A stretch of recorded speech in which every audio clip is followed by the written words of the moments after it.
Justice, where are you? Michael and Linda are here. Love you, Linda. The world is justice. Will we ever find justice? The courthouse the other day in the hallway, you're singing Will "Oh we Happy know Day." justice when we see it? To be and Damila lead the way, hoping justice will win the day. Listener clues, finding justice where we can. Join us now, we're on the run. Justice is waiting, we'll see it done.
court is in session. Please be seated. May I proceed, Your Honor? Yes, please. Your Honor, before the court today, we have the matter of Commonwealth versus Lindsay Clancy. Ms. Clancy is present. She is represented by Attorney Kevin Reddington. The Commonwealth is represented by Assistant District Attorney Jennifer Sprague and Assistant District Attorney Shannon Buckingham. All right. Good morning, counsel. Good morning. All right. Good morning, Ms. Clancy.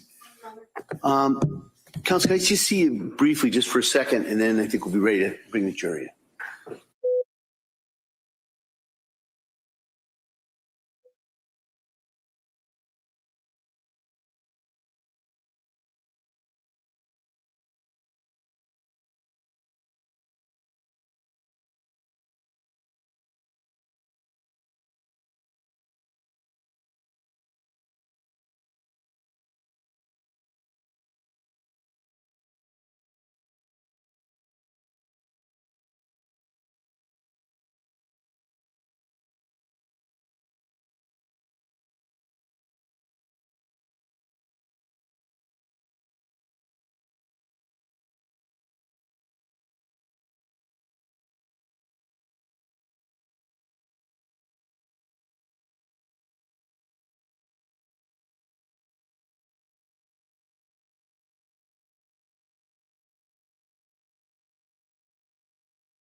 All right. Jurors entering.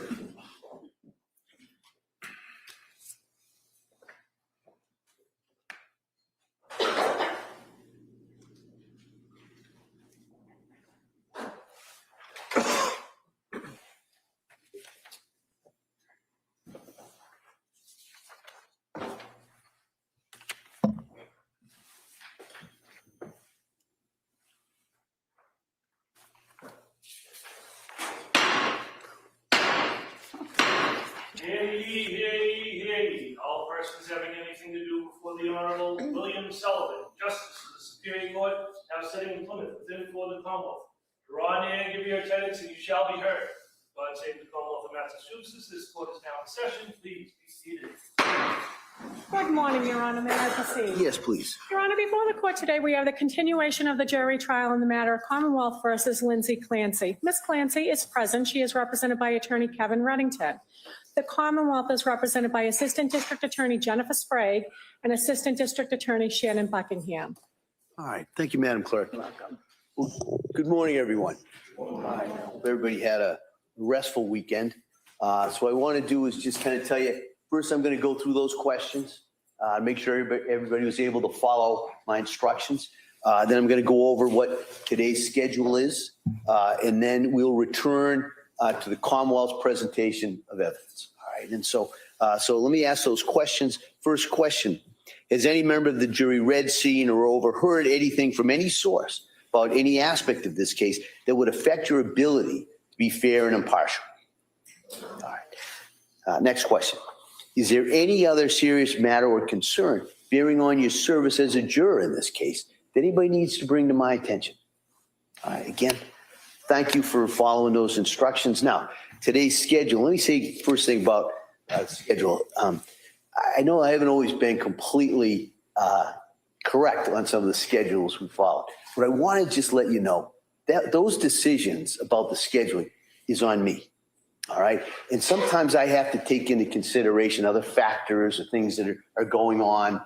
So what I really wanted to tell you is that don't speculate why we might go a little late or a little early on any certain days, but certainly don't hold it against either side in regards to that. The person who's making those decisions or that decision is me.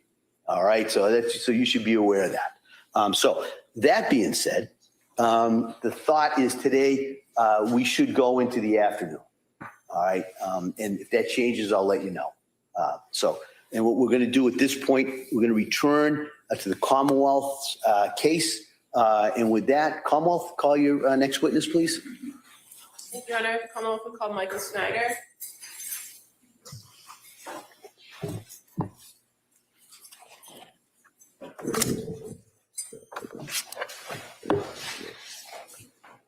I don't know, while we're waiting for Dr. Snyder, could we just approach? Oh, sure, yeah. Thank you. Apologize.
Good morning. Do you solemnly swear that the testimony and the evidence that you shall give to the court and the jury will have not pending between the Commonwealth and the defendant?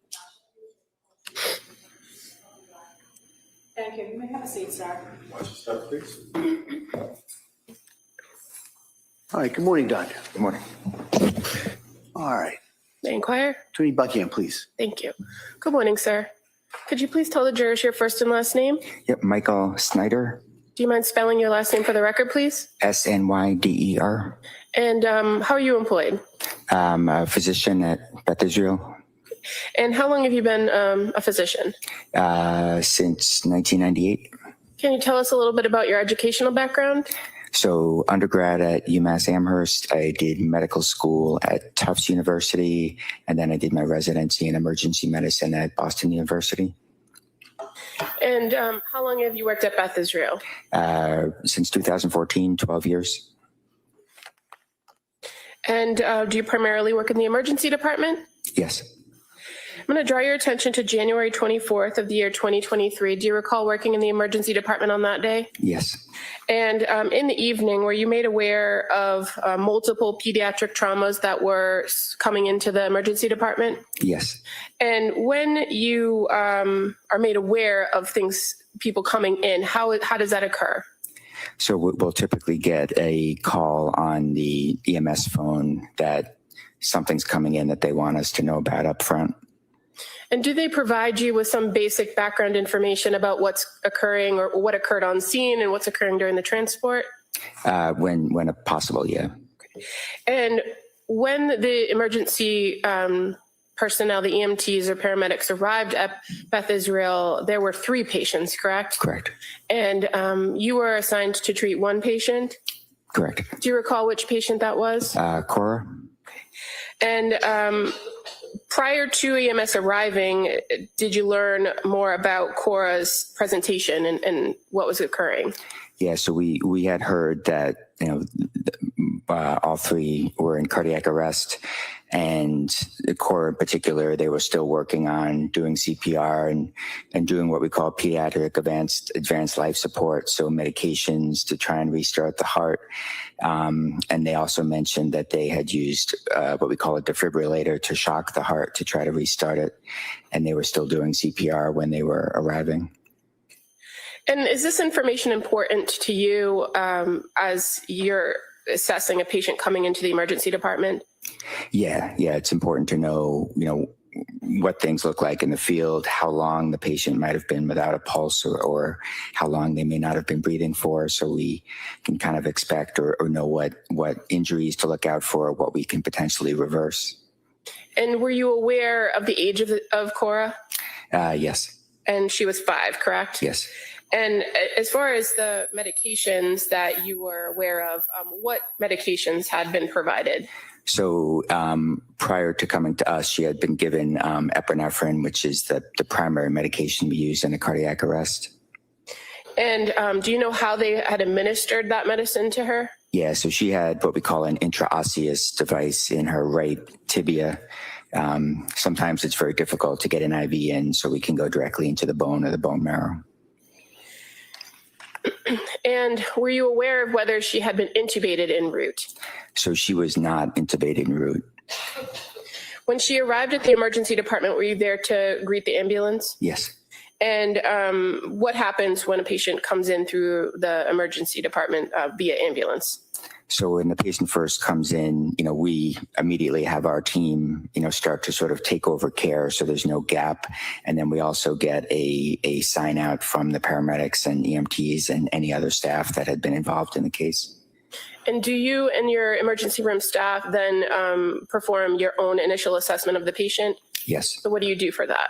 So initially, we sort of go through our ABCs, airway, breathing, circulation. So initially, focusing on the primary things, such as making sure we're getting air and oxygen into the patient, keeping the heart going, so continuing CPR at that point.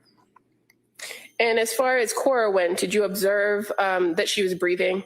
So she was not breathing on her own. How about the heart? Did you observe that her heart was beating? There was no heartbeat.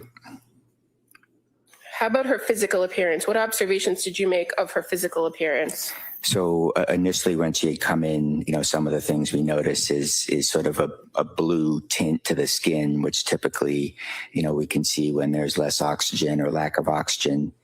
And then the other things on a quick survey is there was some areas of bruising on the neck and around the eyes, called petechia, kind of little bleeding, episodes of bleeding under the skin, and I believe a small amount of blood coming from the nose.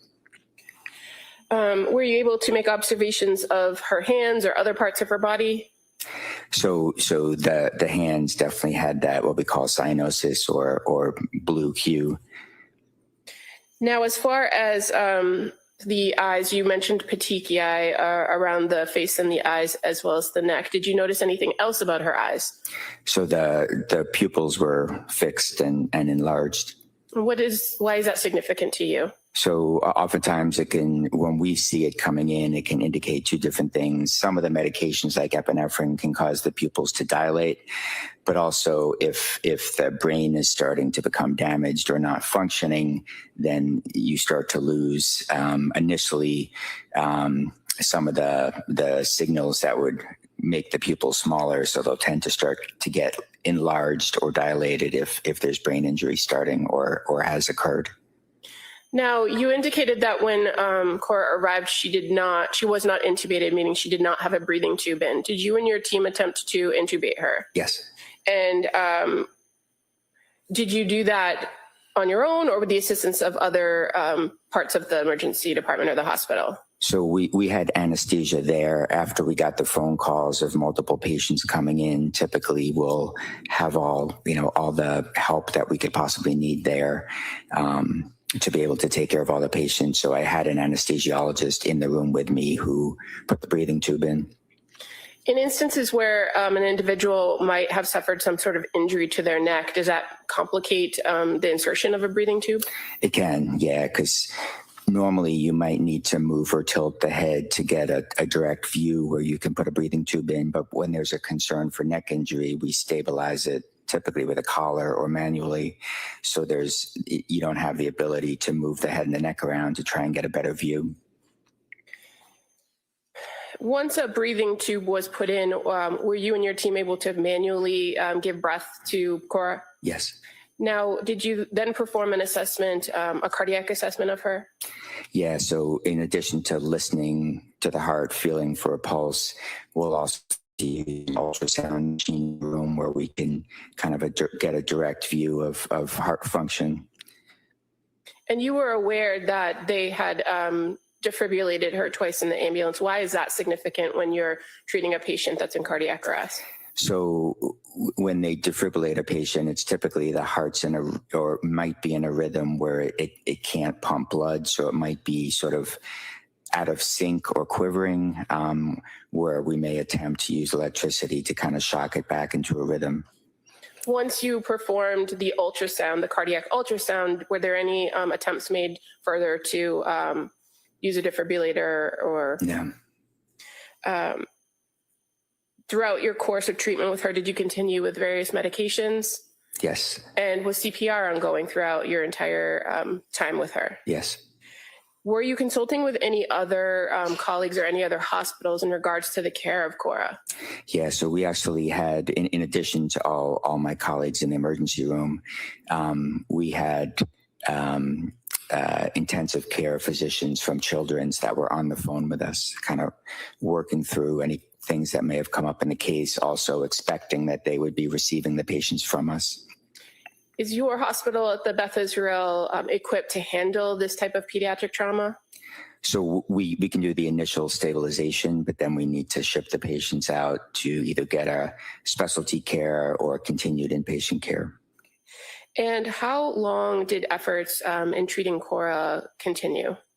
So in the emergency room, roughly 30 minutes. And fair to say that all of the efforts that you made were not successful? Correct. And at approximately 1928 or 7:28, did you finally declare Cora deceased? Yes. Thank you. I have nothing further. Anything? I have no questions. Thank you, Doctor. Thank you, Thanks. Doctor. Thanks.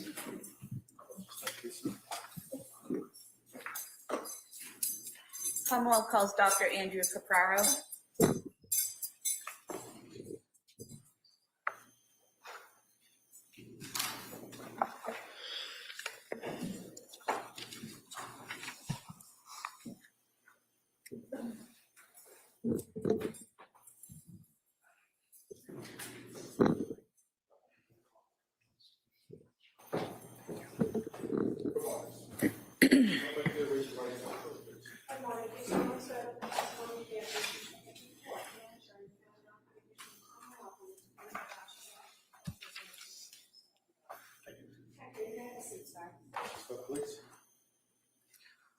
All right, good morning, Doctor.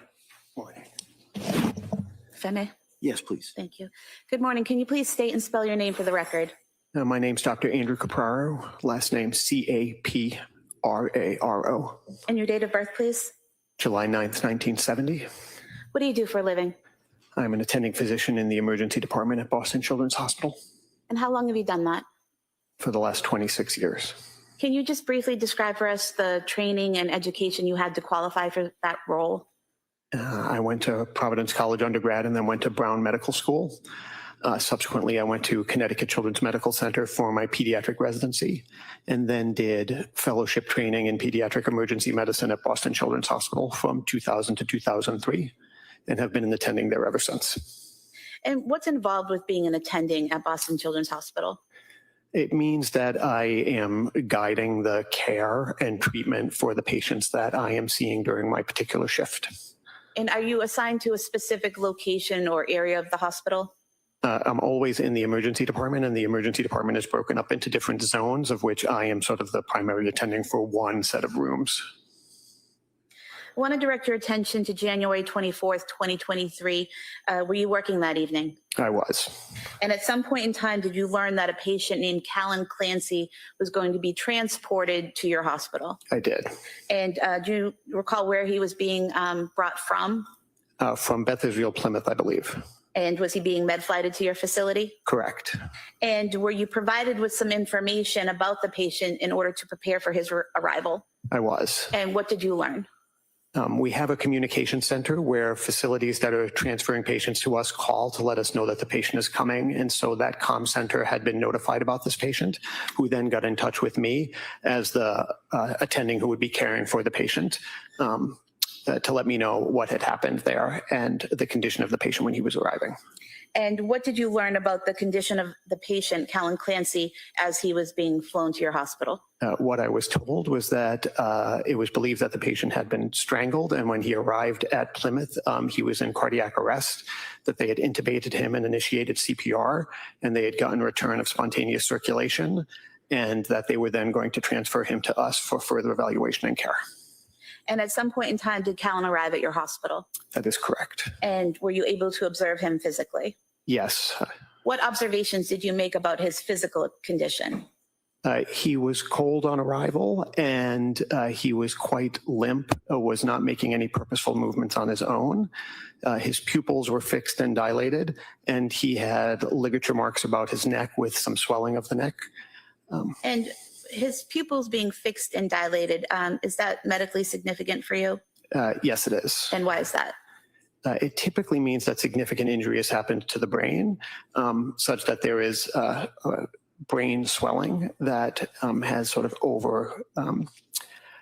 it has overwhelmed the capacity of the skull, such that the swelling has made the brain sort of herniate through the base of the skull.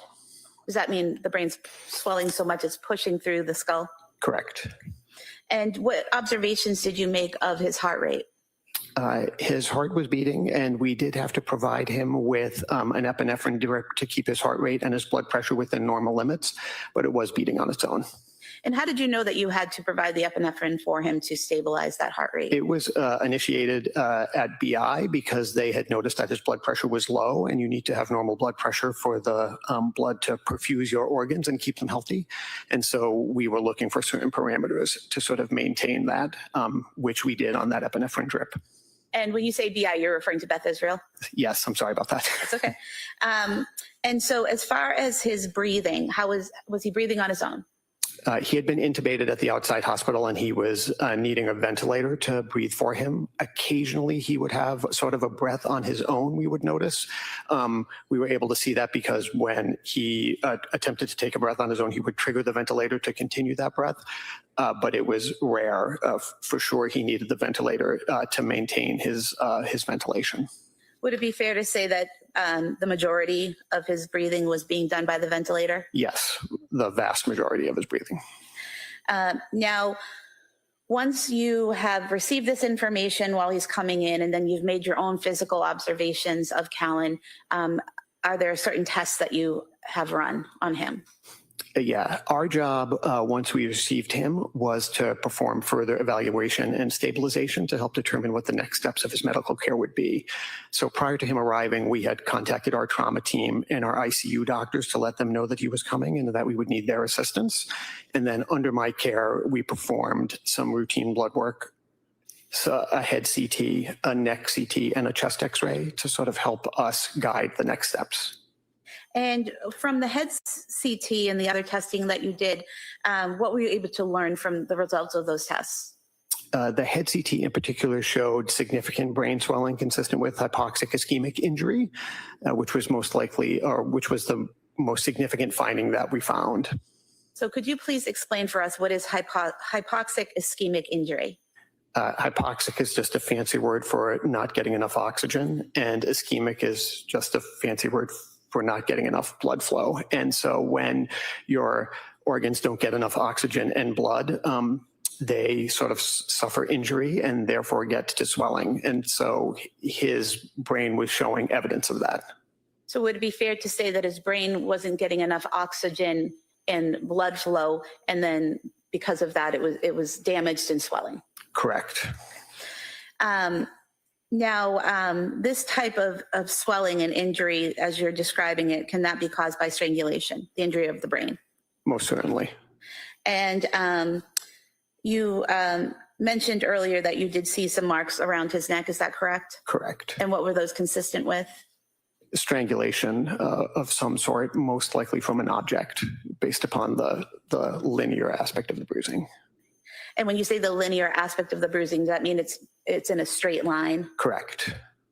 Now, once you had the results of this testing, was there, did you make a decision on what to do next? Yeah, you know, the main thing was to help us figure out, did the patient need to go to the operating room for some sort of other procedure to help with this, or was this something that could be dealt with medically? And so once we had the results of the head CT and then the neck CT as well, it was felt that the next appropriate step in his medical care would be to be transitioned to the intensive care unit for them to take over care. Why was it that surgery was not an option to help Kellen in this situation? Yeah, you know, the neurosurgery doctors were there to sort of help us make that decision. There was no significant bleeding, for example, that would need to be evacuated. There was nothing that they felt from a surgical point of view would help alleviate the problems that we saw in the CT. Okay. And so was his care transferred to the ICU? That is correct.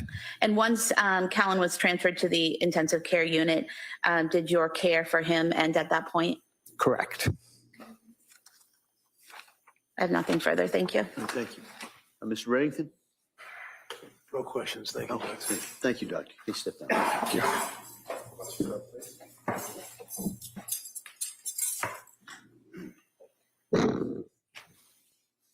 Commonwealth calls Dr. David Cassavant.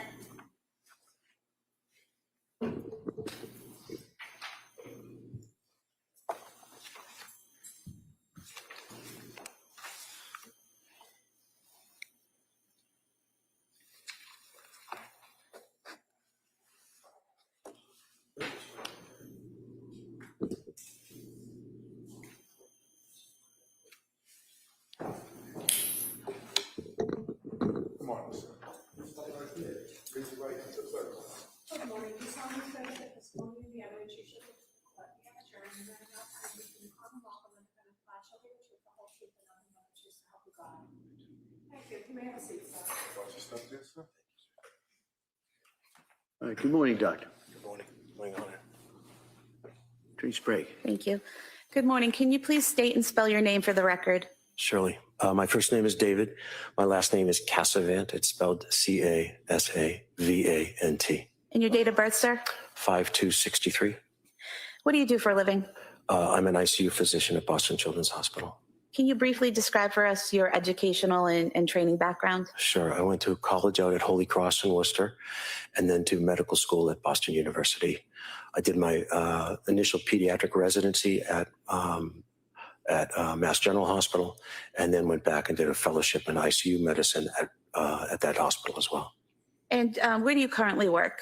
I currently work at Boston Children's Hospital in the medical surgical ICU. And how long have you worked at Boston Children's Hospital? 18 years. And have you always worked in the ICU there? Yes. I want to direct your attention to January 26, 2023. At that point in time, did you take over the care of a patient named CLANCY? I did. And prior to taking over the care of CLANCY, did you do anything to familiarize yourself with his treatment and care? Yes, I did. One of my colleagues had taken care of him the day before in the ICU, and I spoke with her, and so I was familiar with his case. Okay. And did you also review reports and testing that had been performed while he was at the hospital? Yes, I did. Okay. And after reviewing the reports and the test results and speaking to your colleague, can you tell us what you learned from all of that? Well, it seemed that Callan had a severe neurologic injury based on both testing and the examination that I did at the time. And when you say a neurologic injury, is that a brain injury? It's a brain injury. Yes, it is. Yeah.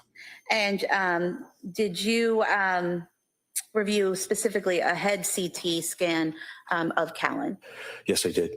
And what did the head CT scan show you or tell you about his condition? Well, the head CT is a picture of the brain, which was done in the emergency room when he was admitted to Boston Children's Hospital. And the CT scan showed an enormous amount of swelling of the brain itself. And that the swelling of the brain, is that medically significant? Very much so.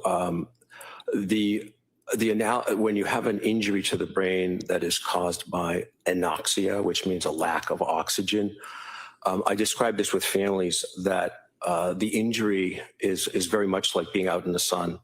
You don't notice it at the time, but swelling occurs over the course of time. And one of the things with a lack of oxygen to the brain is the injury occurs and then swelling starts to happen over the course of time, typically peaking at 48 to 72 hours. When you see swelling that happens that early in a case, as in Callan's, it means that there's been a very significant lack of oxygen and therefore injury to the brain itself. So for example, some types of injuries that would withhold oxygen from the brain would be more mild and the swelling would occur over time. Is that correct? That's exactly correct, yes. So if a severe injury happens that withholds oxygen from the brain, that's when you see that immediate swelling like Callan had? Very much so. Sort of the comparison of a sunburn to a burn that you might get from a stove. This was a stove. It's very, very profound. Did you perform a physical examination of Callan? I did. And what did you observe? Well, one of the first things that I noticed as I approached him was that he had a breathing tube in place, and I knew from my colleague that he was not on any sedation, which is very difficult to tolerate, having a breathing tube through the vocal cords if you're not sedated, and he was not sedated at the time. The next thing is that when I approach a patient in their bed in the ICU, we always start with a quick introduction that we're going to be coming near them in case they're asleep.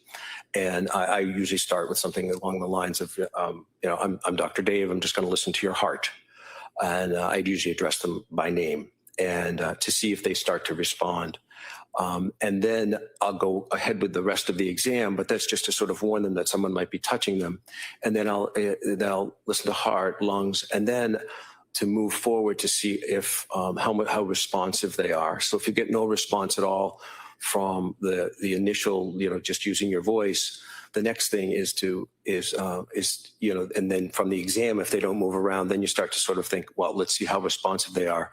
And so the next thing is sort of a gentle touch off into the bottom of the foot to see you stroke the bottom of the foot and you see if they pull away.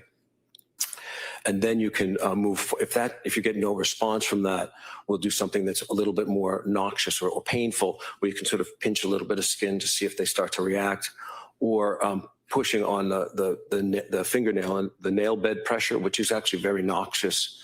And if you can see two types or several types of response, either no response, or you can see a very specific response where they pull away from that area.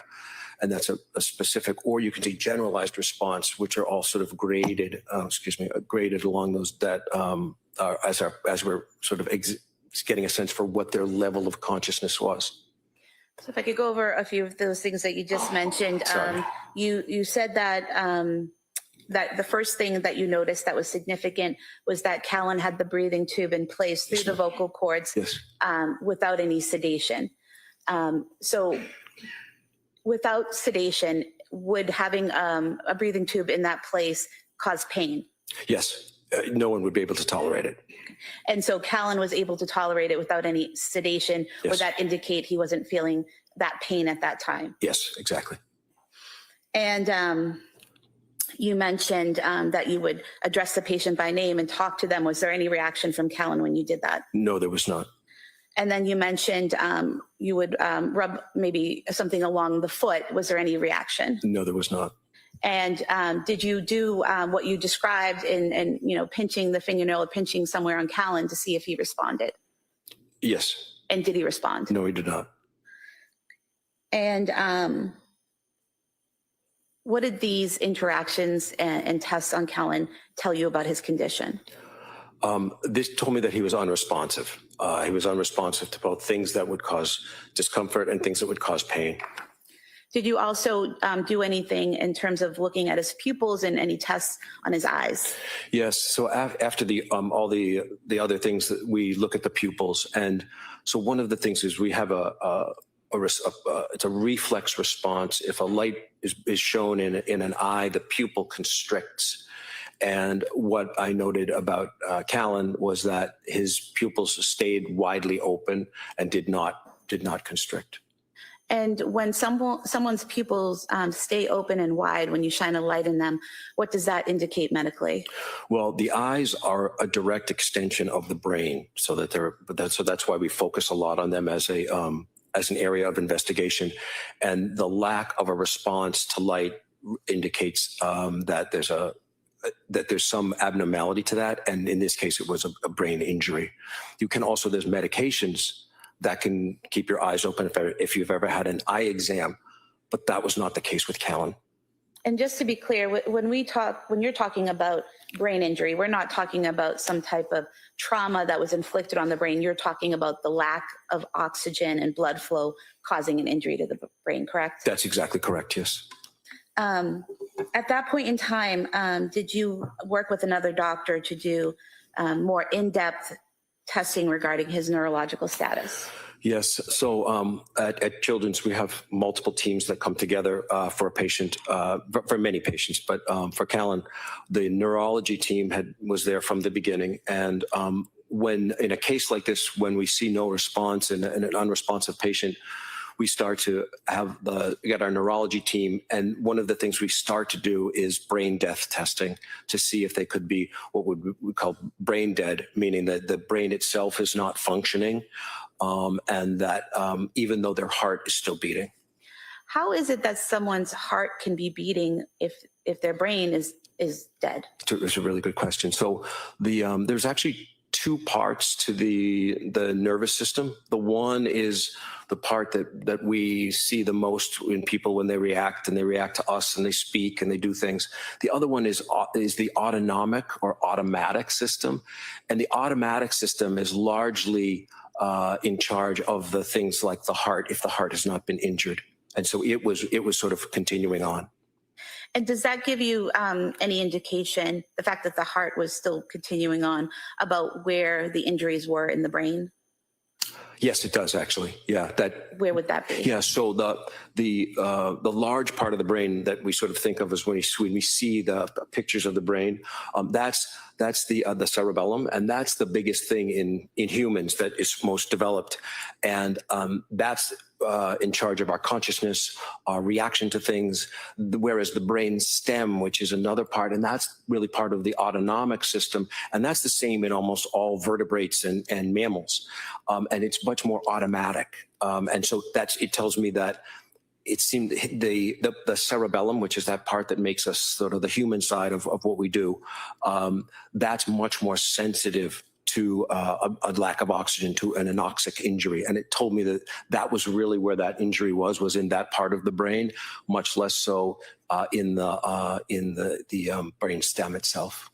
So would it be fair to say that the brain stem itself that controls those automatic responses was still functioning somewhat, but the part of the brain that made Callan was not functioning? That's exactly correct, yeah. And can you describe for us the brain death testing? Sure. So the brain death testing at Boston Children's it's a very strict testing that includes some of the things that I just mentioned. But we work with our there's a checklist that we work on with our neurologic colleagues. And we sort of go through each of what we would expect for responses from someone.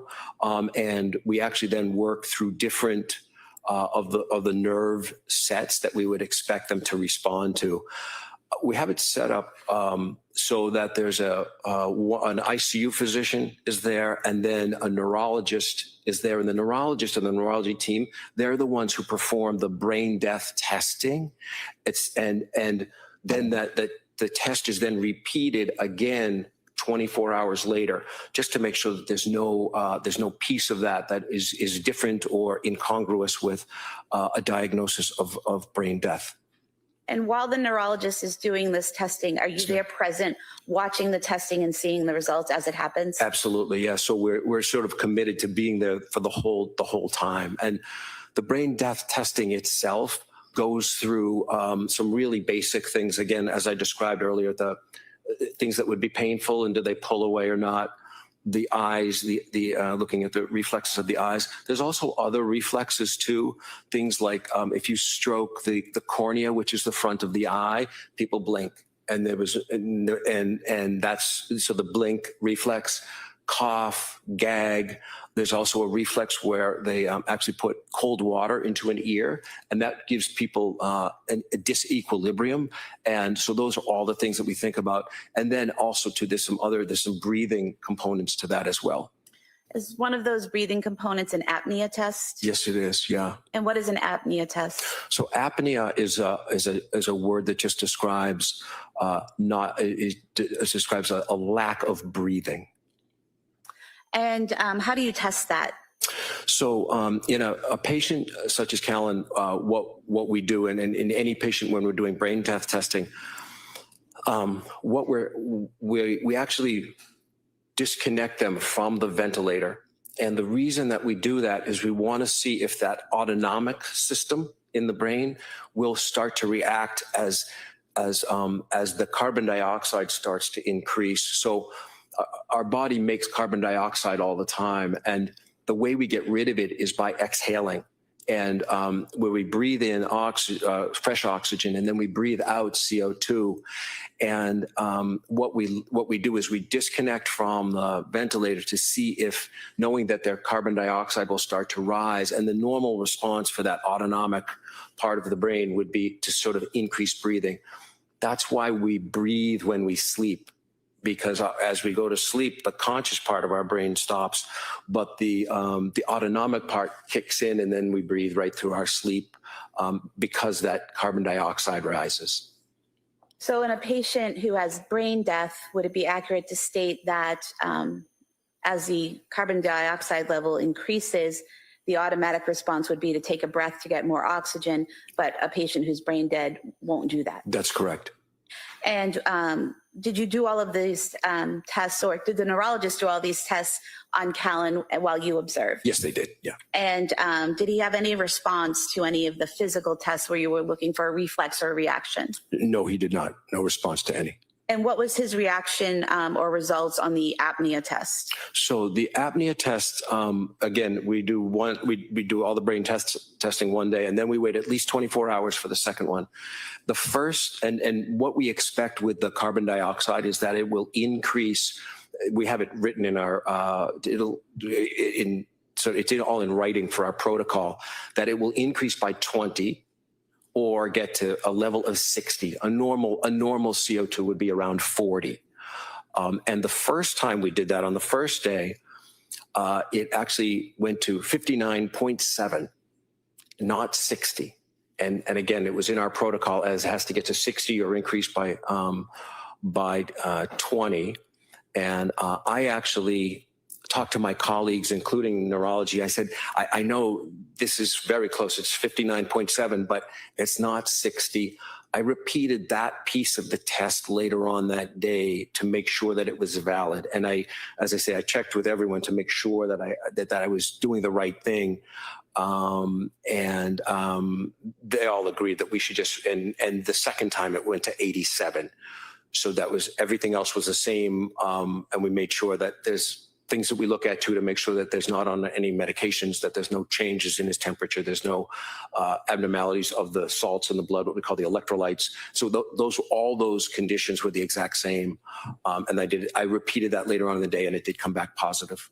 Why is it so important that you meet that specific criteria? Why is 0.3 of a point so important? Well, I wanted to make sure that there was no question about the data that we were gathering at the time. And you said that this testing is again repeated 24 hours later, correct? Yes, it is. Why is that? Well, that's just to make sure that if there were any lingering effects of medications, if there was anything that else might have changed in the patient's level of alertness or level of response, to make sure that it still meets all those requirements 24 hours later. And is it because you want to be sure that there's brain death before you remove life support? Yes, and again, it's too important. It's too important a discussion and a gathering of data to not be very exact about it. And so when you did observe the testing and the following day on Callan, were the results the same in terms of no reaction and the carbon dioxide increasing? Yes, they were. And at that point in time, did he meet brain death criteria? He did. He met. So we had determined that it was that he had met neurologic criteria. And at that point in time, was a decision made to stop life support? Yes, it was. And that's done in consultation with the family, his father, correct? Yes, that's true. Okay. And was life support ended for Callan Clancy on January 27th, 2023? It was, and one of the things is there's when you determine that someone has met criteria for neurologic brain death, that although we know that their brain is not functioning at that point, there's often a period of time where we don't have to his heart is still beating, so we don't have to remove the endotracheal tube at that time. And we often will give families, once it's been confirmed that the brain is no longer functioning, we often give families a period of time to able to process it and a window of time. Sometimes there's relatives who will need to travel and things like that. And so we'll often then choose a time later on to accommodate the rest of life, knowing that they're stable at the time, to when we would actually remove the tube, and that would be the declaration of death. And was that done in this case? Family was given an opportunity to see him, and then life support was ended, and then his heart stopped. Yes, that's exactly. He was declared deceased. Yes. Thank you. Attorney Reddington? Thank you, sir. Thank you, Doctor. Thank you so much.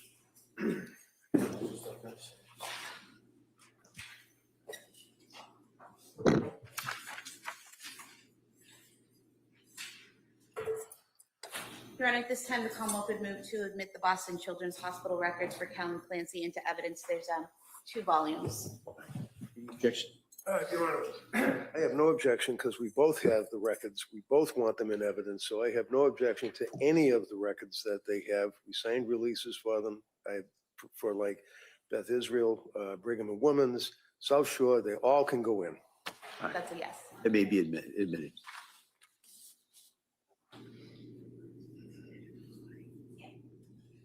Is it 137?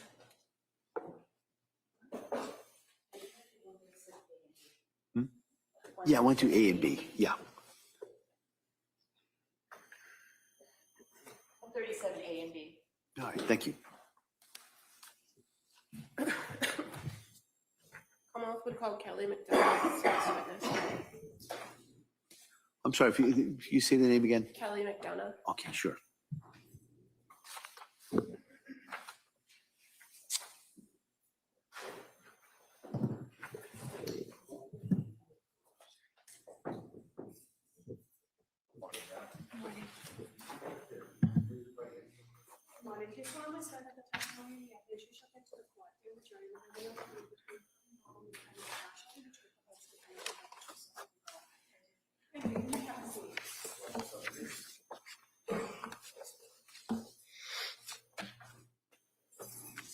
Hey, good morning. Good morning. May I inquire? Thank you. Yes, please. Good morning. Could you please tell the jurors your first and last name? Kelly McDonough, Can you spell your last name for the record? McDonough. And what do you do for a living? I'm an emergency medicine physician. And how long have you been a physician? 11 years. Can you tell us a little bit about your educational background? I went to medical school at the University of New England in Maine. I did my residency at Kent Hospital in Rhode Island. I subsequently worked at Kearney Hospital in Dorchester, and I've been at South Shore Hospital since 2021. And in what, are you primarily in the emergency department at South Shore Hospital? Correct. Have you been in any other department at South Shore Hospital? No. Are you licensed to practice in Massachusetts? Yes. I'm going to draw your attention to January 24th of 2023. Were you working in the emergency department that evening? I was. At some point, were you advised that a patient was being brought into your emergency department? I was. And were you aware of that patient being Lindsay Clancy with a date of birth of 8/11/90? Yes. And what kind of information were you given upon learning that the patient was coming here? What were you expecting to receive? I was expecting a trauma 1 response, a patient who had fallen out of a window from a height and didn't know much more than that. Okay, and so when you say trauma 1, what does that mean for you? So we have 2 designations for trauma responses, a trauma 1 and a trauma 2, and there's certain criteria for each. And there's a long list of criteria that are determined by the resource nurse who receives the EMS call. Okay, and so when we say 1 and 2, which is more serious than the other? Trauma 1. Okay. And so what do you do to prepare when a patient is coming in and you know coming in that it's likely a trauma 1 situation?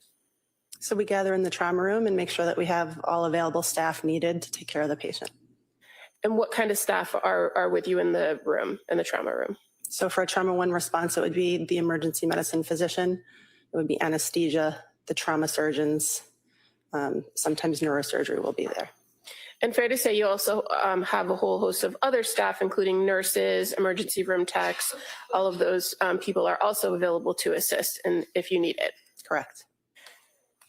Now, when this individual came in, when Lindsay Clancy came into the emergency department, were you aware from EMS that she had already come in with some sort of neurological deficits? I think that from my best recollection, we knew that she was unresponsive, found down outside of her home. Were you advised that it appeared she might have a spinal injury? Yes. And that she was not she may have been moving her arms and her head, but not her legs? Correct. Now, when the team was assessing her in the emergency department, what types of steps do you take to perform that assessment of the patient? So there's a series of steps that we go through to assess a trauma patient that are followed every single time. ABCs, airway, breathing, circulation, and then we do a secondary survey. Okay. And in this circumstance, was the patient breathing? Yes. And when she came into the emergency department, was she breathing on her own or intubated? She's breathing on her own. At some point, did the ER staff have to intubate her? Yes. And why was that? For airway protection, there was a concern that maybe she would have a head injury and she would decompensate later. And so to protect her airway, she was intubated. Now, is that a standard protocol when there's concern for head injury? Yes. Did you see any obvious signs of a head injury when she arrived into the emergency department? No. What kinds of things would you see if somebody had an obvious head injury? You might see bleeding or lacerations or abrasions. Now, did you observe any other obvious injuries to this patient? I did. She had some superficial lacerations of her neck and wrists bilaterally. Do you recall if she came in on a backboard with a C-collar? She did. And do you remove the C-collar at some point to assess the patient for injuries? We didn't completely remove it temporarily to visualize and feel her neck and then put it right back on. Okay, and you said you did observe some injuries to her neck, correct? Yes. I'm just going to show you some photos that have been marked, if that's okay, on the screen next to you.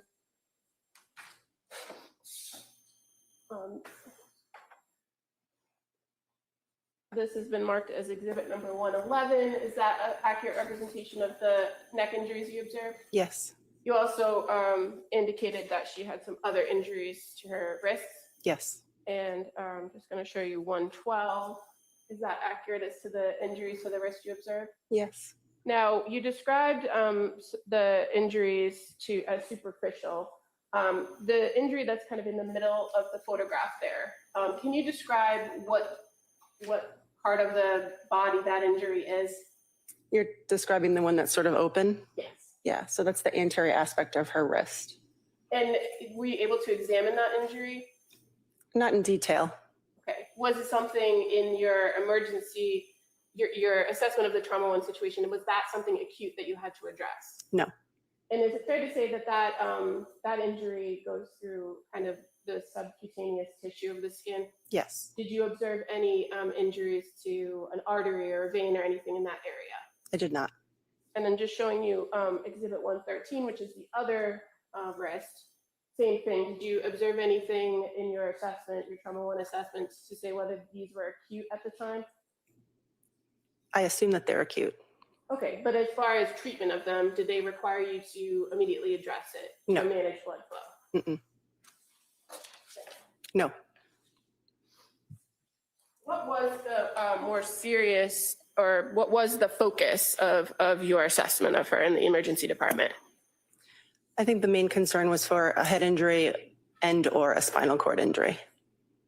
And you said that as part of the assessment team, you had a neurosurgeon available as well as a trauma surgeon, correct? There was no neurosurgeon there that day.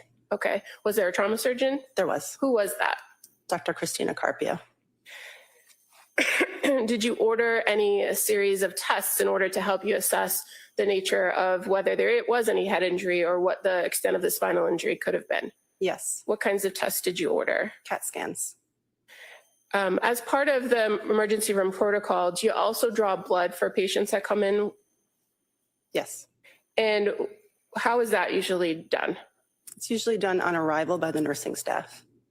And do they draw blood according to a physician's orders, or do they draw blood for various purposes? Explain to us how that works. Mm-hmm. So it's usually like what we call a rainbow. So they just draw all the tubes of blood as soon as the patient arrives in anticipation for orders. Okay. And so what happens to the blood after somebody in the emergency department takes it from the patient? Where does it go? It gets tubed to the lab. And fair to say that at South Shore Hospital, they have a pneumatic tube system, correct? Correct. And that it goes to a separate laboratory. Correct. And once a physician then assesses a patient and determines what kinds of testing needs to be done on those samples, how do you communicate that to the laboratory? So orders are put into a computer and they go through the computer to the lab. And as you're treating a patient, is it oftentimes necessary to change the orders or order additional tests? Yes. And so in this particular case, blood and urine was collected from Lindsay Clancy upon her arrival, correct? Correct. And then sent to the lab? Yes. Now, going back to the imaging tests, you said that there were some CT scans that were ordered? Correct. What areas of the body were the CT scans for? It was her entire body, her head, her neck, her chest, her abdomen, and her pelvis. Now, as far as the CTs for her head, were there more than one CT test for the head? I don't remember. I'd have to look at my record.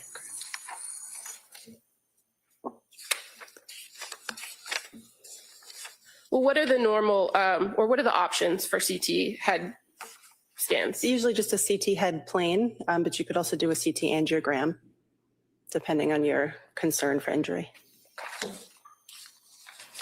And do you recall which one you ordered here? For a trauma one, it would be a plain CT head.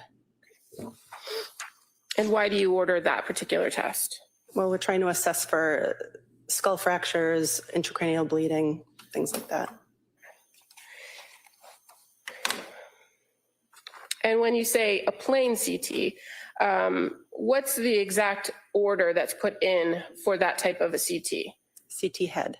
Okay, and are there CT heads with contrast? There are. And are there CT head scans without contrast? Yes.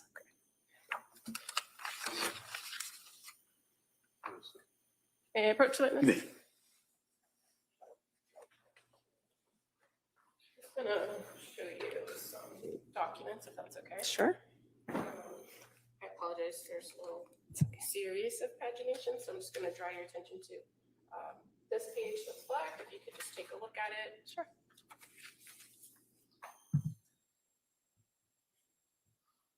Mm-hmm. Okay, and I'm just gonna flip to the next page as well. The next page is blank, but is this the extent of what you would have received as far as information regarding a head CT that was done without contrast? Yes.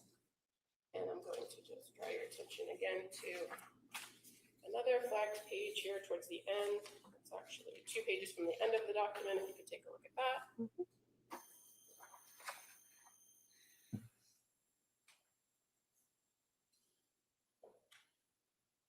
And does that reflect the report you would have received for the head CT ordered with contrast? Yes. And in addition to getting a report from imaging, you also receive some actual images, correct? Yes. And do you review those? Yes. In this particular circumstance, when it came to the patient of Lindsay Clancy, was there anything remarkable in either of those head CTs? Not that I recall.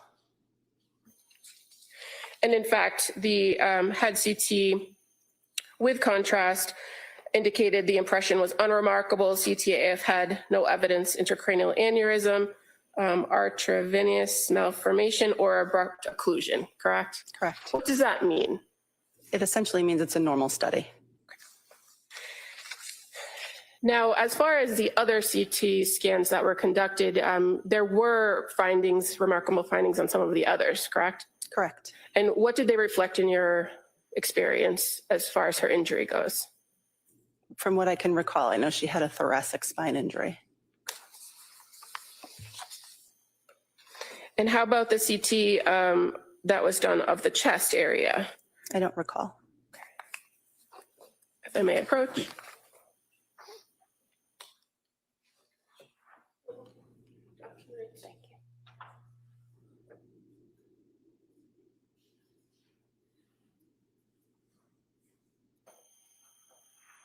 Does that refresh your memory? Yes. And what was the extent of the result on the chest CT? So it talks about her thoracic spine injuries. Okay.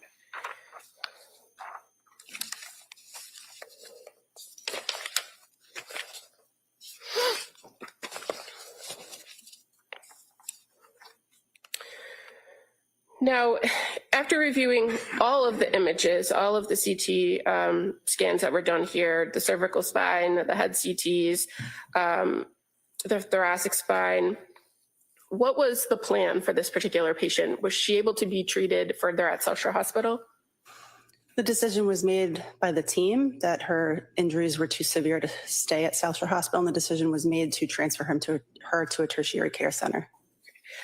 Were you able to stabilize her before transporting? Yes. Is that something that's important to make sure a patient is stable before sending them off in the ambulance or a helicopter? Yes.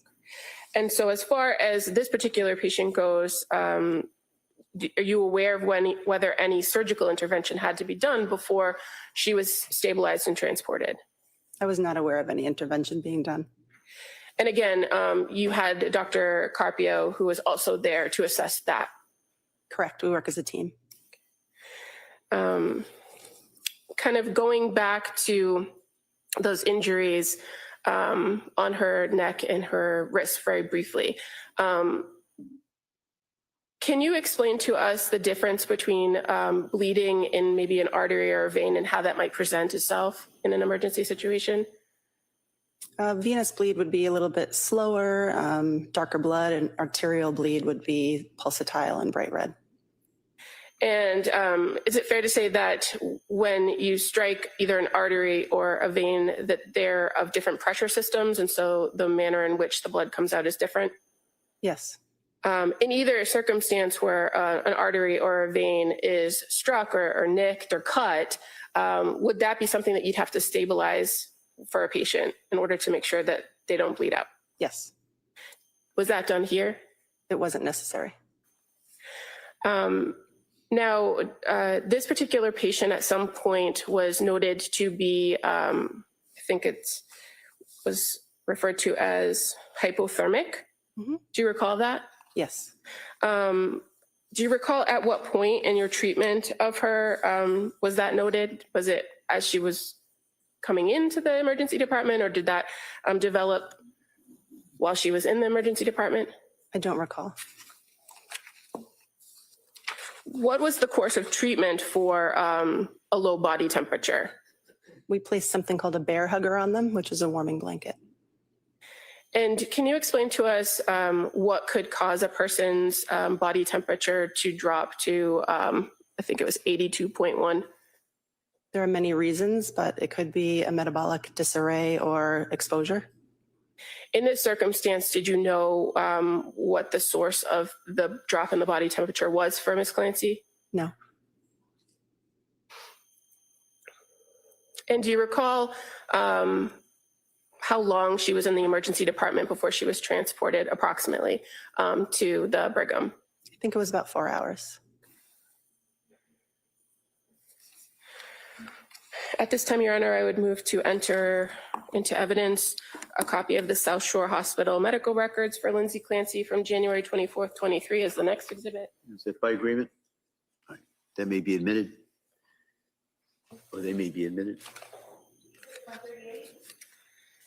And I would also move to enter as the next exhibit a certified copy of imaging records from the South Shore Hospital for Lindsay Clancy from January 24th, 2023.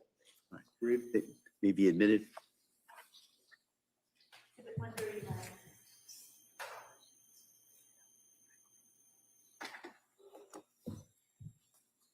So finally, Dr. McDonough, did this defendant receive surgery at South Shore Hospital? Not that I'm aware. Did you observe any cuts, abrasions, or blood on the area of her head? No.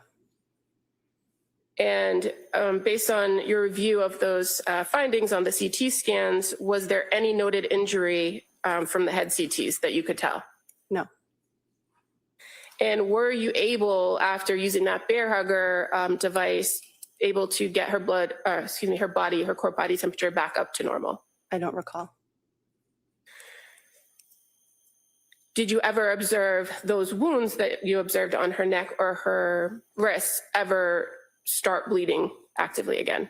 No. I have nothing further. Mr. Reddington. Morning. Morning. So would you agree with me that when Lindsay was brought into the South Shore Hospital that she was unconscious?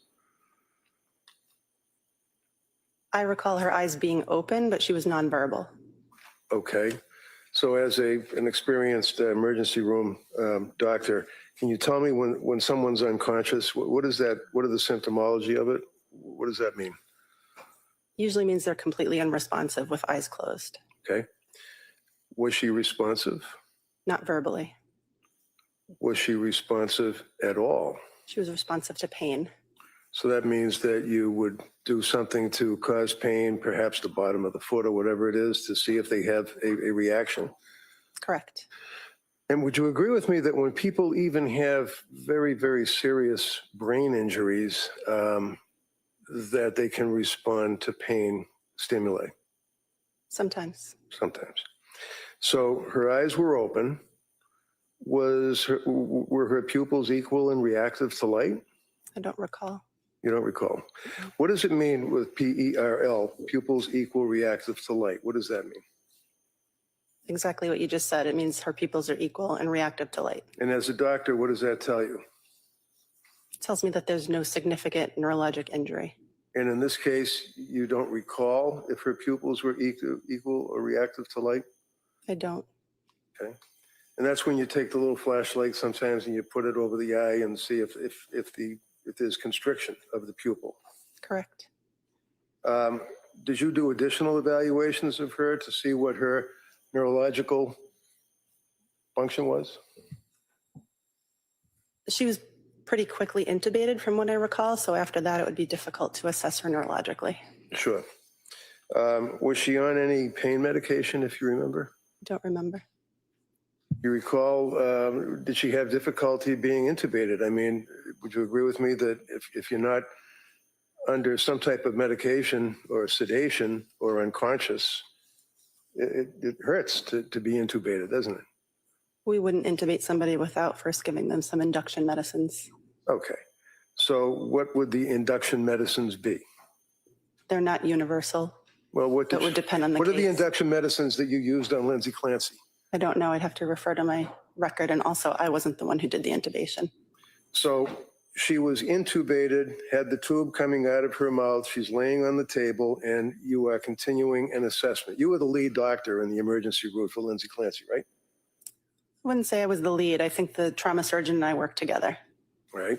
Her temperature, her core body temperature was 82 degrees. Is that right? If that's what the record states, then yes.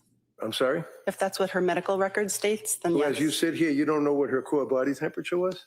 I saw her 3 years ago. I see about 200 patients a I'm month. sure you're very busy, but this is a murder trial, doctor. Did you review your records and your notes? I'm happy to look at my record if you bring it Did there. you review your records and notes before you came in here today to testify on this case? Sir, I did, but I don't have a photographic memory. Did she regain consciousness at all while she was in your emergency room? No. Can you tell me what CSF is? Cerebrospinal fluid? Yeah. Is that what that is? But it could CSF? be. I'm not sure in what context you're referring to it. Well, how about if there's a massive leakage of CSF from her nose? What does that tell you as a doctor? It could mean that there's a skull fracture. Did you notice any clear fluid coming from her nose? I did not. Is that something you would look for? Yes. How quickly do you get the results of the x-rays when you're in the emergency room? Well, these were CT scans, but fairly quickly in a trauma. I'm sorry, CT scans, x-rays. So you had CT scans that were able to show you the damage to her neck and upper chest. Is that right? Yes. And what did those CT scans show you? Well, what I remember is a thoracic spine injury. And when you say a thoracic spine injury, would you agree that top part of your neck, your throat area would be cervical, right? Correct.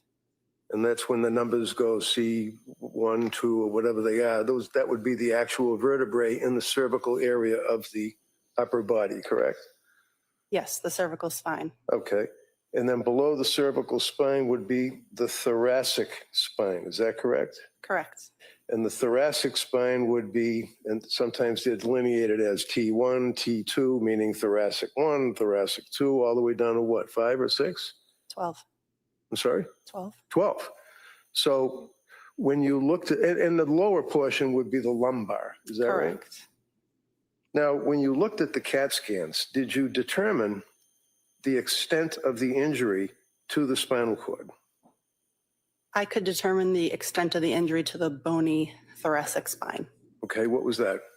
I don't recall exactly the level. I would have to look at the report. What does that mean, the level of the T? Correct. Was her cervical spine injured? I don't recall. I'd have to look at the report. Were you aware that her thyroid was crushed? I don't recall.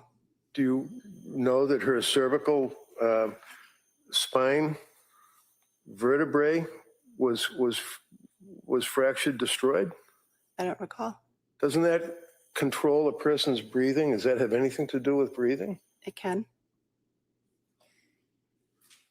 What do you remember about looking at the damage to the spinal cord depicted on the CAT scan?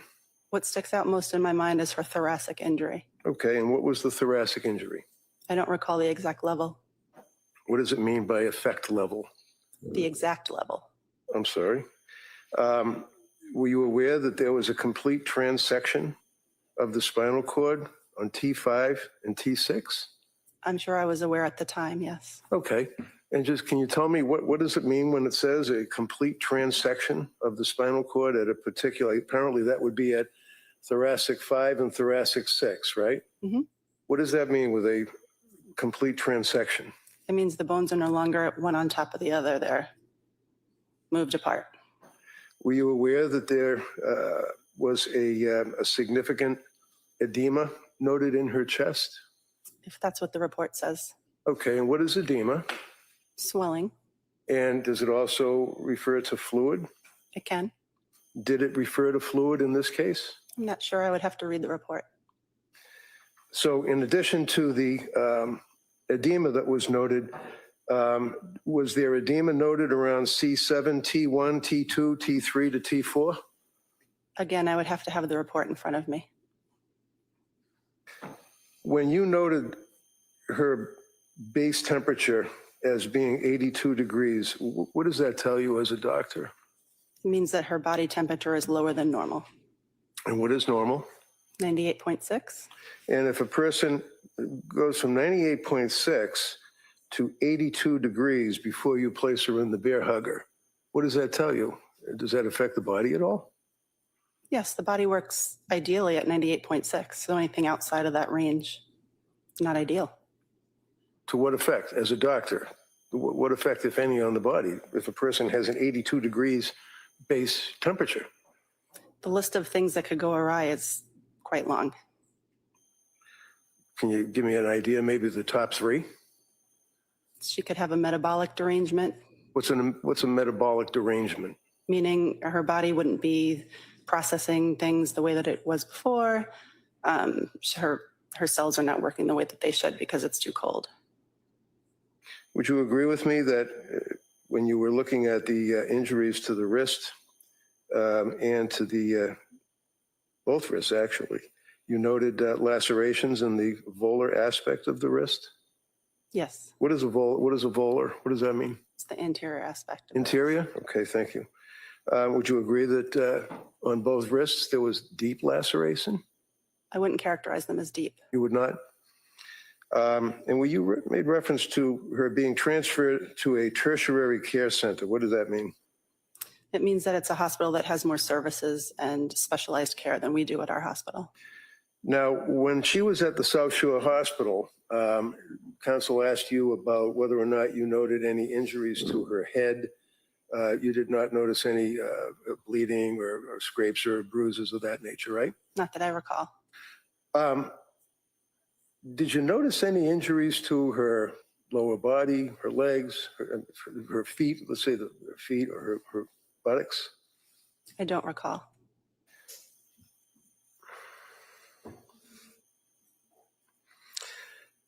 At any time while she was at South Shore Hospital, did she have a cardiac arrest? Not that I recall. Do you know she had a cardiac arrest when brought to the Boston Hospital? Did not know that. How about blood? Was there any blood transfusion at South Shore Hospital Medical Center? I don't recall. You aware that she had a massive transfusion of blood once she hit Brigham and Women's? No, What does that tell you? Massive transfusion of blood. What does that mean?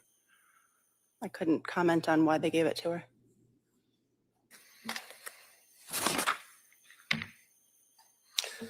Were the police in the hospital when she was there with you? I don't recall. Was she chained to the bed by handcuffs? I don't recall. Go ahead. You redirect? Very briefly. Dr. McDonough, I'm just going to give you your notes, if that's okay. Sure, thank you. I'm going to just take a look at it and then take your time and just look up when you're done.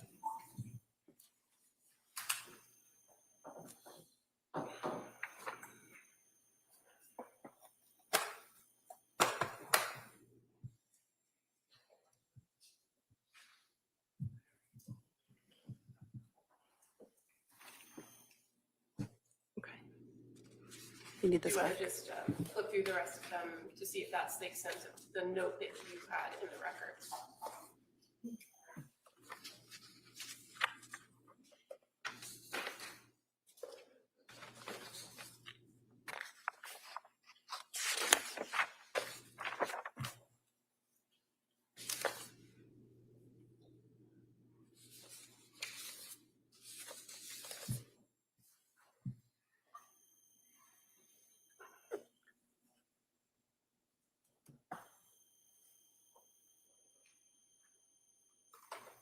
Okay. Thank you. Now, counsel asked you on cross-examination about pupils, right? Mhm. Was there anything notable, according to your now review of the notes, about Lindsay Clancy's pupils? No, So what did that tell you about her a possible head injury? it just indicates that there's no obvious head injury or brain herniation. Now, you indicated that she was somewhat unresponsive, but her eyes were open. She was nonverbal, correct? Correct. Did you observe her to be moving her arms around at various points? She did move her arms on exam in response to painful stimuli. And as far as the intubation goes, you're aware that she was in fact sedated in order to maintain intubation. Again, I'm not certain of that because I was not the one who performed the intubation. Okay. And you were asked about CSF. Having now kind of looked through your notes with your interaction with this patient, was there any note of cerebral spinal fluid, in either your assessment of them or your review of any of the CT results? I didn't see any mention of that in my physical exam. Now, as an emergency department physician, you're not treating all of these spinal injuries, correct? Correct. Your focus is to assess, stabilize, and get them where they need to go, right? Correct. And so that's what you did with Ms. Clancy. Correct. When the injuries that were described as a volar aspect, counsel mentioned that terminology to you, right? Yes. You've now in direct examination identified those injuries as superficial. What characteristics make you say superficial? Because I wasn't able to visualize any active bleeding or muscle tissue or injury to tendons.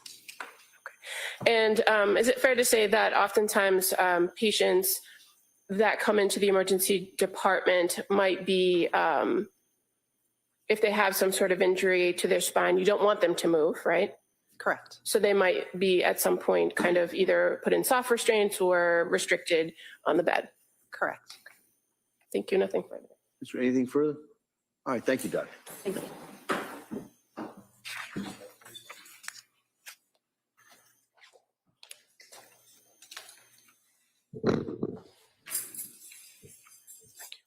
The Commonwealth would call Rose Stoffers.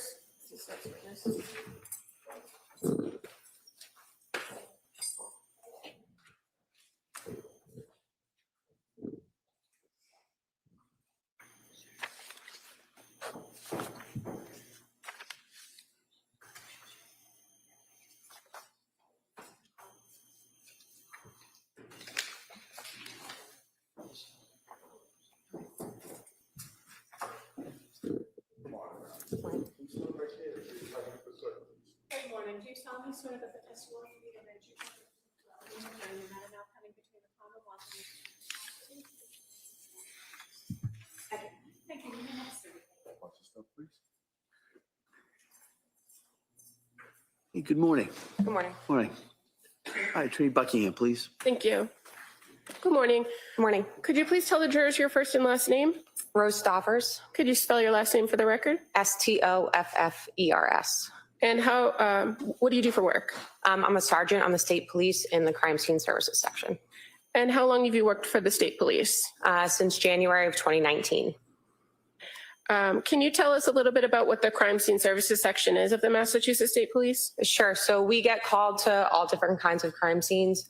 Our main job is to document the scenes with photos and videos.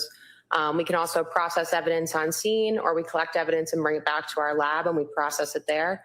We're processing for fingerprints, and then we do fingerprint analysis, try to identify any fingerprints we find on the evidence. And fair to say the state police crime scene services have labs across the state, right? Correct. And what office do you work at? Right now I work out of the Boston office. Going back to 2023, were you working out of the Lakeville office? Yes. And so fair to say that the troopers that are out of that Lakeville office do respond to a lot of scenes here in Plymouth County? Correct. I'm going to draw your attention to January 24th, 2023. Do you recall being called out to the South Shore Hospital in Weymouth on that night? Yes. And do you recall approximately what time you arrived there? I arrived at about 8:35 p.m. Were you by yourself or were you with anyone else from the unit? I was by myself. I met then Trooper Lawler there. He's from the Plymouth Detective Unit. And I also met the forensic scientist there. And can you explain to the jurors a little bit about that relationship that you as a trooper have with forensic scientists that work for the lab? The forensic scientists are civilians who work for the lab, but they will come out to scenes as well. They do mostly testing of like biological evidence that we don't do. So we work closely with them both at scenes and they share our office in Lakeville. And fair to say that they're actually part of a different unit with the State Police Crime Lab called the Crime Scene Response Unit. Correct. But oftentimes is it the case that when you're responding to serious crime scenes like this one, that you're working in tandem with a forensic scientist from that unit? Yes, that's correct. Okay. And so in this circumstance, you indicated that Maureen Hartnett also was at the South Shore Hospital with you? Yes. When you got to the South Shore Hospital, what was the purpose for you being called out there? What were you asked to do? So my instructions were to document the defendant, any injuries that she had. Forensic scientist Hartnett was going to be taking swabs, and anytime they take swabs, we have to document the areas in which they swab. So when you got to the South Shore Hospital, do you remember where you went in the hospital? Yeah, I went to one of the trauma rooms in the emergency department. Okay. And so were you able to make observations of Lindsay Clancy? Yes. And do you see Lindsay Clancy in the courtroom? Yes. All right. Record may reflect the identification. Thank you. What were your observations of her when you saw her? She was covered in like blankets and like heating devices, and she had a neck collar on. So when I first walked in the room, I couldn't see anything on her body because she was under the blanket other than like the neck brace and her face. May I approach? May. Show you a photograph. Is that a fair and accurate representation of how you observed Lindsay Clancy? Yes. So we'll get this as the next exhibit, please. Any objection? I have no objection to any of the photographs. All right. That may be admitted. Exhibit 140. Sergeants, first I'm just showing you now what's been marked as exhibit 140. Can you see that from where you're sitting? Yes. And so this blanket, that's how you observed her in the trauma room? Yes. Okay. At some point, did you and other medical staff remove the blanket to document injuries? We didn't remove the blanket, but we did remove her arms out from underneath the blanket. Okay. And so were you able to do that on your own, or did you need assistance? I needed assistance. And why did you need assistance? When I first attempted to pull out her right arm, she was uncooperative and pulling it back and fighting against us a little. So did you enlist the help of the nurses to help you to remove her arm from the blanket? Yes. Were you able to make any observations of kind of the temperature in the room at the time that you got in there? Yes, it was very hot in the room. Okay. And that blanket that you observed, were you aware that blanket was to kind of bring her body temperature up? Yes. When you were able to view her arms, when you first saw them, did they have anything on them? There was a red-brown stain on her hands, and there was gauze on like her wrist area. Did you enlist the help of the medical staff to remove the gauze? Yes. And why was that? To document any injuries that might have been underneath. And were you able to observe injuries? Yes. In addition to, well, strike that. The injuries that you observed or the areas of the body that you documented, what were they? I documented, I took that first overall photo of her. I took a close-up of her face and the neck area that I could see. I documented both her hands, both sides of them, her wrist area underneath where the gauze was, and then the nurses assisted in opening up the neck brace, and I took photos of her neck as well. And in addition to documenting the defendant herself, did you document any other items that were at the South Shore Hospital that evening? Yes, I documented any personal belongings that were brought in with her. And so you're aware that they removed clothing from her? Yes. And so you documented the clothing? Correct. And that she had 2 rings? Yes. And that you photographed those rings? Yes. And you're aware Trooper Lawler had retained those items? I'm not sure who retained them from there. Okay. But your role was just to document them? Correct. I didn't take anything. In regards to this particular case, well, go back for 1 second. In the crime lab, how does your unit, or how do you identify particular cases that you work on?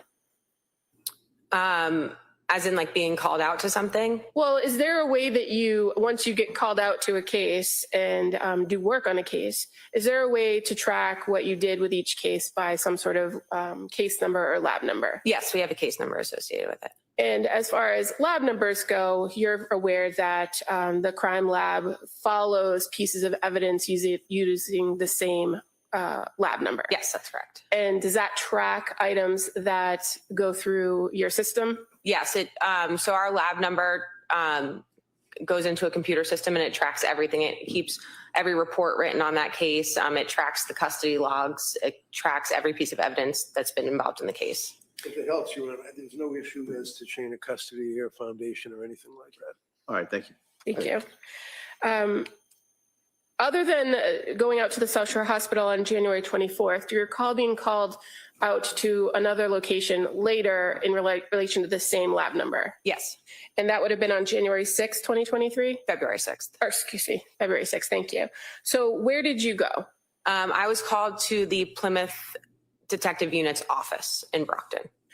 And did you meet or speak with one of the troopers from that office? Yes, I did. Trooper Rabbit. Trooper Rabbit. And what did he ask you to do on that day? He asked me to photograph a bag of medication and some documents that were inside that bag that had been brought to their office. Okay.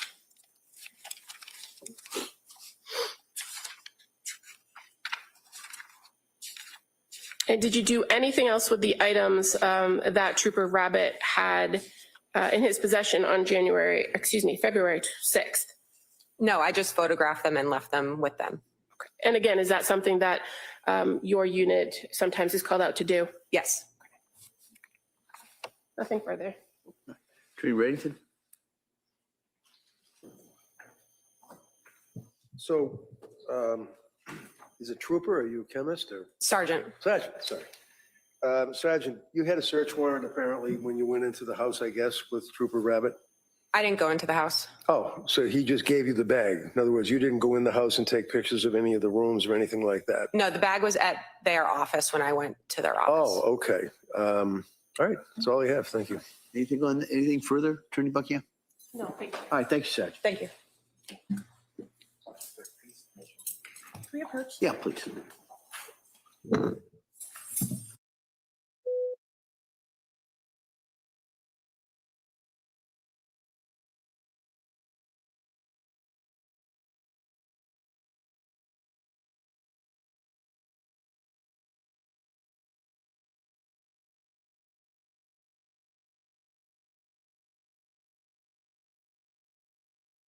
At this point, so I'm going to ask you to go back. We'll get you back in here in a short while. Okay, thank you. Court, all rise. Jurors, please close the notebooks. Place them on your beds.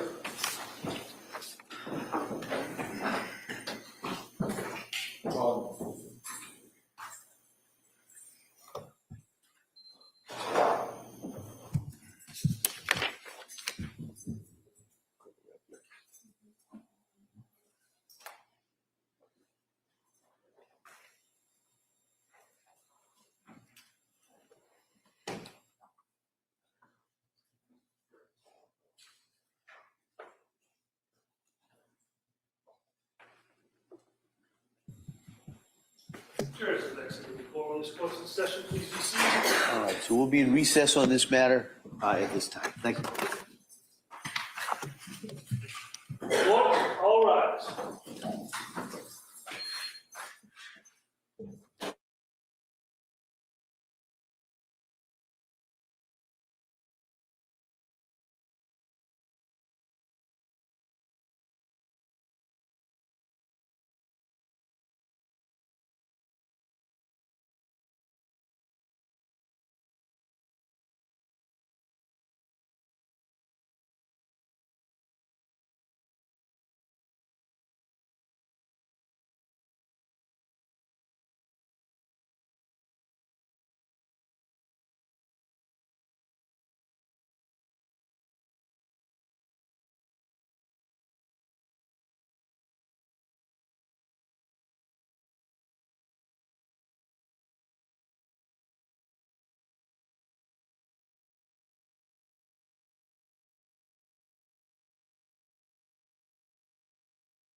Court is back in session. You may be seated. Your Honor, for the purpose of the record, we return back to the matter of Commonwealth versus Lindsay Clancy. All parties are present, including the defendant, excluding the jury. All right. Counsel, we ready for the jury? Yes, Your Honor. All right.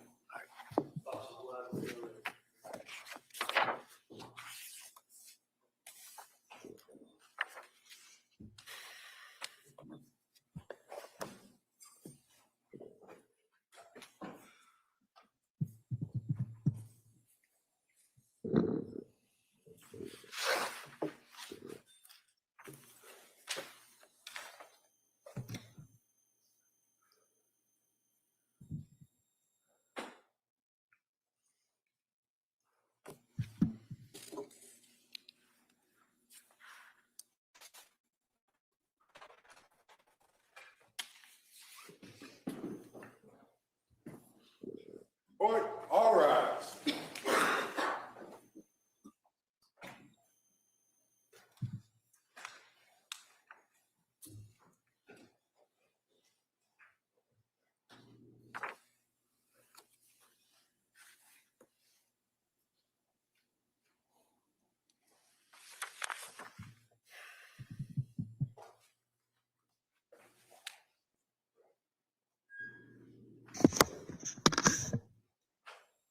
This court's now in session. You can be seated, please.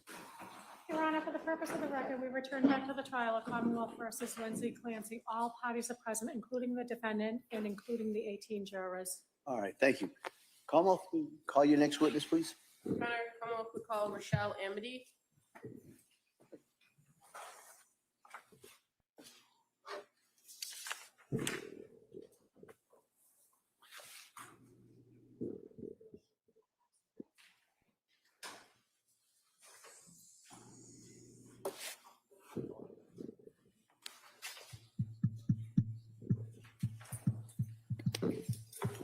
Come on.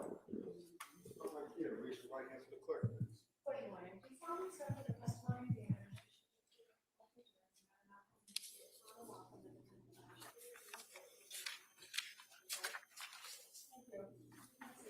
Watch your step, please. Hey, good morning. Good morning. Inquire? Yes, counsel, please. Thank you. Good morning. Morning. Could you please tell the jurors your first and last name? Rochelle Amity, Do you mind spelling your first name for the record? Rachelle, last name is Amede. Thank you. And how are you employed? What do you do for work? I'm a nurse at Brigham and Women's Hospital, the trauma surgical ICU. How long have you been a nurse? Almost 27 years. And can you tell us a little bit about your educational background? I have a bachelor's in nursing from Salem State University. And how long have you worked at Brigham and Women's? 20 years this week. And which unit did you say you worked in? The trauma surgical ICU. How long have you worked in that unit at Brigham? 8 years. Going back to January of 2023, were you working in that same unit? Yes. And what was the shift that you normally worked? I work the night shift, which is 7 p.m. to 7 a.m. And what was your schedule like for any given week? Did you work back-to-back shifts or? I can sometimes work back-to-back shifts. Okay, but you always worked the night shift? Night shift. Okay. I'm going to draw your attention to a particular patient that you had some interaction with in January of 2023, and that was Lindsay Clancy. Do you recall treating her? Yes. And was she in that trauma surgical intensive care unit? Yes. Do you remember the first time you interacted with her? Yes, I got her. And would that have been on the first night she was there on January 24th? Yes. How did she come to your unit at the Brigham? She came from the emergency room, went to MRI, then came to the ICU to me. And were you aware that she had been seen at a local hospital? Yes. In Weymouth, the South Shore Hospital? South Shore. While you were treating her on that first night, were you the main nurse assigned to her care? Yes. And what were your responsibilities as the nurse assigned to her care on that first night? First night, she was intubated, came to me intubated. We had to maintain her blood pressure at a certain number, just care, regular nursing care. Okay, and were you aware that she was on what's called a one-to-one? Yes. What does that mean? That means patient usually can't be left alone, and also depending, you always have to have somebody outside the room with to monitor the patient. And is that because that patient has been identified as a potential suicide risk? Yes. Now, on that, the 24th into the early morning hours of the 25th, was there a particular event that you were witness to for this particular patient? She coded. What does that mean? Means her blood pressure dropped for her. It meant her blood pressure dropped and it wasn't sustainable with life. So what did you do when her blood pressure fell and she coded? We started CPR, we did compressions. And this event occurred approximately at 3:30 in the morning, correct? Yes, Was she eventually stabilized after that code? she was. And did they do something as far as intervention to try to maintain her blood pressure? We increased her pressors. We added 2 more pressors. She was already on 2. They placed chest tubes in, started what we call a massive blood transfusion protocol. And did this all occur in the trauma surgical intensive care unit, or did she have to be taken to a different unit? No, it all occurred in her room. And other than medical staff that was treating her that particular night, did you observe anybody else present? She had 2 police officers outside the room. Okay, and so did they remain outside the room for the duration? Always outside the room, yes.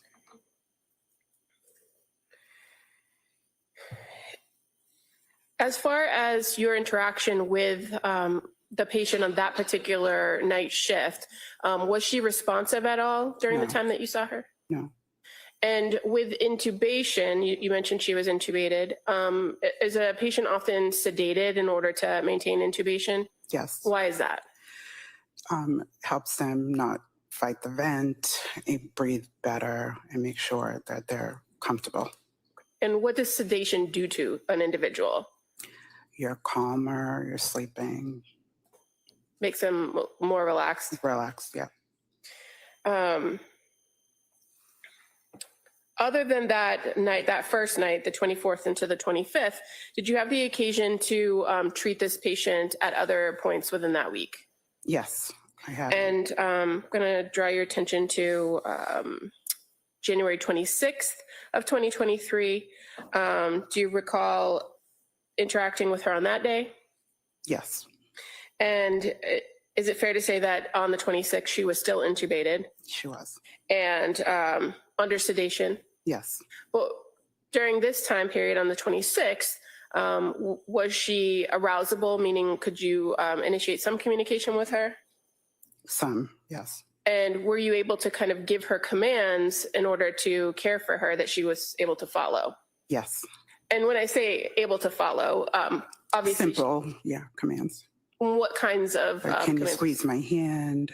Can you wiggle your toes? Just basic neuro check to just make sure she's alert and she's able to follow, understand what you're saying to her. And for this particular patient, you're aware that she presented with a spinal injury, correct? Correct. And so movement of the lower extremities was not something that she did. Correct. But did you observe her to move her head around and move her arms around? Yes. Now, you also had the occasion to treat her in the overnight shift of January 28th of 2023, correct? Yes. And during that time, she was also still intubated? I believe so. I'm not sure. I've had her both intubated and okay. While she was still intubated, did you have a system that you could use to communicate with her? Yes, board. We have a whiteboard or clipboard that sometimes patients can write on. Did you observe her to utilize that whiteboard to write on it? Yes. And at this point, when she's writing on the board, her eyes are open and she's responsive. Yes. And she's able to tell you how she's feeling, correct? Yes. And fair to say she used that whiteboard to tell you she was confused and that she couldn't feel her lower extremities. Yes. And do you recall her complaining of having pain? I don't recall.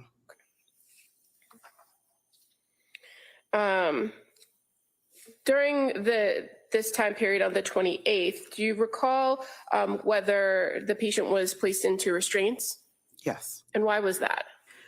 Well, we restrain all patients that are intubated for safety, And why? so they don't pull out the tube or pull out any lines that they have.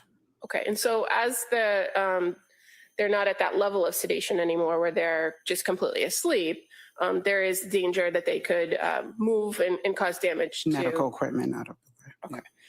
And so in this case, as far as the restraints go, fair to say that they were soft restraints. Soft, yeah. And what does that look like for a patient? Meaning? Well, like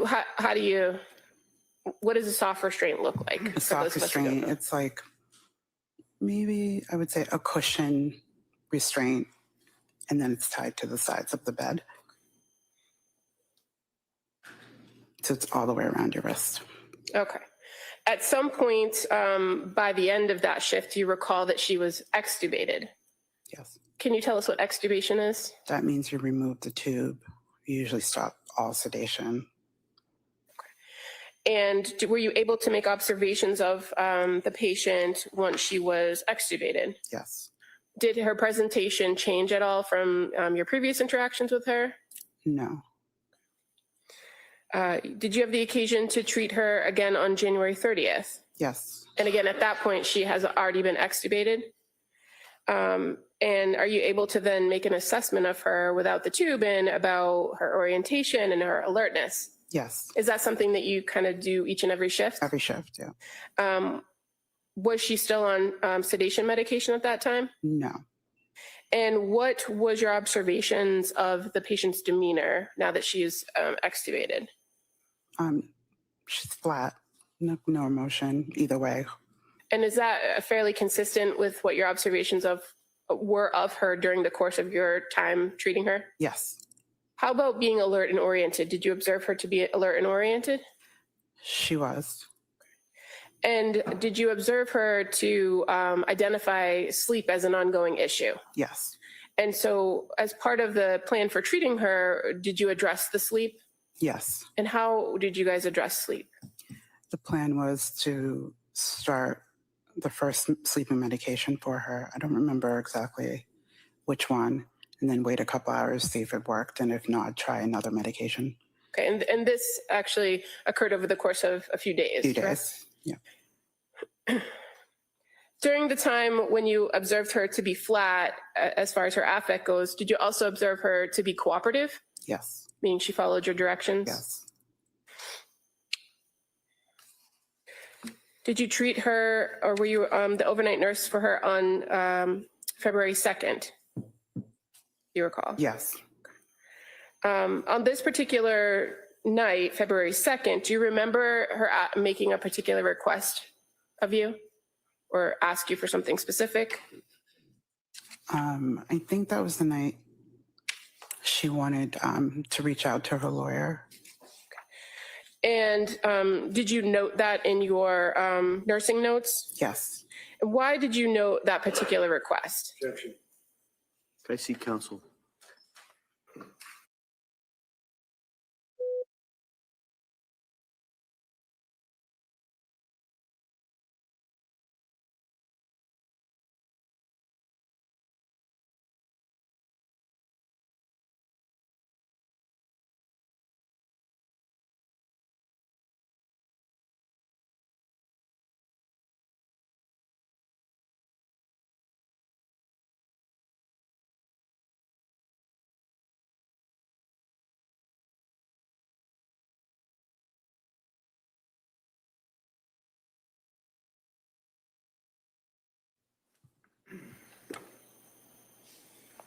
Yep, counsel, go ahead.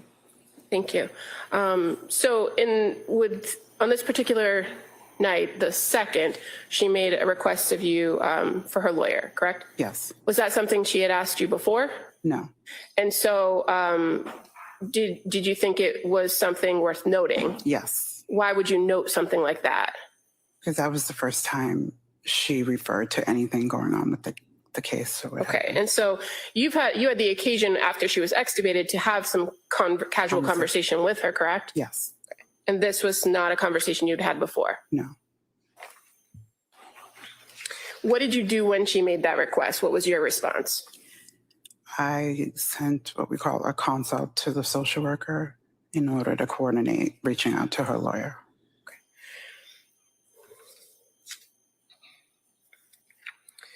In any of the shifts that you had been caring for this particular patient, did you see anyone besides medical staff and the law enforcement that were outside of the room come in and speak with her? No. Were you aware that she was not to have visitors? Yes, I was told the first night. And is that something that you've seen before in your work as a nurse when there are police on site? Yes. Were you present at one point when some troopers came in to take photographs of her? Yes. And were you in the room when they took the photographs? Yes. Do you recall assisting them in viewing the injuries to her wrists and her neck? I don't know if I don't remember assisting. Okay, but you were present. I was present, like in the room with her. And fair to say, your contact ended with this patient on February 3rd when she was transferred off of the trauma surgical ICU unit. Yes. So one moment. Sure.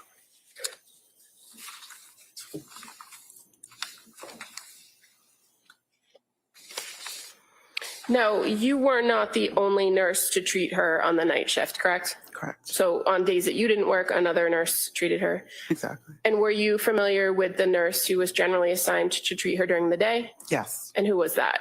Megan Collins. Megan Collins. And is it fair to say that with the law enforcement presence and this patient's particular situation, the amount of medical staff that were treating her on a regular basis was fairly limited? Correct. Meaning it was the same Yes. people all the time? Okay, thank you. Attorney Reddington.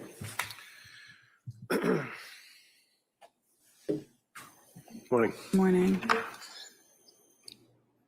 So first of all, you have the certified copies of the records from Brigham and Women's Hospital. I'd like copies. Commonwealth, any objection?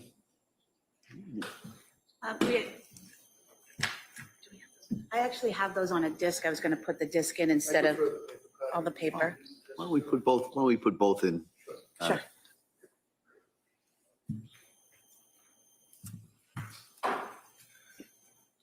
We could do A and B. Thank you. Now let's talk about a lawyer first, since that was the last that they asked you about. And correct me if I'm wrong on any of these dates or facts. She was admitted on the 24th of January. Is that correct? Yes. And do you have a memory as to approximately what time was it in the evening? Well, she got to the ICU, it was around 3. Okay. You're very soft spoken. Sorry. If you can just keep your voice up so all the jurors can hear you. She got to the ICU around 3 a.m. Thank you. And she came by med flight? She came to me from MRI. And MRI obviously would be when you're taking the pictures. Picture, yeah. And that would be on the 24th of January in the early morning hours, correct? I think it went into the 25th. Into the 25th? I think so. Counsel asked you about the whiteboard that she would write on. And I think it was, again, if I'm wrong, correct me, was it January 28th that she used for the first time the whiteboard to communicate? Yes. And the whiteboard basically is just a whiteboard and, and you write on it. Erasable. And she was not able to speak because she was intubated, right? Yes. And she was in the restraints that you've described as well, right? Right. Moving forward, January 28, 29, 30, into February 1st, February 2nd. It was on February 2nd that counsel asked you about her asking to reach out to her lawyer, correct? Yes. And do you know who her lawyer was at that time? No. Had you seen him before? No. Did you know, is his name Attorney Gelb? No. Make any reference to you? No. Do you know that whether or not she had conversation with Attorney Gelb regarding her status as being under arrest by the numerous police that were guarding the room? I don't. Do you know whether or not she was ever able to talk to Attorney Gelb, or did you refer her to the social worker people? I put in a consult for the social worker. Okay, thank you. When she was admitted on the 24th, would you agree that she was in the state of cardiac arrest shortly thereafter? Shortly after arriving to me. So I'm looking at the medical records that have been introduced for the jurors, and I'm referencing on page 18, if I may.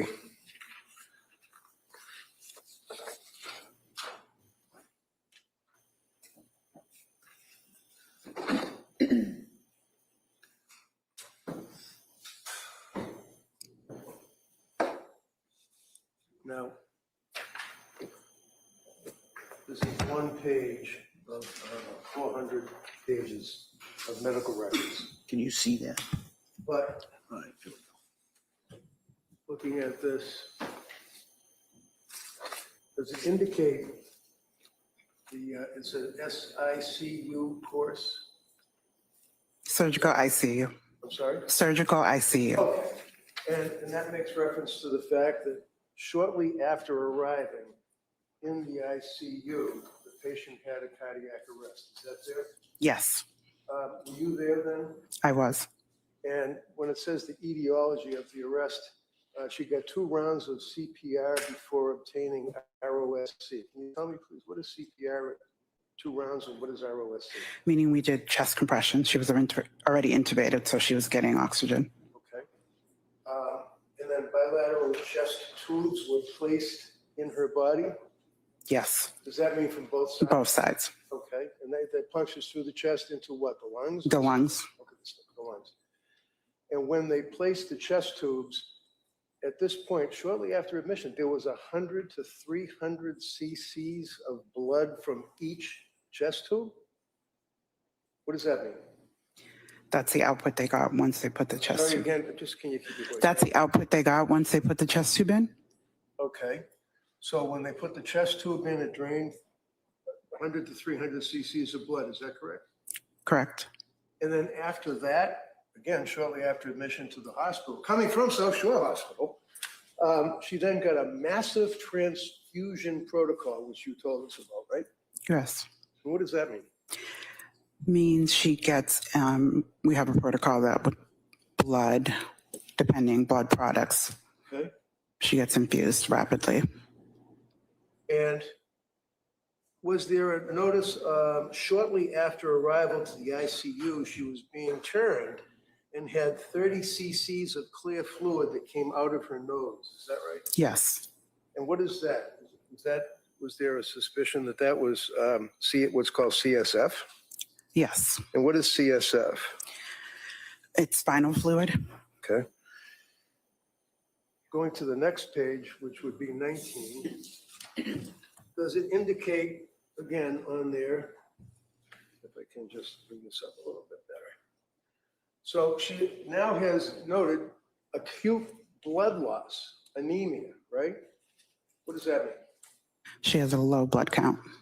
And do you know what happened to the blood, or any idea? I do not. So she had very low, lost a lot of blood, right? Yes. And she had anemia. That would be what, low blood or something? Yes. And she required multiple transfusions immediately following her arrest, right? Yes. And when it says arrest, does that mean arrest by the police or does that mean the cardiac? I want to make sure that's clear. It's cardiac arrest, nothing to do with the police, okay? And she had required multiple transfusions. And you were there for that, correct? Yes.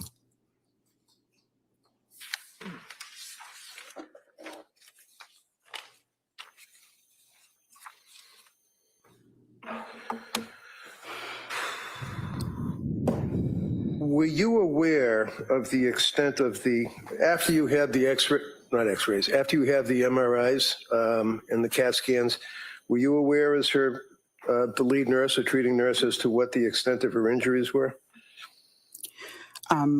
At that point, I don't believe so.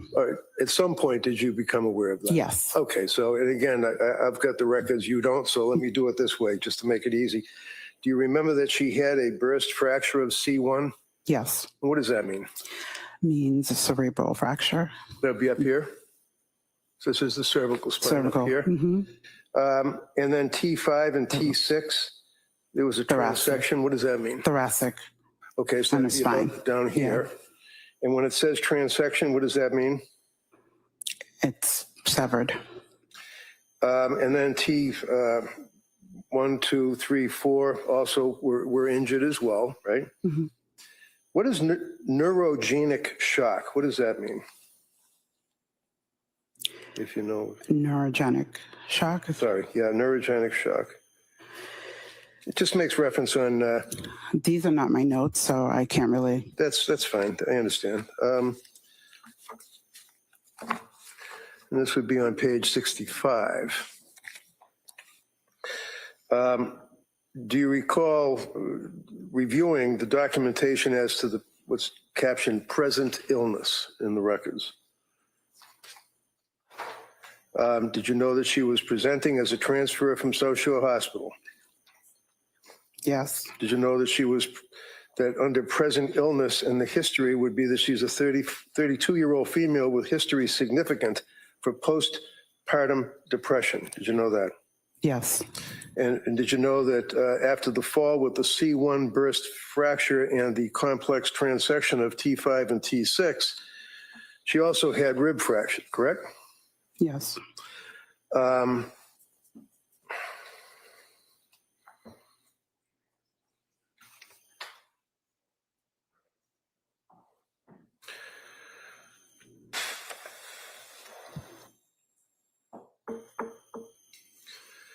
On page 66, that would make reference to the time frame going into the 25th, on the 25th, that she was reacting to painful stimuli, right? Yes. And that basically means that she's not conscious, if you will, but she's able to react to. If you cause pain. Yeah. Okay. There's a notation of a contusion, laceration, and crushing of the thyroid with thyroidal edema. What does that mean? She has swelling, I'm assuming, around her thyroid. Okay, and that is. Again, this is not my scope of practice. So. Okay. On page 70, the same evening, making reference to the fact that in addition to the injuries to the spine, that she also had the rib fractures and was currently in shock. Do you remember that she was in shock? Yes, no? Yes. Okay. Would you agree, or do you recall that there's a notation that this patient is critically ill, and noting that she has postpartum psychosis on page 72? Objection. I see counsel.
When you're treating a patient, one of the things you try to do is to know what their total body and emotional condition is, what they've been dealing with, and what injuries they have, right? We get a rundown or history of the patient. Sure. And as it goes into the end of January, and she had been communicating on the whiteboard, you were aware at that point why she was in the hospital, right? Yes. You knew where she came from, South Shore Hospital, right? Yes. And you knew that there had been discussion about postpartum psychosis. Isn't that right? Yes. Okay. And do you recall that, and this would be on, may I approach you, Honor, the witness? You may. Thank you. You can maybe, if you could show counsel. Wait.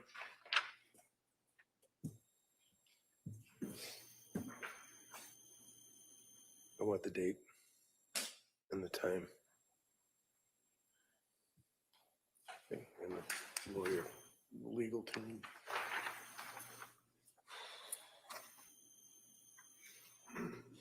So I'm just showing you one page from the medical record. Can you tell me in terms of what date is this page from? 125. January 25. If I'd ask you if you keep your voice, at least speak in the. Oh, sorry. Yeah. Thank you. January 25th, Okay, does it say what time? 9 a.m., 9:03 a.m. All right, can I see that for a second? Thank you. And looking at that,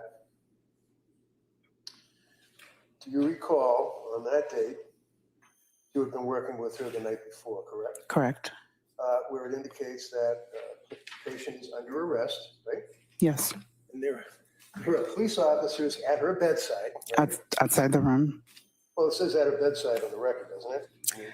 In the record, but I'm saying they And the night before, were outside her room. outside the room. You were not there during the day, apparently, right? Correct. Okay.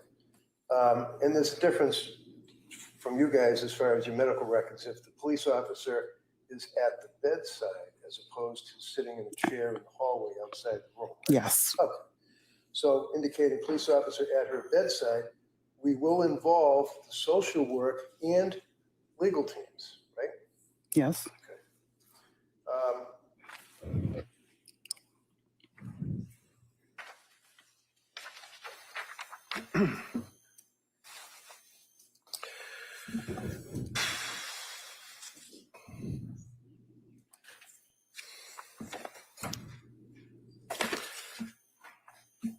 And again, on page 72, there's a reference to CSF leak, and that's significant. It says significant amount of fluid coming from her nose. Do you have any memory of observing that in your treatment? I did. Okay. And then, of course, there was the code event that you've already described for us. There's the 100 to 300 cc's of blood coming from the tubes, and then it makes reference to, on page 74, to massive transfusion protocol. Is that like a medical term, or is that somebody Yes, describing it, or? It's a medical, like it's a protocol that we have at the hospital. Okay. And on page 75, did you make reference to, or did you observe the injuries, for example, to her wrist? I observed. Yes. And would you agree with me, page 75 of the medical record, indicating if it says RUE, what does RUE mean? Do you know? Oh, right upper extremity. Right upper extremity, 3.5 centimeter deep laceration, volar aspect of wrist. Can you tell me what is the volar aspect of the wrist? I just don't know. I'm not sure what that's referring to. That's fine. Would you agree that there was noted a 3.5 centimeter deep laceration on her wrist? I can't say because I didn't measure. This is somebody else's note, so. Well, when you looked at her, did you observe with your own eyes and your own experience that she had a deep laceration on the... She had a laceration, yes. You can't say it's deep or not?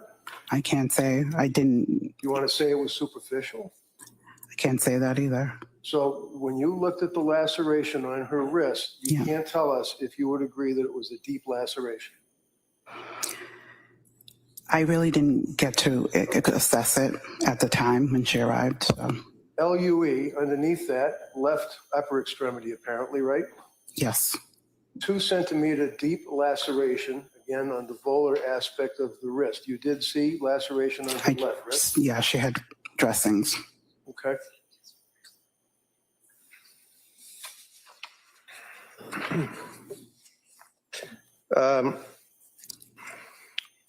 And when she was admitted, she had the core temperature of 82 degrees. Is that correct? If that's what's noted. All right. Do you remember, did they use a bear claw or something like that? What is it they call it? They put A bear hugger? bear hugger. They put a bear hugger blanket on them. And when I say them, I mean people that have a Low temperature to warm them up. hopefully raises the temp, right? Yeah. And then if it has warm intravenous IVF, that would be putting warm saline in the body. Yes, through an IV. All right, all with an effort to try to get the temperature up, right? Yeah. And her core temperature was 82 degrees even after she was at the South Shore Hospital and underneath the bear thing and all that. Still, If that's what's noted. Yeah. Again, that's on my note. that's pretty low, isn't it? It is. And you made reference to pressors. I'm sorry, can you tell me? Pressors, blood pressure medication to bring up the blood pressure. Okay. On January 26th, she was still intubated, is that right? Yes, And she was under sedation, right? yes, And then you referenced January 28th overnight shift, she was still intubated, right? yes, And January 28th is when she first started utilizing the whiteboard, is that correct? yes, But she was intubated, yes? yes, She was restrained to the bed, yes, and had the tube was still in her mouth, and she was writing on a whiteboard on the 28th of January, correct? she was able to, yes, January 30th, she was extubated, as the district attorney asked you, right? yes. So at that point, was she able to talk, like, talk? Talk. Okay. And then on February 2nd is when she used she asked about wanting to reach out to her attorney. Is that correct? Yes, But you had no knowledge as to her mother and father getting an attorney for her while she was in custody with the police all around her? no, Okay. And you tried to help her out as best you could? yeah, right? to coordinate. It's harder at night to, Sure. so I wanted to pass it on. And finally, she was not able to have visitors per order of the police. Is that correct? Correct. Thank you very much, ma'am. Thank you. Como, redirect.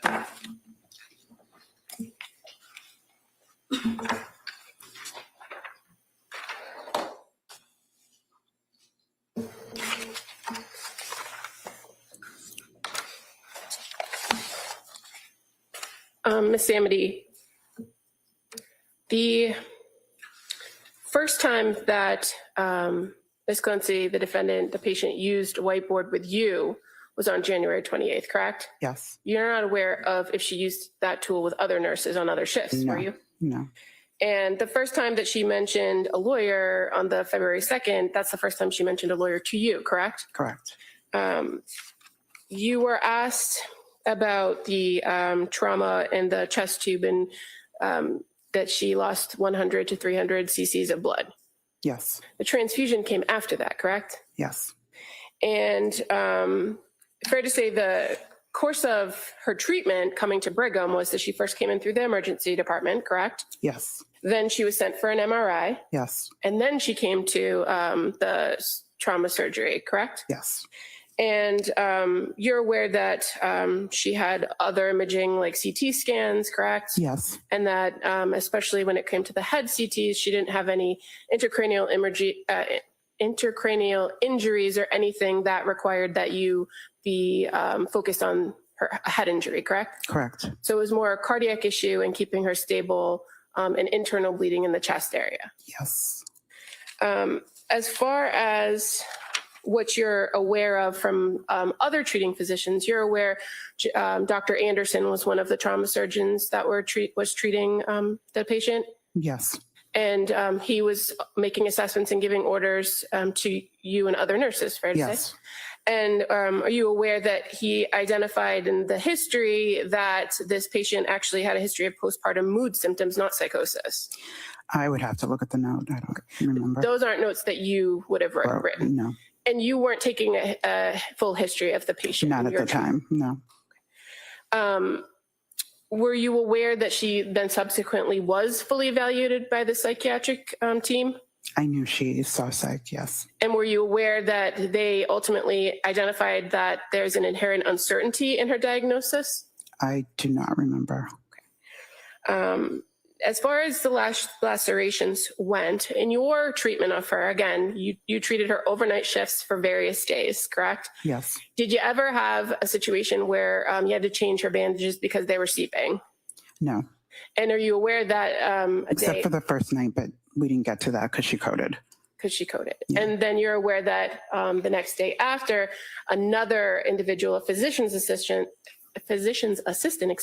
actually came in and treated those lacerations. Sutured, yeah. And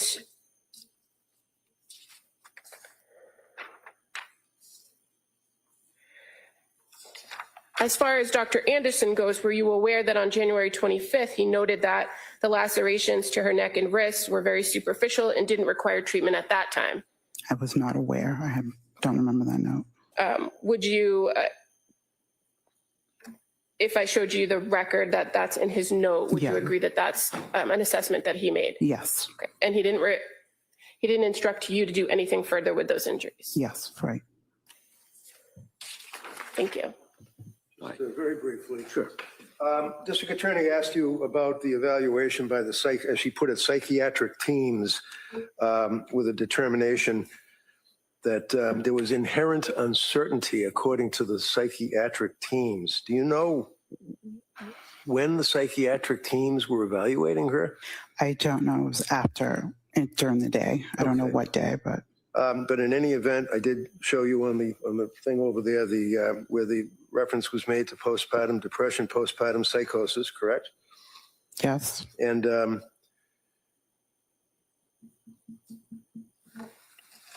all I have. Thank you, ma'am. Anything further? No, thank you. All right, thank you, ma'am. Let me sit down. Thank you.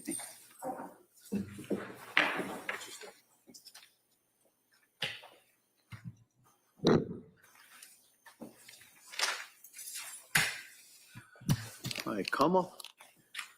The Commonwealth would call Megan Collins.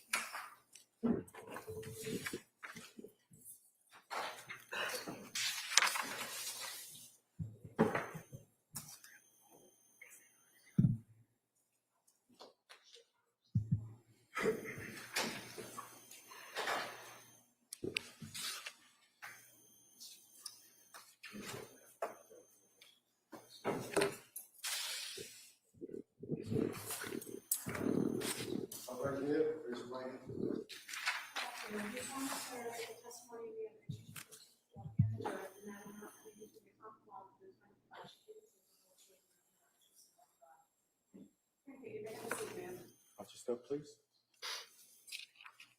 Hi, good afternoon. Hi.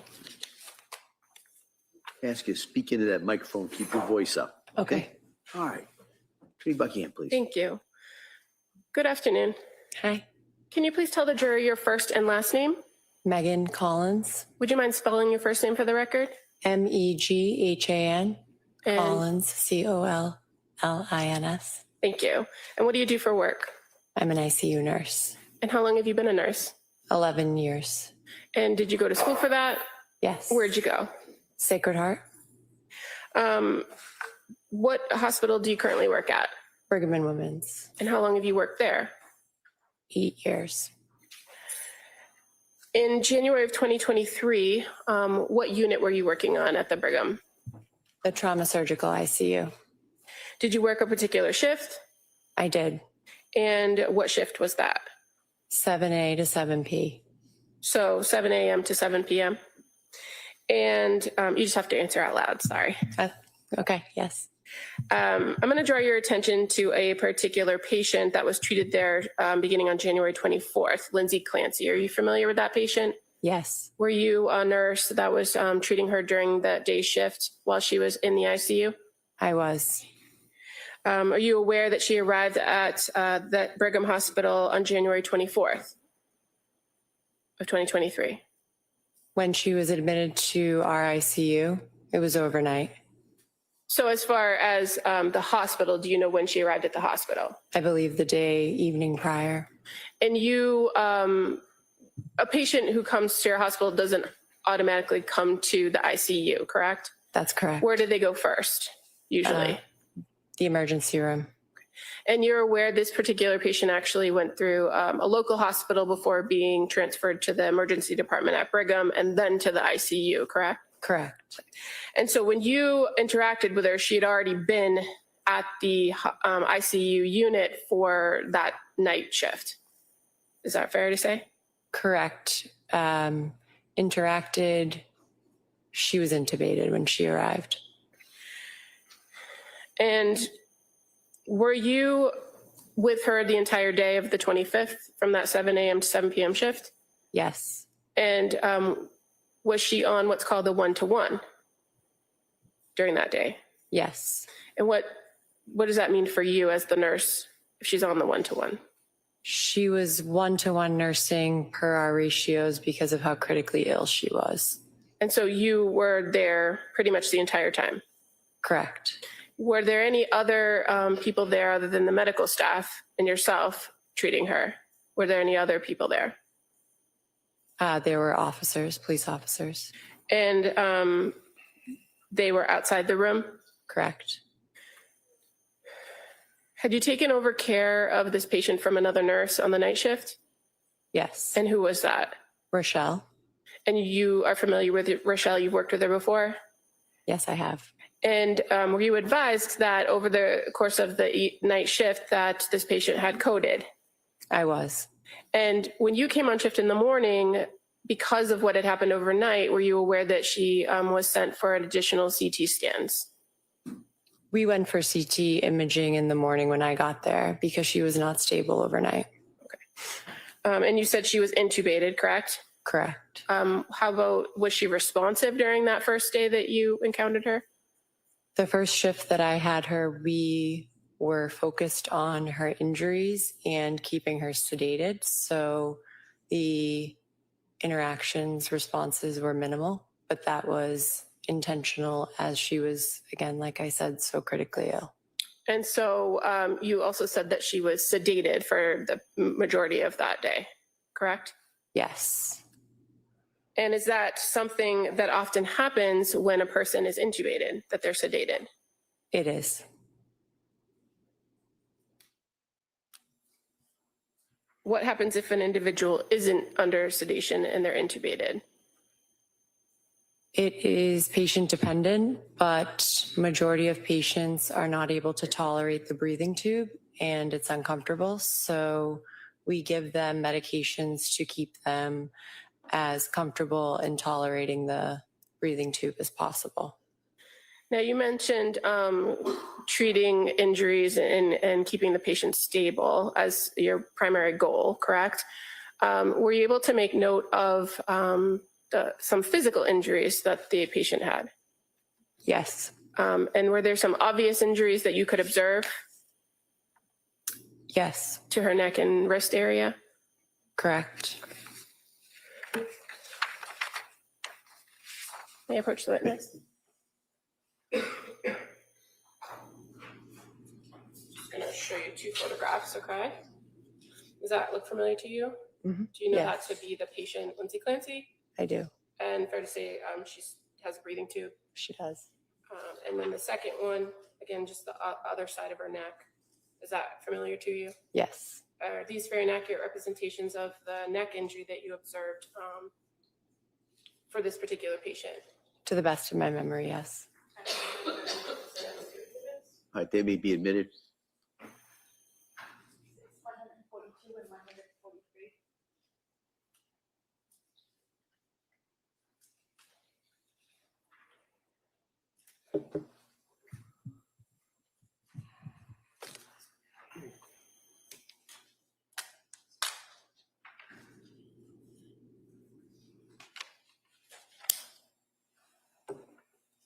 show you on the screen what's been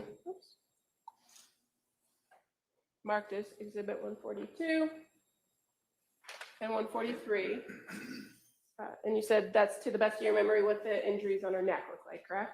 That's correct. And during your treatment of her, did those injuries require constant attention? They required dressing changes. It did not require constant attention. She had multiple injuries.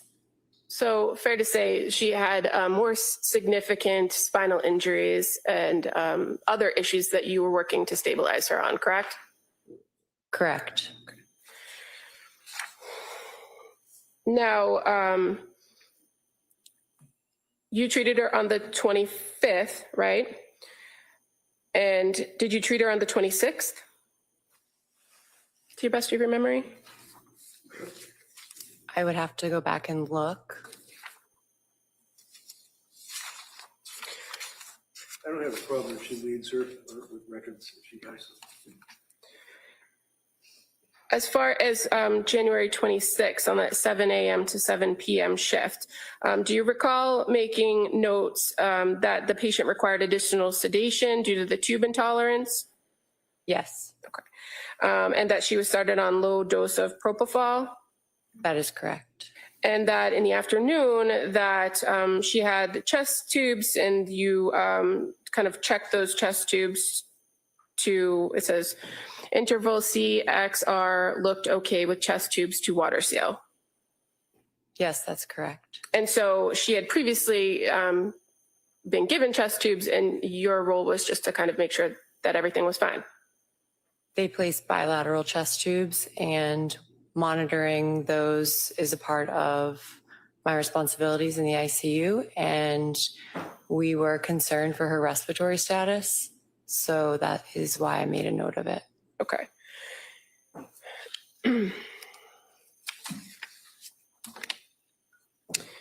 And as far as the injuries that were a part of your assessment of her, fair to say on January 29th, you also were treating her that day from 7 a.m. to 7 p.m. and you made a note where you identified injuries, right?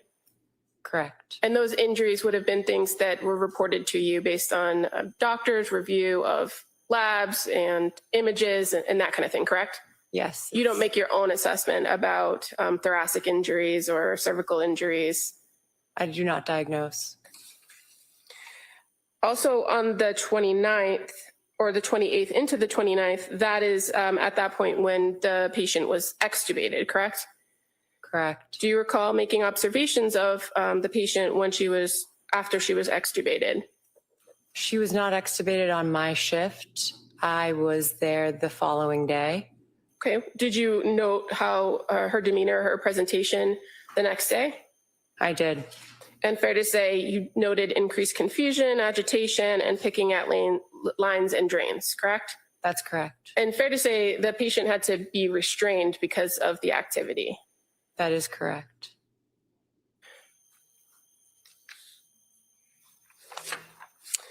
Is that something that you often see when patients come out of intubation, that when they're extubated, that they exhibit signs of confusion or delirium? Yes, it's called ICU delirium. And over the course of the next few days in your interactions with her, did you see that delirium decline or decrease? Yes, it was a multimodal approach to manage the delirium, agitation, and it did get better and it did improve. And fair to say during the time that you were treating this particular patient, there was also sleep issues that were part of the treatment plan. That is correct. And on January 29th and January 30th of 2023, were you present when the psych consult team came in to speak with the defendant? Yes, I was. Okay. What was the purpose of you being present? The purpose is we had consulted the psychiatry team to evaluate and determine capacity. And my role is as the ICU nurse is advocacy on behalf of the patient and to alert the providers if there's any changes in the mental status. Now, when they came in and you said advocate for their position, you're aware that the patient was looking to change her healthcare proxy, correct? The patient was changing her healthcare proxy. That is correct.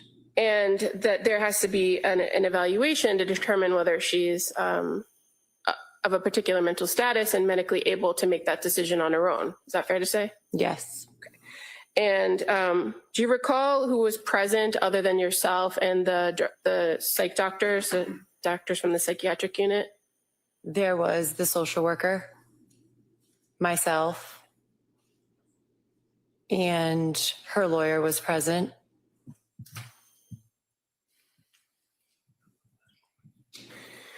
Had you been present when a lawyer or somebody else was with her prior to this consult? No. And fair to say, you were made aware very early on that there was a particular group of people that would be having access to this individual, correct?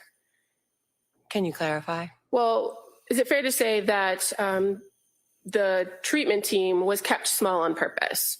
And the same people were coming in and being the nurse, day and night staff. There was limited access. Is that fair to say? It was kept to it was kept to a smaller team, but that was also protection of privacy for the patient. And during the course of time when she's on the ICU, which is between the 24th to February 3rd, there's always law enforcement posted outside the room, correct? Yes, and it was because she was... Well, I'm just asking you if there were law enforcement. There was. Okay. Do you recall having to check with the nursing director and the legal team at the hospital to make sure that it was permissible to allow anyone in besides medical staff? Yes, that's standard protocol.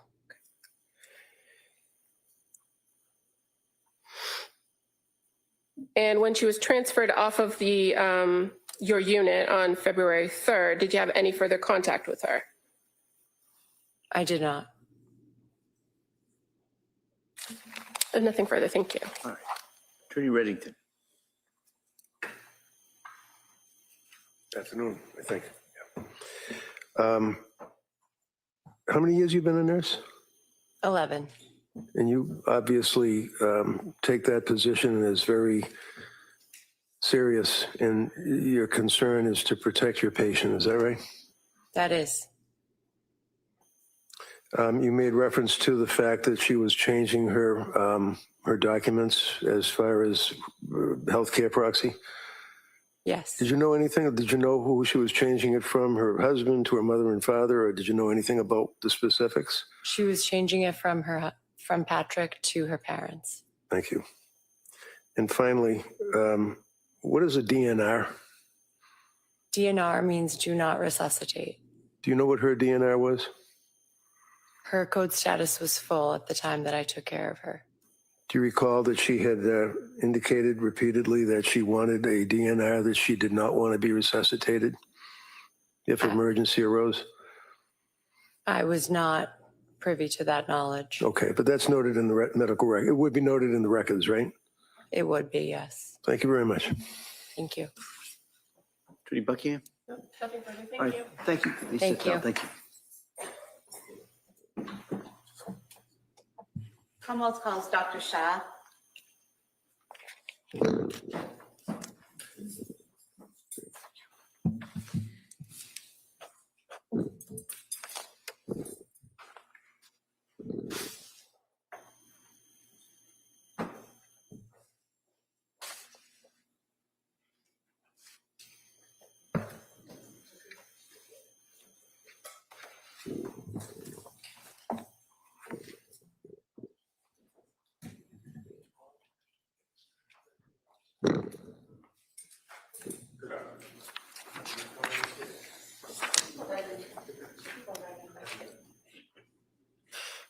You solemnly swear that the testimony and the evidence you shall give to the court and the jury in the matter now before the Commonwealth will be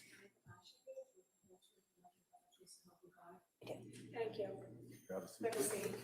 All right, good afternoon, doctor. Hi. I'm going to ask you to keep your voice up and speak into that microphone, all right? Thanks, Your Honor. Thank you. Thank you, Your Honor. Good afternoon. Can you please state and spell your name for the record? Sure. My first name is Sejal, S-E-J-A-L. Last name is Shah, S-H-A-H. What's your date of birth? 5/8/81. What do you do for a living? I'm a psychiatrist. And can you briefly describe your education and training background that qualifies you to be a psychiatrist? Yeah, absolutely. So I did my undergraduate in Philadelphia at the University of Pennsylvania, followed by medical school at Jefferson Medical College, also in Philadelphia. I moved up to Boston to do my residency in psychiatry at Brigham and Women's Hospital and Beth Israel Deaconess, followed by a fellowship in consultation liaison psychiatry at Brigham and Women's Hospital, and then stayed on as a faculty member. And where do you work currently? I work at Brigham and Women's Hospital.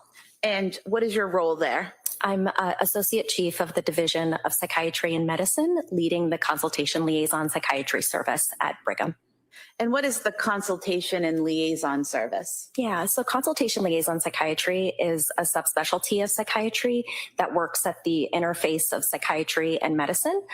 So we work both in the inpatient and outpatient settings. In this particular instance, we get called by other healthcare providers that may need help with their patients or have a question related in the psychiatric realm. And so I would see a patient that's admitted to the hospital and help provide recommendations to the physicians and the rest of the care team that's caring for that patient. So basically, say at the Brigham, if a patient's being treated there and a medical doctor is treating them and thinks that they need a consultation with a psychiatrist, your department would be called. That's correct. Okay. And how long have you been with the Brigham? 19 years. Now, I want to direct your attention to January of 2023. Did you interact with a patient named Lindsay Clancy? I did. And was that on January 29th, 2023? Yes, that was the first of a handful of times that I saw her. And why did you meet with Lindsay Clancy on January 29th, 2023? So my team was seeing Ms. Clancy for a number of reasons, including for psychiatric safety risk assessment. She had come in reporting a suicide attempt, which is a common reason why my team would be called, is to continue to ensure that patients are safe when they're in the hospital. So we make recommendations about kind of safety status, what can we do to help keep a patient safe, but then we also make recommendations related to medications. So that's why my team was following her. So that was one of the reasons why I saw her on the 29th, is to continue that assessment. I was also called to ask I was asked a new question that day, a consult question on whether she was able to make the decision to change her healthcare proxy from her, at the time, husband to her parents. And when you consult to help determine whether someone's capable of making a decision like that, changing their healthcare proxy, are you evaluating their medical decision-making capacity? That's correct. Okay. How do you go about doing that? So there's generally 4 parts to medical decision-making capacity. The first is whether somebody's able to voice a choice and whether that choice is consistent over time. The second is whether they understand the situation under which they're making that choice. The third part is appreciation of the risks and benefits. And the fourth part is kind of being able to reason or rationalize that information to be able to come to a choice and how they came to that choice.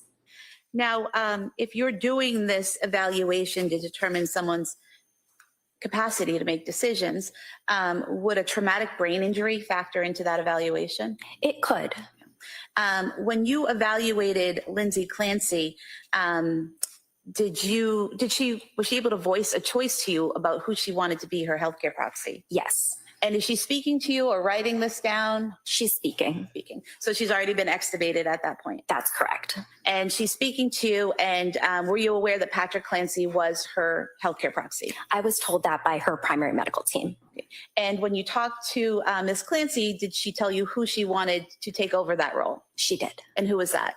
Both her parents. And you talked about that needing to be a consistent choice. How did you ensure that was a consistent choice with her? Yeah, so we waited to make the change from Patrick Clancy to her parents until the next day for a variety of reasons. We wanted to ensure that that choice was consistent over time, and especially because the day that I saw her, she had just gone through some pretty major medical events, including she had a major spine surgery, a decompression and a fusion. She had gone through some oxygen desaturation overnight, so was not breathing as well. Her heart rate was up, all of which then led to her being what we call delirious. She was confused overnight to the point where she asked her nurse, "Am I delirious?" And she was also experiencing some visual hallucinations. So that was one of the reasons why I was called in, to make sure that she was able to make that decision to change her healthcare proxy. And then in addition, the team had also voiced, concerns that she had come in after a reported suicide attempt. And so making sure that she was able to make that decision of sound mind. And so we actually waited until the next day when she could be reassessed. At that point, her delirium had cleared, and she was continuing to make that consistent choice to change her healthcare proxy to her parents. And in fact, you noted in the medical records that the hallucinations were part of an issue with oxygen. It could be. That could be one of the reasons. Delirium is usually due to a variety of different medical reasons, and oxygen desaturation could be one of them. She had also just recently had anesthesia related to a surgery that she had on her spine, so that could be another reason. And then her heart rate was also actually quite elevated, so that could be another reason. Is it common for patients who are just coming off of anesthesia from surgery, who have an issue with oxygen and other medical issues that you described, to have visual hallucinations? They can. It's not that everybody does, but they can. And delirium can be quite common after surgery, and particularly anesthesia. And those hallucinations that she was having, those were resolved by the next day. They were over by the next day, correct? That's correct. And her choice to change her healthcare proxy to her parents was consistent the following day, correct? That's right. You also talked about the patient has to understand the risks and benefits of the decision, correct? That's correct. How do you make sure the patient understands that? Yeah, so one of the things we do is really ask patients to take us through their thought process of why they're making that decision and what led to them making that decision at that moment in time. So we're able to kind of see their thought process and ensure that they're understanding, what it means to remove one person and add another. And what was Ms. Clancy's thought process in explaining that to you? Yeah, she was saying that her parents are quite supportive to her, and that she was thinking that she would have to change her healthcare proxy from her husband to somebody else. And we didn't necessarily go into the reasons as to, why she would have to change it, but she explained that she was very close with her parents. They would see each other frequently, given that they lived in close geographic proximity, and that she felt that they were very supportive to her and would have her best interests in mind should we need to invoke the healthcare proxy, or that if she couldn't make her own medical decisions. So was there a concern on her part that her husband wouldn't have her best interests in mind at that point in time? Sustained. You also talked about the patient. You have to make sure the patient's thinking about the information rationally. How do you go about doing that? Yeah, so one of the things we do is really ensure that the patient understands the situation and all of the kind of parts around it. So this comes into play much more when it's about a specific medical intervention, like an invasive medical procedure, or something like an amputation or a surgery. With a healthcare proxy, one of the things you want to make sure is that the person that they want to change their healthcare proxy to or appoint as their healthcare proxy makes sense in the context of their life. And Ms. Clancy was able to talk about how her parents were quite involved in her life. And so that's one of the things that we would assess. Okay. And then the last thing was making sure the patient understands the risk if the change doesn't happen. Mm-hmm. Did you go over that with Ms. Clancy, and how did you do that? Yeah, I did go over that with her. We talked a little bit about how it could mean that she would not have a healthcare proxy were she not to appoint her parents. And so we went through that, it's always in healthcare, we always talk about how it's great to have a healthcare proxy just in case you become unable to make medical decisions, and who would you want that to be? And during this conversation with the defendant going over all these points, did you ever have difficulty understanding her? I did not. Did she ever appear to have difficulty understanding you? So the first day when I saw her on January 29th, she described herself as feeling confused, and I definitely witnessed that as well. We went through a bedside cognitive evaluation, and she definitely made some mistakes on some of the cognitive evaluation. Therefore, I did diagnose her at that time with delirium. And then she was reevaluated the following day, and there were no issues with her understanding, and the delirium was gone, correct? That's correct. And were you aware during this evaluation that Ms. Clancy did not have a brain injury?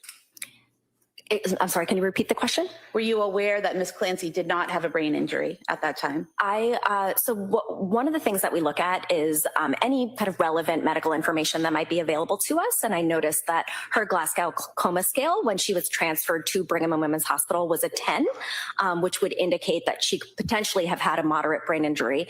But I don't recall thinking about whether, specifically whether she had a brain injury. Were you aware that a CAT scan was done, page 110 of the records, and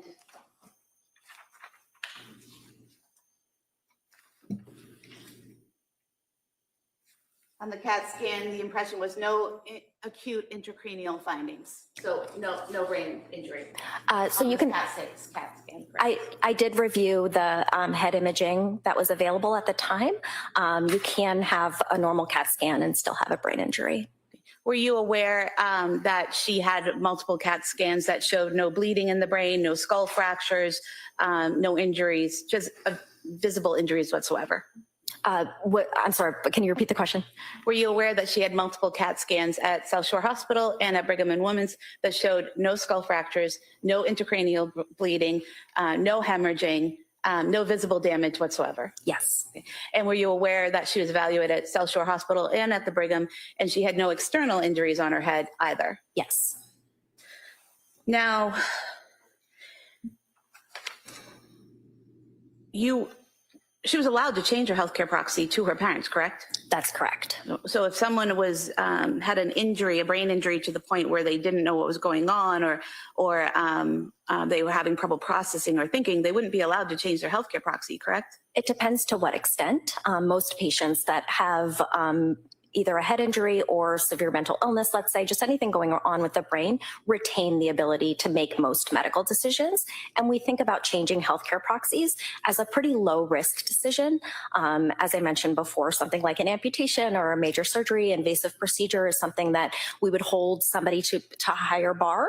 But a healthcare proxy is a pretty low risk, especially if it makes sense in terms of who they want to change it to. And when was her Glasgow score a 10? I believe it was as she was being transferred from the outside hospital to Brigham and Women's. And you're seeing her several days later, correct? Correct. And so when she was transferred from the outside hospital to Brigham, she was unconscious, correct? I believe so. Okay, so now she's conscious, correct? That's correct. And when she was transferred from the outside hospital to Brigham, she wasn't communicating or speaking or opening her eyes on her own, correct? That's what the report said. I was not there at that time, but the notes that I read, that's correct. So when you're speaking to her a couple days later, she's opening her eyes, she's communicating, she's responsive, she's interacting, correct? Yes. So it's fair to say that her Glasgow score would be higher than the 10 when you were speaking to her, correct? Yes.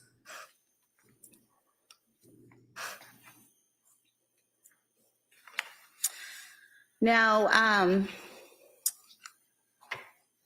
you did a mental status examination of her while you were doing this evaluation about her decision-making capacity, correct? Yes. And it's fair to say under mood, you listed okay? Yes. That you listed her thought process as organized, goal-directed. Is that correct? Yes.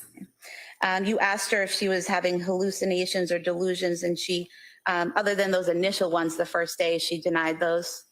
During my evaluation, yes. And she also denied suicidal intent and homicidal intent, correct? Yes.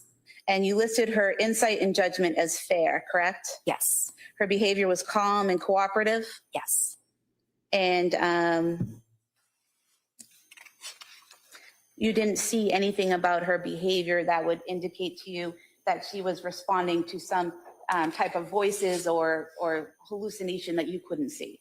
At that moment, no. But as I mentioned, I did speak with the nurse beforehand, and Ms. Clancy was able to report to me that she reported visual hallucinations overnight. Overnight after surgery? That's right. Okay. And then never again? Not during my evaluation. And did you speak to Ms. Clancy again on February 19th, 2023? Yes. And was the purpose for that to prepare her for a transition from Brigham and Women's to Spalding Rehabilitation? That was one of the reasons. Okay. And what were the other reasons? So it was an ongoing safety evaluation, ongoing evaluation of psychiatric safety risk, as well as medication evaluation to determine if her medications were at the right level, the right dosage, and that she was on the right medications. And then just ongoing evaluation in terms of kind of her mental status. And during that meeting, she denied suicidal intent, correct? That's correct. She denied homicidal intent, correct?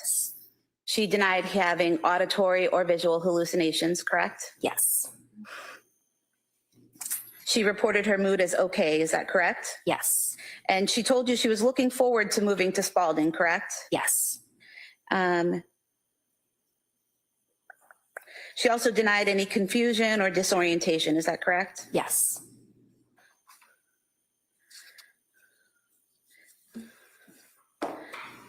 And again, you described her mood as okay on that day? Yes. And you described her as future-oriented on that day? Yes. And then you spoke to her again on February 21st, 2023, is that correct? Yes. And on that day, is this the same purpose that you just described, getting her ready, assessing her mental status and getting her ready to transfer to Spalding? Yes. Okay. And during that time, you wrote that the patient reported feeling down about her current situation, her paralysis, and the events leading up to her hospitalization. Is that correct? Yes. And you also noted that she said her thoughts about what she had done were not constant throughout the day, correct? Correct. So she wasn't thinking about killing her children throughout the day, every day, correct? Correct. And she said she had no suicidal intent, no homicidal intent, correct? Correct. No auditory or visual hallucinations, correct? Correct. You also write no PI. What does PI stand for? Paranoid ideation. And there was none of that either. Correct. You also made a note, notes low mood today in the context of her physical and legal situation, but does not currently meet criteria for major depressive episode. Is that correct? Yes. So her focus seemed to be on her physical and legal situation, but being hopeful about moving on to Spalding. Could I see counsel?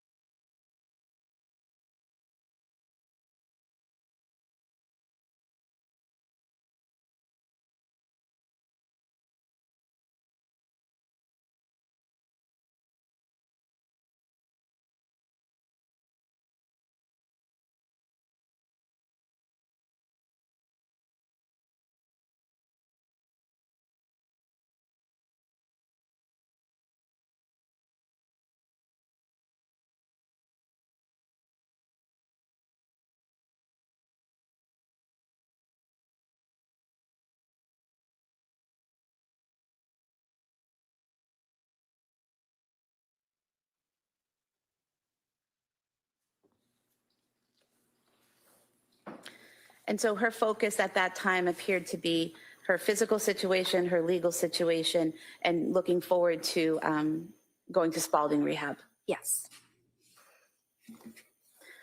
And then your last visit with her was February 22nd, 2023, correct? Yes. And again, she indicated she was hopeful about treatment at Spalding. Yes. She was future oriented. Yes. And she denied suicidal ideation, homicidal ideation. Yes. She denied audio hallucination, visual hallucination, and anything else of that nature.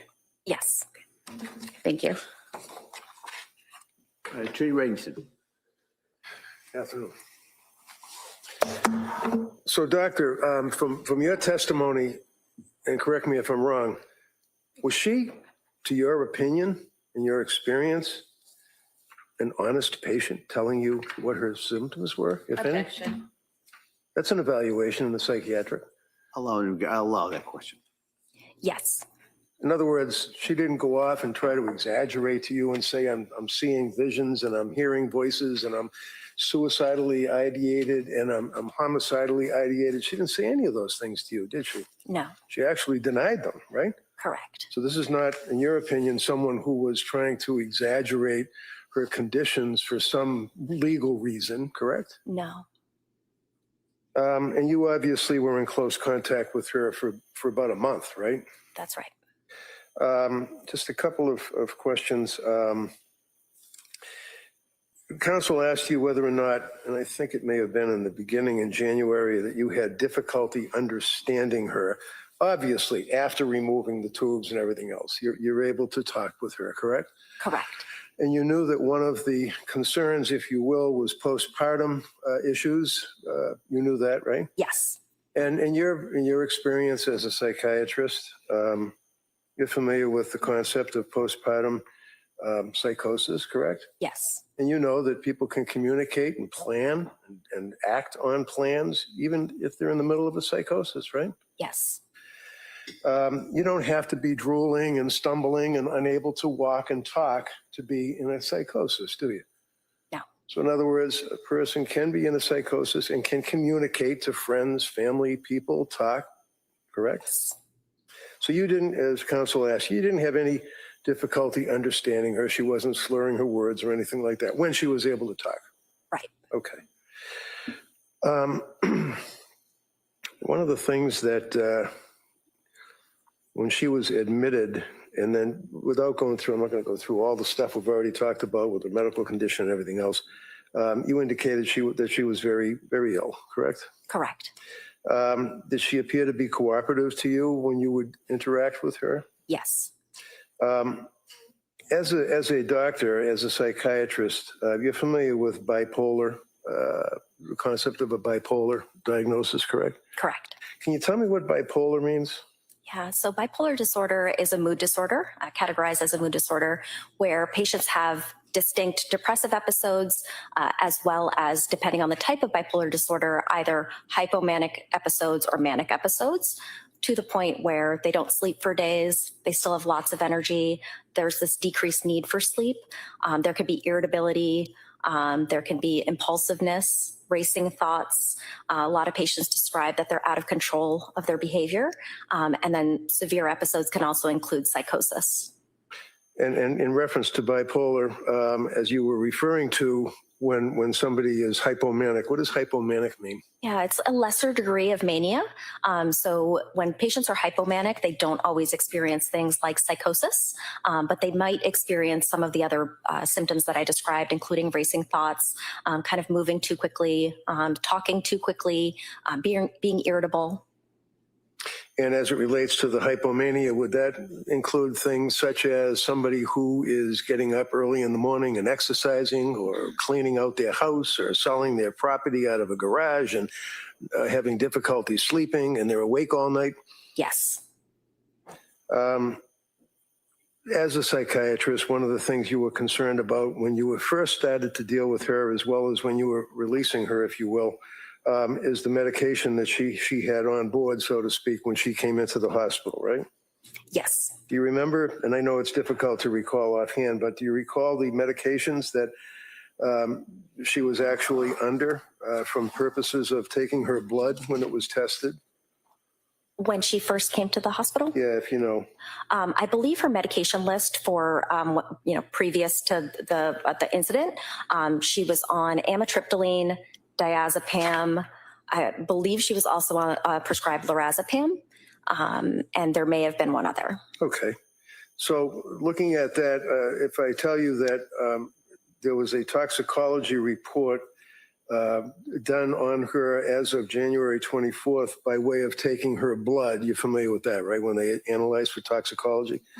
and toxicology obviously would tell us what the medications, if any, what type of drugs she had on board, booze, cocaine, anything, right? Yes.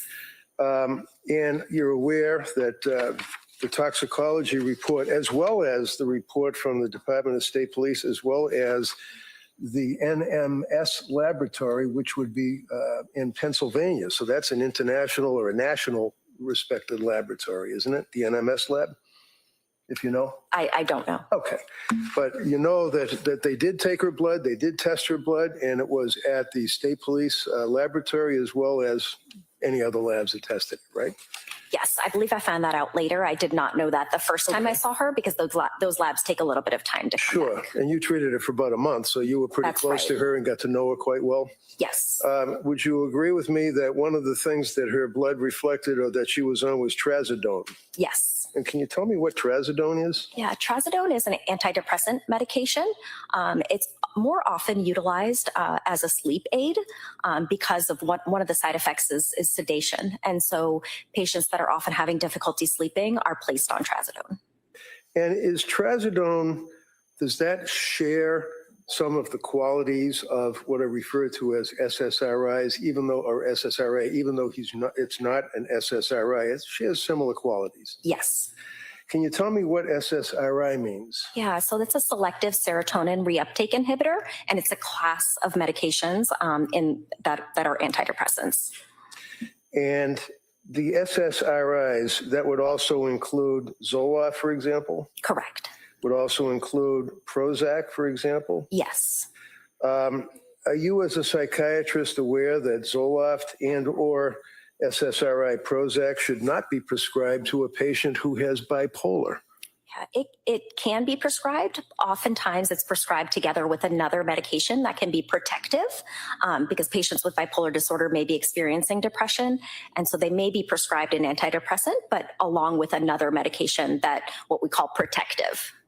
And in reference to the SSRIs, the selective serotonin reuptake inhibitor, what does that mean? Selective serotonin reuptake inhibitor, what does that mean? Yeah, so oftentimes in depression, patients are kind of lacking serotonin in the spaces in their brain that helps. Can I interrupt you? What is serotonin? Yes, serotonin is a neurotransmitter. So it's a hormone in the brain that works on the brain. It works in other areas in the body as well, but for these purposes, it works in the brain at nerve endings throughout the body. And that neurotransmitter helps with things like mood regulation.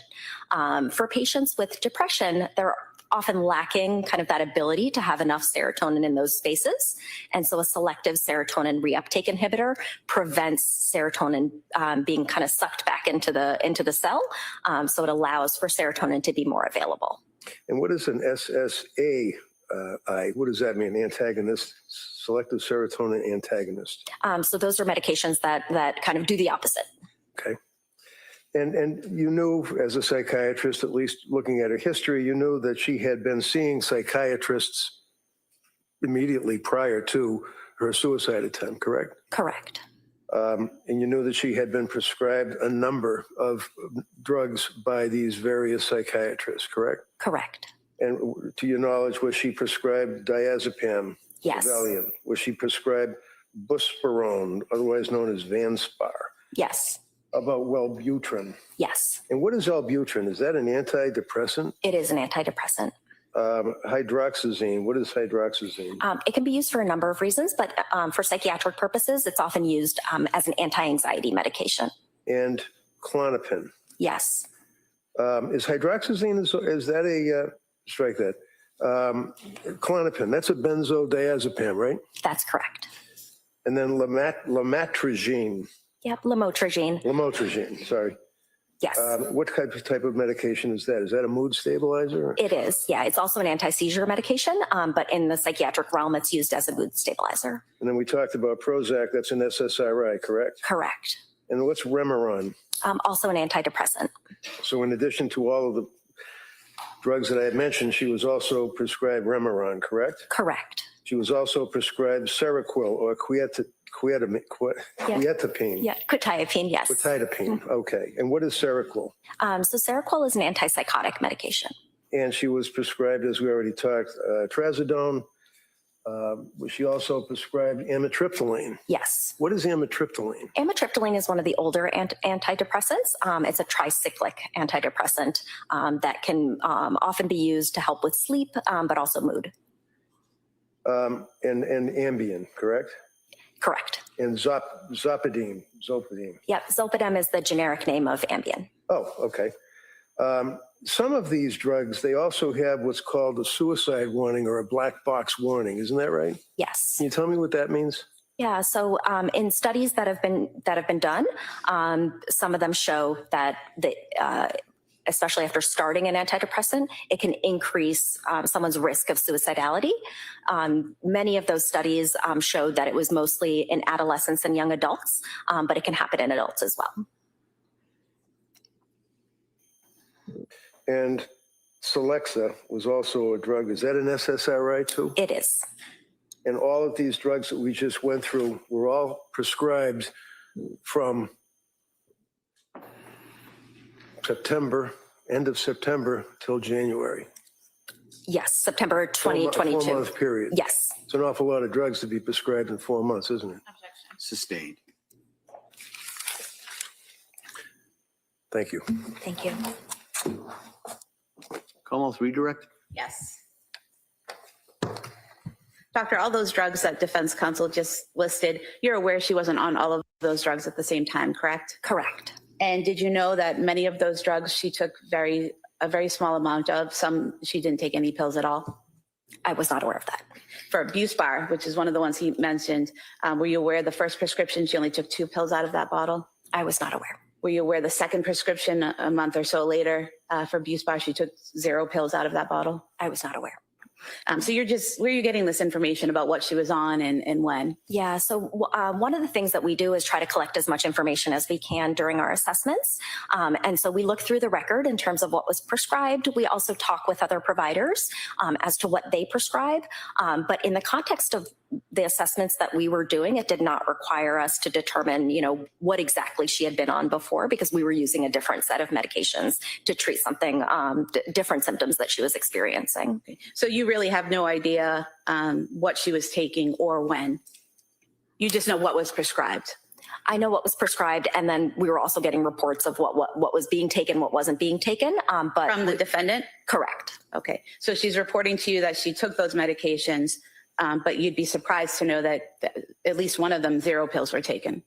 I don't think I'm surprised. No. Okay. And you talked about prescription and what she was taking. Were you aware that in the time frame just prior to her being admitted to the hospital, she was only prescribed trazodone, Valium, and amitriptyline, just 3 medications? Yes, I was aware.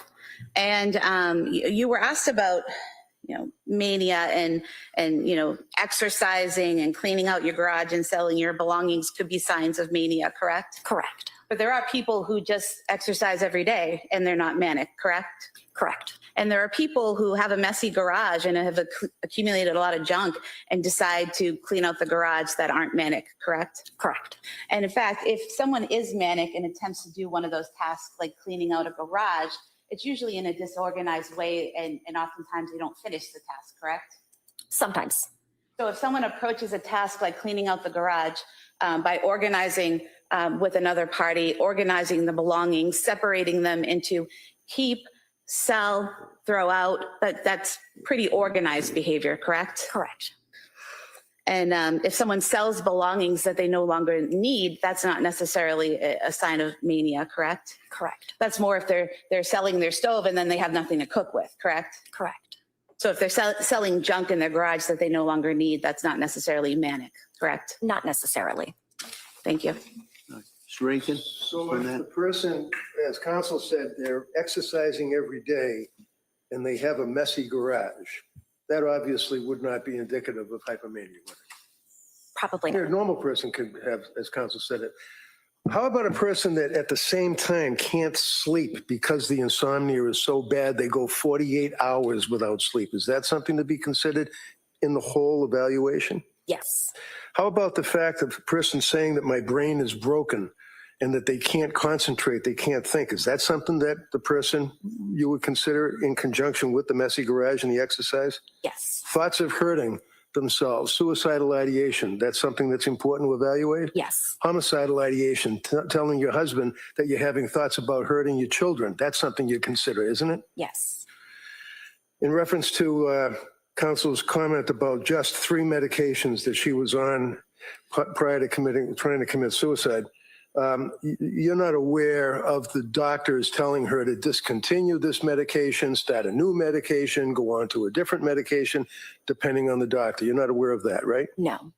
And finally, if you know, did she sign a DNR, do not resuscitate? She asked to the day after the first evaluation that I did of her, which was the capacity assessment to change her healthcare proxy.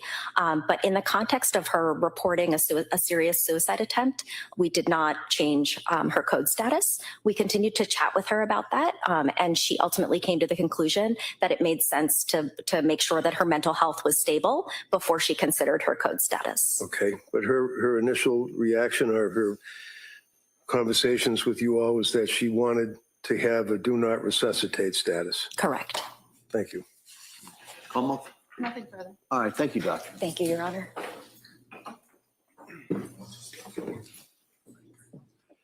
All right, members of the jury, we're going to take the afternoon recess at this point. So I'm going to ask you to go back to the jury room, and then we'll come back here approximately 2 o'clock. Okay? Court, all rise. Sure, so the notebooks, take on the chairs, please.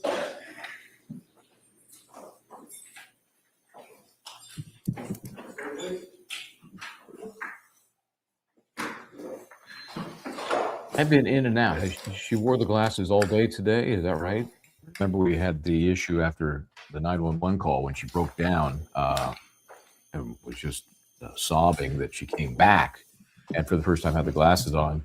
But I haven't really taken note. I thought she was off the glasses again later in the week last week. Anyway, who doesn't have problems with contacts? And I'm assuming she wears contacts. That's just an assumption on my part.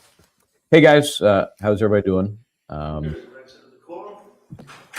Let's see if they have anything to chat about. Counsel, anything we need to address before the break? Oh, yeah. No. All right, so we'll be in recess till about 2 o'clock. Thank you. All right, then. All righty, then. So I had a couple of meetings this morning, but I've been able to kind of keep track of a few of the items. Keep me straight, things that I might have missed or may misunderstood. Please let me know. I'm not proud. Let me get rid of this banner since I'm here. And if you do have any questions, throw them up with the question QQQ or the question mark. Helps me try and find them, or for Sheila and Joy to find them and throw them in the other pile. Very interesting witness for so many reasons. First of all, she's kind of an up-talker, which drives me crazy. Yes, doctor, I've been on your couch for an hour and I was fine before I got here, but after hearing you speak, I now am insane. Everything she says ends with an up note. So that is what we needed to find out from the patient to see if it was affecting her. Oh, yeah, drives me crazy. It's certain generational thing, but I would think somebody that's been through, the world of academia to the degree that a psychiatrist obviously has been, that would go away at some point. But no, it hasn't with Dr. Shaw. And I tried to write down her name. I think it was Sejbol. I think that's wrong. Anyway, she was the 25th witness. I think I got that straight. And as we predicted early on, it was going to be, transitioning from these first responders to the doctors. And man, we're deep in doctors. We're up to our knee in doctors here. I think the only person, looking at my poorly crafted notes here, I think, because we had 17 witnesses before today. So Dr. Snyder, Dr. Caporo, Dr. Casavant, Dr. McDonough, and then we got some nurses as well. Let's see, we had a cop dropped in there. And there's been an issue about, let me talk about this for just a second, because I was thinking about it as I heard the testimony unfold. I believe that Mr. Reddington, defense counsel, said during opening how Lindsay Clancy had been handcuffed to the bed. Remember that conversation? And then there was one of the cops from the last day or so was testifying about their presence in the hospital and said, I don't remember her being handcuffed. I don't remember. And I thought, well, how do you not remember that? I think we got that figured out now. They used, as is quite often the case from the various doctors you may have heard from, that during the intubation or extubation process, the patient is dying to get his or her hands on the gear and rip it out, move it. It's irritating. And so they will put those soft restraints on their wrists. It's kind of, it's kind of like a cuff that holds their relative wrists to the bed rail so they can't hurt themselves, pull out gear, whatever. There may have been an additional incentive to do that because she was essentially on a suicide watch, right? So maybe there never were any handcuffs. There were cuffs, but they were, you can probably picture them. I'm sure you've seen them. They have the sheepskin type lining, some of them. Some of course, are, pink and feathery. No, those are different. And so that is what would be construed, I think, by Reddington as handcuffs, probably more specifically wrist cuffs, and a totally different connotation, right? Than if the cop's ever strapped to the bed in handcuffs and she's paralyzed. The impression is, and I heard the question from Kevin Reddington with one of the cops last week. It was, what were you afraid of? Where was she going? To highlight that, all of this manpower was being used to keep an eye on her. So anyway, just my thought on the cuffs. Wrist cuffs, I will call them.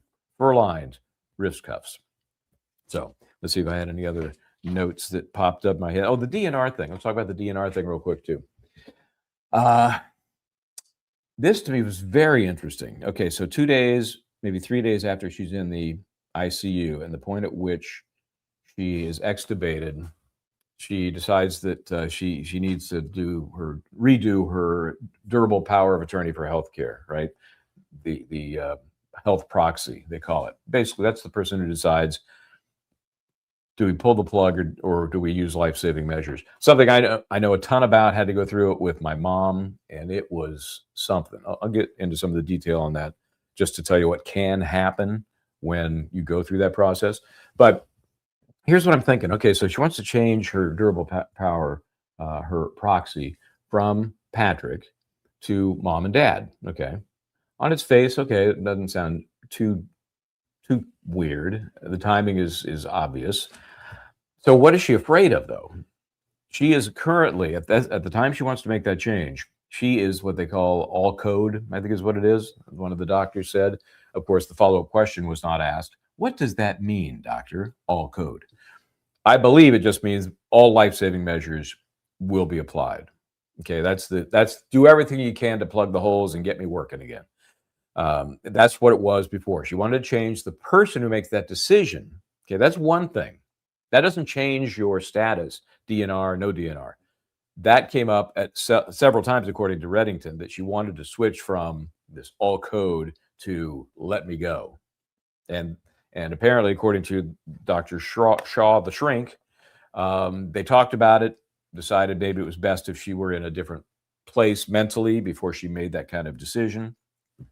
So my thought was, okay, so that decision remains in Patrick Clancy's control. Why would that bother her? If in fact it was so bothersome she wanted to get it changed? A, does she no longer want to die and thinks that he would have some control on keeping her alive because the current DNR says all code? Or is there some other reason other than the bizarreness of, hey, I just ended our children's lives and then tried to end my own, if you believe she did. And now you're in charge of my healthcare decisions. Okay, I get it. That seems weird, but I just wonder if there's a different reason for thinking that through. We're thinking that he might somehow have a reason to change her DNR, because otherwise it doesn't matter. I mean, really, yeah, there are little things you might have some issue that you weigh in on, but the biggie is the DNR issue. So Yes, I can't disagree with that, Darcy. Sedated, so handcuffs are essential. Of course, if you're sedated, you're not doing much with your hands anyway. I really think it's more about that delirium they talk about that comes up after the fact, after they extubate you or after actually they bring you out of the sedation. You've probably seen videos online now. I don't think there are any of me. I've only come out of sedation a couple of times, where people are loopy and they say goofy things and they do weird things, and that's part of that delirium that comes about as a result of anesthesia. So anyway, when I had to deal with that, it was my mom had ultimately congestive heart failure. Funny, that happens when you smoke for about a bazillion years. So she had an event, right? And so basically a stroke. And so, that affects your ability to do pretty much anything. And so she was on the respirator. She had no durable power of attorney. So we gather all the kids. I got 4 sisters, no brothers, which explains a lot. And so we're gathered, outside the hospital room.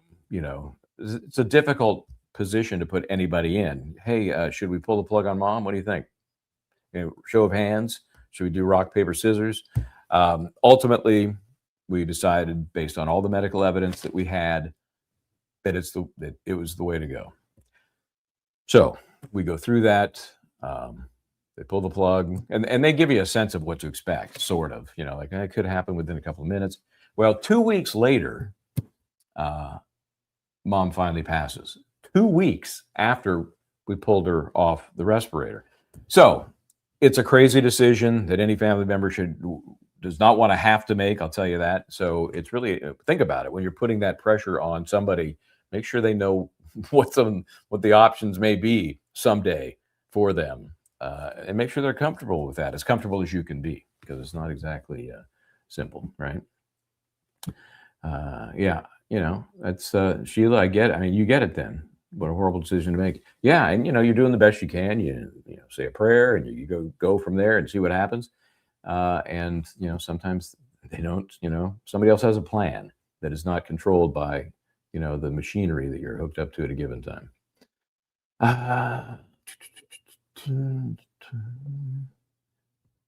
Yeah, I mean, I get that. Lydia, I appreciate that. I think it was a big deal because it wasn't about what decision to make, but who to give decision to make one about Lindsay. Yeah, and that's the theory behind it. There's no doubt about it. That's why I just started thinking it through to see if there's maybe something else that was going through her mind that made it important to take Patrick off the list and put the parents on. All righty, thanks for the jewels, gold coin. What I've learned is I've gone into the inner sanctum to see a little more about the jewels, and they're actually, anytime you see that little word there, I don't know why we don't see the emoji that is supposed to be connected to it. Anybody know that? There's supposed to be an emoji. I'm guessing this emoji looks like a gold coin. I don't know why that happens, but Bruno's wife, thank you so much. Bruno, thank you as well. And Princess Carly, 2 jewels, a silver star. See, why don't we see a silver star there? I don't know. It seems like you're getting gypped. You should have that. Did Patrick visit her at all during the time? That could have been why she chose her parents over him.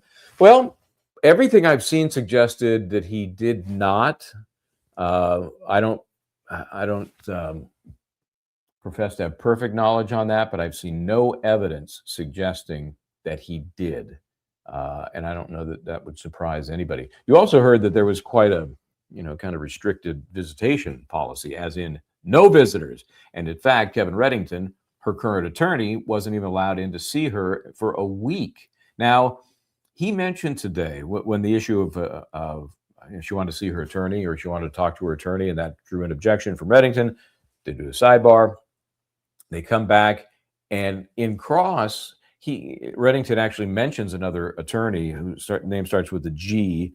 I was in motion at the time and couldn't write down who it was, but it made it clear that she had another attorney somehow involved in the process prior to Mr. Reddington.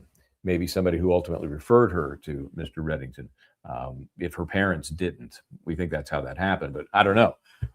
So there was a question of, attorney-client privilege, especially if Reddington was not the attorney at the time. He needs to raise that, to have a sidebar, and apparently make clear that there was never any real interaction with this other attorney. But it was the first I'd heard that name before. It's like Gerd. I mean, I think it was Gerd. Does that sound right? Yeah, it sounds a little odd. Let's see. Let's talk about Dr. Shaw. Dr. Shaw, Lydia is prolific with all these good points.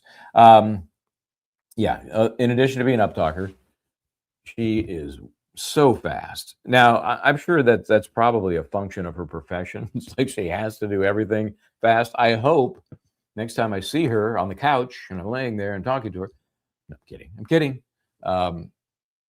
that she, is more measured, let's put it that way, in her conversations with her clients. But, even medical professionals can get a little nervous, a little hyped up on the witness stand because they don't do that every day unless you're a professional witness. But, she's in the grind most days. This is an aberration. So I think that does kind of heighten that pressured speech, if you want to call it that, if you want to use a term. She wasn't the worst with the pressured speech. I'll tell you who was. It was a pressured speech. I think everybody knows. I think is that urge. I get a little of it myself. I think it's more impatience, but it's that urge to kind of jump in and add your 2 cents while somebody is finishing a thought, a question, something that isn't quite happening as quickly as you would like. That's pressured speech.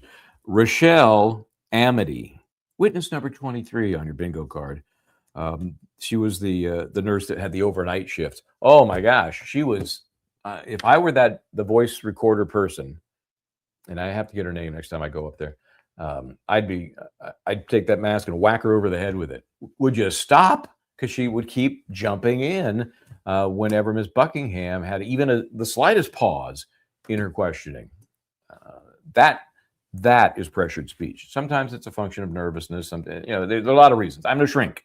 There are a lot of reasons, and a lot of people exhibit that, and it's not all that unlikely and uncommon when you get on the witness stand where things are a little more, amped up. So, but I agree, person does need to slow down. Slow it down. Louise, why is the prosecutor concentrating on the brain and ignoring everything else? Well, I think the prosecutor wants to give her the cleanest bill of health on the brain as she possibly can, because that defeats, or at least in the prosecution's theory of the case, that defeats the defense theory that she had either some form of brain damage, physical or chemical, and that led to what happened that day. Anything that could make it look like Lindsay Clancy was effectively altered. Okay, so if the prosecution can prove that her brain was just fine and dandy, well, then that helps their argument that this was a premeditated act. This was not a function of chemicals or postpartum psychosis. Loved that. When that popped up, that was the first time in evidence psychosis came up. In this case, it was in medical records. Obviously, immediately objected to by Ms. Buckingham. But I think they might have had a brief sidebar. But when they came back, it was clear that the judge was going to allow it. They had and needed to lay a foundation. I could tell. This is an interesting courtroom. You've heard before, no speaking objections, right? That just means if I say objection, Your Honor, relevance. That's not a speaking objection.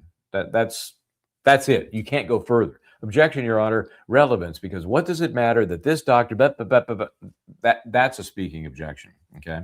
Every courtroom is different. Every judge is different. Some like to engage in a colloquy right there and, with the jury there. I remember the case, the ASAP Rocky case. That judge, who we generally liked, and he did have a lot of sidebars, but he would. First of all, you got Joe Tacopina, and what's his name from? Oh gosh, I can picture him. Maybe this will help. Maybe this will help me. You remember this guy, don't you? Wait a minute, I got him right here.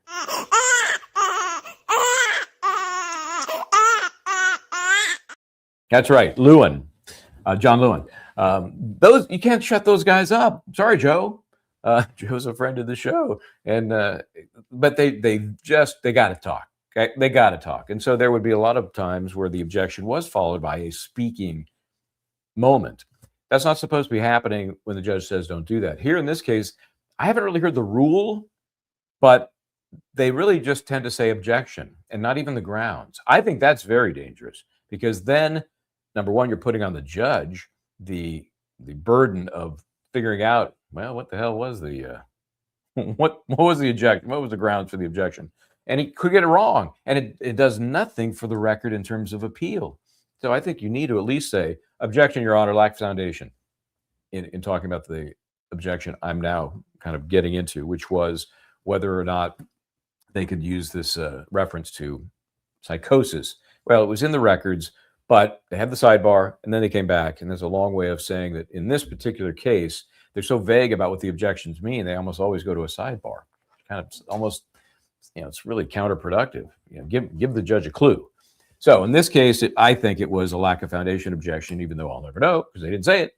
When they came back, Reddington was then able to lay a foundation that it was in the records, that you had conversations with other healthcare providers, and then boom. So now it's in. So now the jury at least they're seeing it really and hearing it for the first time in the context of what's going on with the treatment of Lindsay Clancy in the hospital. And that definitely helps the defense.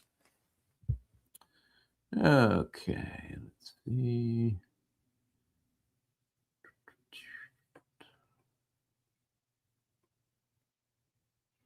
This is a good question too, Blanca.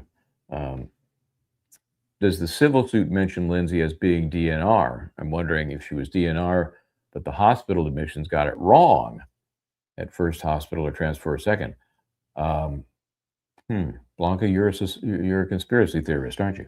I haven't seen anything in the civil paperwork. Of course, the medical records, they've now been allowed into this criminal matter, but not so much in a civil matter. You got HIPAA issues, all kinds of stuff. I've seen nothing that suggested that there was a change in her DNR status, at least through the civil medical records. So,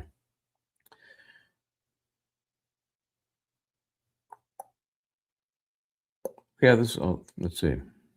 Oh, that's right. We have Karen is on tonight. Karen,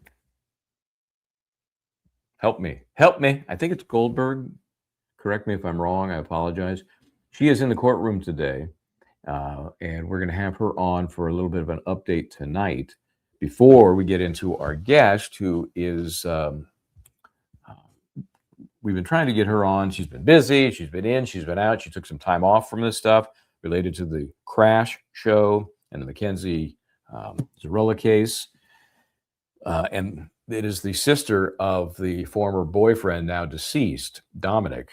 Her Christina Russo is coming on tonight. So that'll happen after we get our update on this particular case. To be honest with you, the update at this point, at the halfway point, we're really almost 2/3 of the way. If we come back at 2, they go from 2 to 4. Not a lot of meat, but I would like to get a sense of what's going on in the courtroom from our special deputized correspondent. So we will do that at 6 o'clock right off the top. So, the tweet itself, Lindsay's parents both here today, sitting with Dr. Zeisel. That's been the same virtually day in and day out. The only difference is on day one, which was opening statements, it was mom and dad were there with the priest. And then that was it. It was only there that first day. I'm not sure what that means. Scheduling issues. Thought it was going to be worse that first day. I don't know. I do not know. But I do think it was odd that it was a one and done for the priest.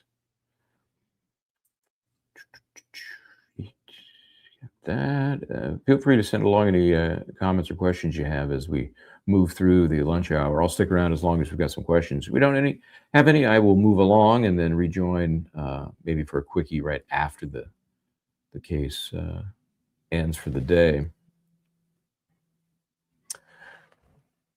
Gene, JN3NQ.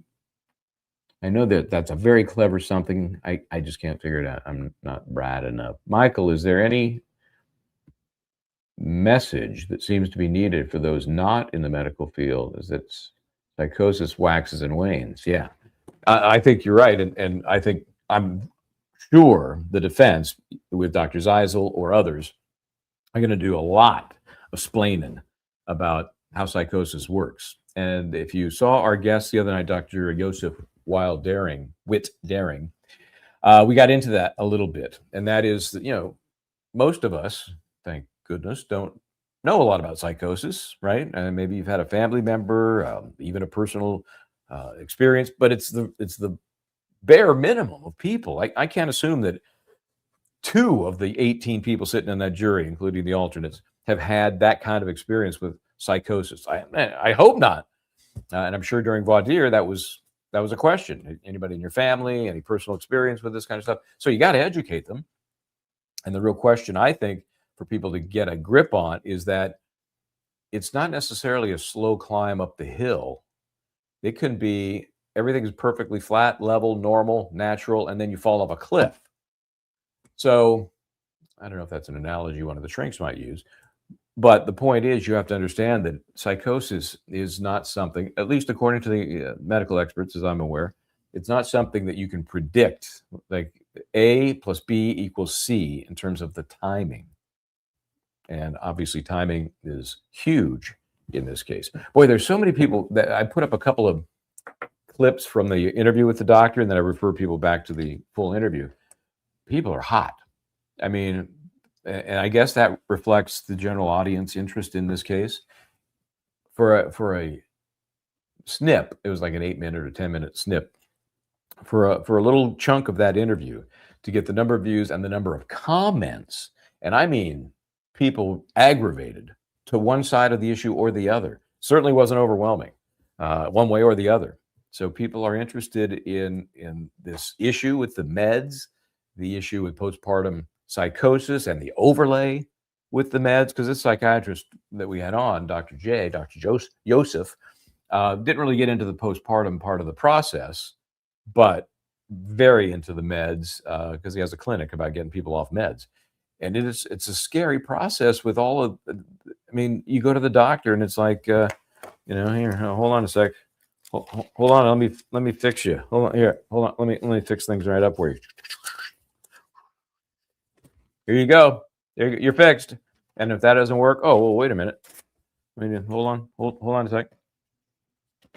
There you go. Here, go get that one.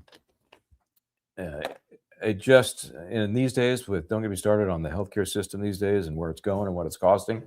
It ain't getting better. And we did talk about that with Dr. Joseph as well. How the current state of insurance and coverage and denial of coverage, how it is making it even more difficult with these folks who just like to just give you some pills. Here, you just have some more pills. Don't worry about it. The pills are the answer to everything. Are you right about that? Do they still have standing motion? I don't know that that's the motion I think you're referencing is the one about first responders. We're beyond that now. So at some point we may learn that I think 12 first responders they had, might have been 13 or 14, because there were a couple of wobblers there. A couple of them that were ER folks that truly aren't first responders. They were the first to interact on the medical level beyond field work, EMTs, paramedics. So they aren't quite first responders. Maybe we'll learn that they cut the legs out from under that, and there were another 10 to go that didn't take the stand. I think 10, 12, probably enough. So that wasn't the standing motion was not for medical providers per se. It was really for first responders. And I get it. Huge difference. Very important difference. And then, of course, very important question. Darcy, president of the Domino fan club. Domino was scratching to get in. I basically walked back in the door from the meetings I had at about 10 minutes before they finished. And I appreciate that judge waiting for me. And Domino was, sometimes he just likes to make the rounds. Yep, everything good? Everything good here? Everything good in here? Daddy owner? And then he wanders out. I think he's in the other office now. He gave up. I'm sure he'll be back. If not during this afternoon session, then tonight we'll definitely have him come back. Don't worry. Take a breath. Proof of life will be shown. Some of us are wondering, Susan Collins, some of us are wondering, the prosecutor and her co-host, they're wearing bows in their hair. Usually you don't see lawyers wear bows. Wonder if they wear them because one of Lindsay's kids wore one. That's, I mean, that's digging deep. That's as good a guess as any. Maybe it's just a fashion statement they both appreciate. I don't know. I don't know. I guess if you ask them if they thought something like that would have an impact on the jury and they said it would, then yeah, I think they would do it purposely. I look at them. I don't see them as fashion plates. I'm sorry. I don't see them as people. I see them as, hardworking, obviously intelligent, legal professionals. I may not like the way they're trying this case, but okay. I don't see them as fashion plates. I just don't. I don't think they would put that much time and effort into the whole bow thing. So, I don't know. That's my non-answer. The bows are very 80s, though. We talked about that when they first were noticed. Oy. Oh, okay. You're gonna have to help me with this, Casey. Thoughts on South Shore ER doc attitude? Which doctor was that? Because I have some rough notes on names. Maybe it'll help me bring an image up. Which one was the South Shore? Was it Casavant? I'm not sure. Let's see. Let me go to the live. Let me go to the live and see if you answer my question. Was it Casavant?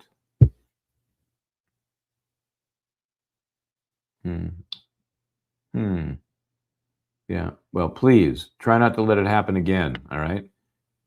Karen, get your bow. Karen is in court today. She is a official deputy correspondent for Justice Serve TV. We're going to talk to her tonight. I can't remember if this is your first time into this case, into the courtroom or not. But we're going to find out. It's a little different than some. Oh, okay. Here we go.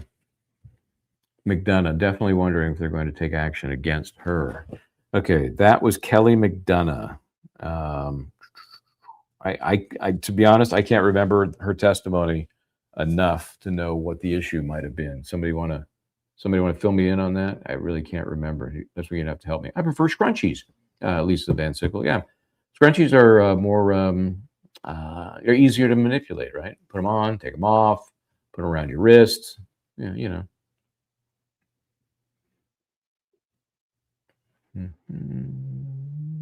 Okay, let me circle back. I was looking for an answer to my original question, but I got it. I think this is a not really a question. Joy, we don't know the prosecutor sit down and be quiet. And what do you think about the fact that this is Buckingham? Now, I've said before, Buckingham is basically the number 2 chair. Okay, Ms. Sprague is lead counsel. When you see the second chair doing a witness, I'm sorry, I automatically think this is a less important witness. The only time I would change that opinion is if the attorney, by practice and experience, has very special skills. For example, Karen Reed. We've got attorneys there with very special skills on various areas of inquiry. So when that person did the cross-examination or examination of a witness, it was because of that expertise. I don't see that here. I don't know. Maybe Ms. Buckingham has some medical background that makes her more qualified to examine the doctors. That I don't know. But in general, I see the second chair. I think, okay, even the prosecution doesn't think that this is all that exciting and not all that important. So let me see. Go back here. I'm looking for that more insight as to Dr. McDonough. Dr. Kelly. Dr. Kelly calling, paging Dr. Kelly. Paging Dr. Kelly. Is it what she said? Is this one of her responses? She couldn't remember things. She didn't recall, doesn't it? Oh, now I remember her. I can picture her. I'm much better with the face than put the wording together. The name is always secondary. She was. I got the feeling that maybe this is going too far. You guys tell me that she was sympathetic to Lindsay Clancy. And I say that because she was conveniently unclear on a lot of details. On the other hand, again, 3 years ago, I think a lot of the healthcare providers knew their stuff far better than I would have expected. Like they were studying, because very few times did I hear somebody say anything about, well, I'm not sure, I'd have to review my notes. And you normally hear that all the time, especially with a treating physician. Remember, these aren't the experts. The experts, get paid by the hour. So they're spending all kinds of time prepping, and they're ready to go when they get there. They still have their paperwork in front of them if they need it, but they're less likely to have a little amnesia moment. But these treating physicians, they don't normally go over stuff so thoroughly before they testify, and they always have to refer their notes into their file. I didn't see that very often, except with Kelly McDonough, and she didn't have anything with her. I wasn't able to tell all that closely. I guess she didn't have her file, but yeah, she needed her recollection refreshed, which to me is more normal. I just felt like with some of the specific questions, it was sympathetic to Lindsay Clancy to not remember. I don't know, maybe I'm putting too much into it.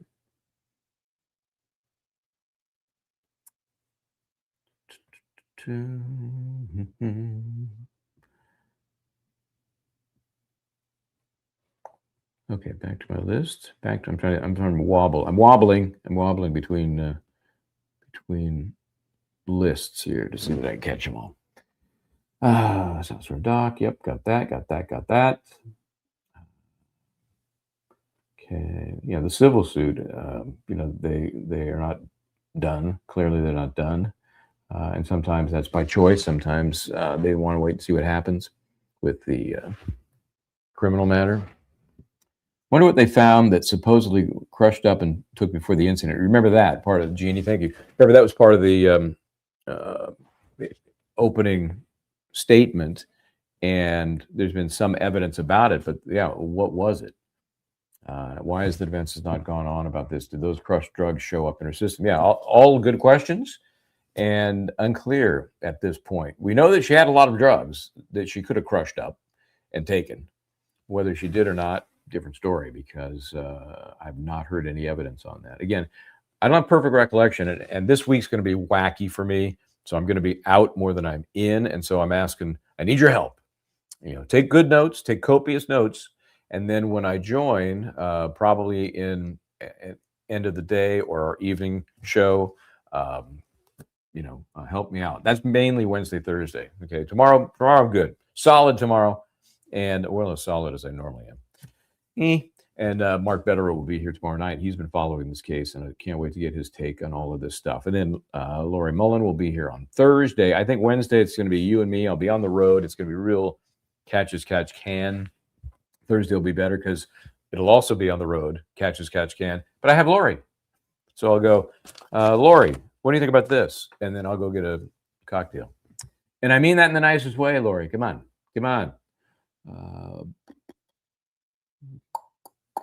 Okay. No. That's right. We already kind of went through that. And the answer, it's a rhetorical question, but I think it is not soon enough is the answer. Okay. So anybody knows any more about the crushed drugs, feel free to send that along. I'm behind on Dr. Shaw. Well, Lori, speak of the devil, have not seen yet how any of this testimony today has been good for the Commonwealth. Here's how I perceive this. And remember, most of it, there was some concentration on Cora treatment at the ER. And let me talk about this real quick. Callan's treatment, before we get into the question that Lori's bringing up. If we're talking about proving the case, murder against the defendant for all three kids, we're pretty sure, based on all of the life-saving efforts, the interosseous, that's where we're trying to put an IV into your shin bone, the tibia. I mean, that's as desperate as it gets. And even to the point where they didn't even try the paddles, I don't think on Dawson, they did on Cora. Those children, bless their hearts, 5 and 3, there was no saving them. I think that's the message I'm getting. So that establishes that what the defendant did in this case ended their lives. And that's critical. I know everybody's like, the prosecution's beating up and they make it, certain things they have to prove. Otherwise, they shouldn't be in court. That's a whole different argument. They have to prove that the children died as a result of actions by the defendant. So for those two, I think we're clear. We're clean. But let's talk about Callan for a second. Callan, the 8-month-old little boy, they actually find a heartbeat, irregular as it may have been. And he survives 3 days past the date of the incident. So during that 3 days, as the prosecution, you basically have to rule out any other cause of that death. Otherwise, it's an attempted murder at worst, right? Because she tried, but he survived if something else came along to ultimately cause his death. Now, the testimony I've heard suggests to me that no, he was lucky enough, if that's the right word I could use, to live longer than his brother and sister. But he ultimately died, and it was not because there was malpractice. It was not because there was some superseding, intervening event, to use negligence language. That causal connection is important. So I don't fault the prosecution for having to bring that information in. Brutal to listen to, reinforces how outrageous the act was on such a small victim. But I get why they do it, because if you don't, how are you proving that death was a direct result of what the defendant did? And you have to do that. Okay. So that's, to me, that's one way that little part of the testimony was good for the Commonwealth. Okay. The other stuff, remember, their goal here is to prove that the defendant was of sound mind, that she wasn't goofy either from postpartum psychosis or from med abuse, use, overuse, mismanagement, poorly prescribed, none of those things. So every witness they put on there that talks about her treatment and how they interacted with her goes to support their core theory, which is she was fine, but for this evil intent to do what she did, and then suffering the consequences of a half-assed attempt to off herself, because that's what they think. They've gone to great lengths to show that, in their opinion, she really didn't want to off herself. That was just kind of a part of the act, part of the plan. You know, I'm evil, I'm deluded, I'm just so evil. I've been waiting for my opportunity to take out the kids, sent dad on this, food finding mission, so I'd have the time to do it. And that I've been working this out forever. And then after it happened, what makes it look better? I'll try it off myself. So it all makes sense. And so they talk about this superficial. Again, new drinking game. Every time you hear superficial, hold on, it's just time for. No, it's too early. Yeah, that is one of the buzzwords for the prosecution. All these cuts to the neck and wrist, superficial. So when they got to some of that testimony, I wish somebody had asked a couple of questions I was dying to know. There was one of the healthcare professionals talked about notes in the records about right upper extremity, left upper extremity, talking about the wrist, and then talking about the injuries, right? The cuts, describing them as a distance and then deep. Now, they're kind of hanging, participles out there. When they say 3.5 millimeter deep cut, you could think, oh my God, it's 3.5 millimeters deep? Well, obviously not, because 2.5 millimeters is an inch. So, that'd be more than an inch deep. That's a cut. Your hand is almost going to fall off. So now the question becomes, well, what is deep? I don't know what deep is. We know that ultimately there were sutures, but it didn't seem they were needed quickly. They had bigger issues. So that made me wonder, why don't I just ask these healthcare providers, what is it that triggers you writing the word deep rather than intermediary or shallow or superficial? I don't think any of the records say superficial, but a lot of the doctors did. I may be wrong. They may have made their way into the medical records as well, but I'm more concerned about deep. Why do you put deep? What triggers that? And what does that mean? I think the jury needs to know that. If you're going to evaluate the prosecution's argument, which is yeah, this was all just part of an act. She didn't really, plan to kill herself. I'm telling you, if you saw the photos, and I know they broadcast these, they were on, I want to say Wednesday, it may have been Monday. I think it was Wednesday. There was pooling of blood on the floor in that bedroom. I know Patrick Clancy described it as blood. He said splatter. I know the word is spatter, evidentiary purposes, but I think he said splattered all over. And in the picture, there's a pool. Well, I don't know. I've never cut my wrists, but I'm sure I've had a DIY project where I was bleeding profusely, but that was a lot of blood. So I think, in the face of the prosecution continuing to pound away at superficial, kind of negates that argument, because I don't know what deep means. I know what a pool of blood means. If I'm going to fake my offing myself, do I have to go that far to do it? I don't know. I mean, these are things the jury's going to have to wrestle with, and they're going to have to come up with some sort of decision, as a group. And then you have to think, okay, what if she really wasn't trying to off herself? Sorry, don't want to upset the YouTube morons. What if she really wasn't trying to off herself and it was just part of a show, but it all comes after the events that took place with the children?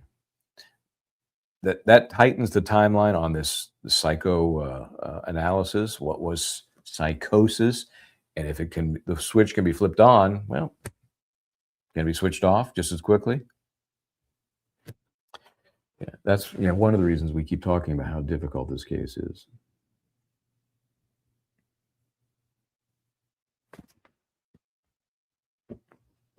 Oh, my favorite kind of question, Ripperton. Actually, my favorite kind of question is the awkward question. This is a close second. Silly question, but who are the females that are lined up against the back wall of the courtroom, and why are they there? Well, let me make sure we're talking about the right back wall. Are we talking about the wall that the bench is on, the witness stand, judge's bench, that back wall? Because I don't know, are you seeing the back wall of the gallery? When I know they tilt the camera over there to catch the witness coming in. I'm waiting to see Doug Llewellyn, People's Court. They have that same shot. Here comes the witness coming in. So if it's that back wall, then I don't know who those people are, the gallery, because there are benches there and they're not going to let people stand. If it is the back wall, either adjacent to the jury box or beside the, on the other side of the witness stand, as you're looking at the courtroom, you have witness stand, judge's bench, clerk, and other stuff, right? Court personnel quite often will hang in that area. Sometimes it's from the DA's office. Sometimes it's actually, a staff member of some sort that needs to be there for bookkeeping or evidentiary issues, keeping a log. I mean, they have functions. Those are the folks I think you're talking about. Correct me if I'm wrong. Not a silly question. And depending on the nature of a case, you can have a ton of those folks in there. Think Kelsey Fitzsimmons and her the verdict today. All those cops in there. Come on, man. Okay, I don't see any further explanation. Represent M. So that's all I got for you.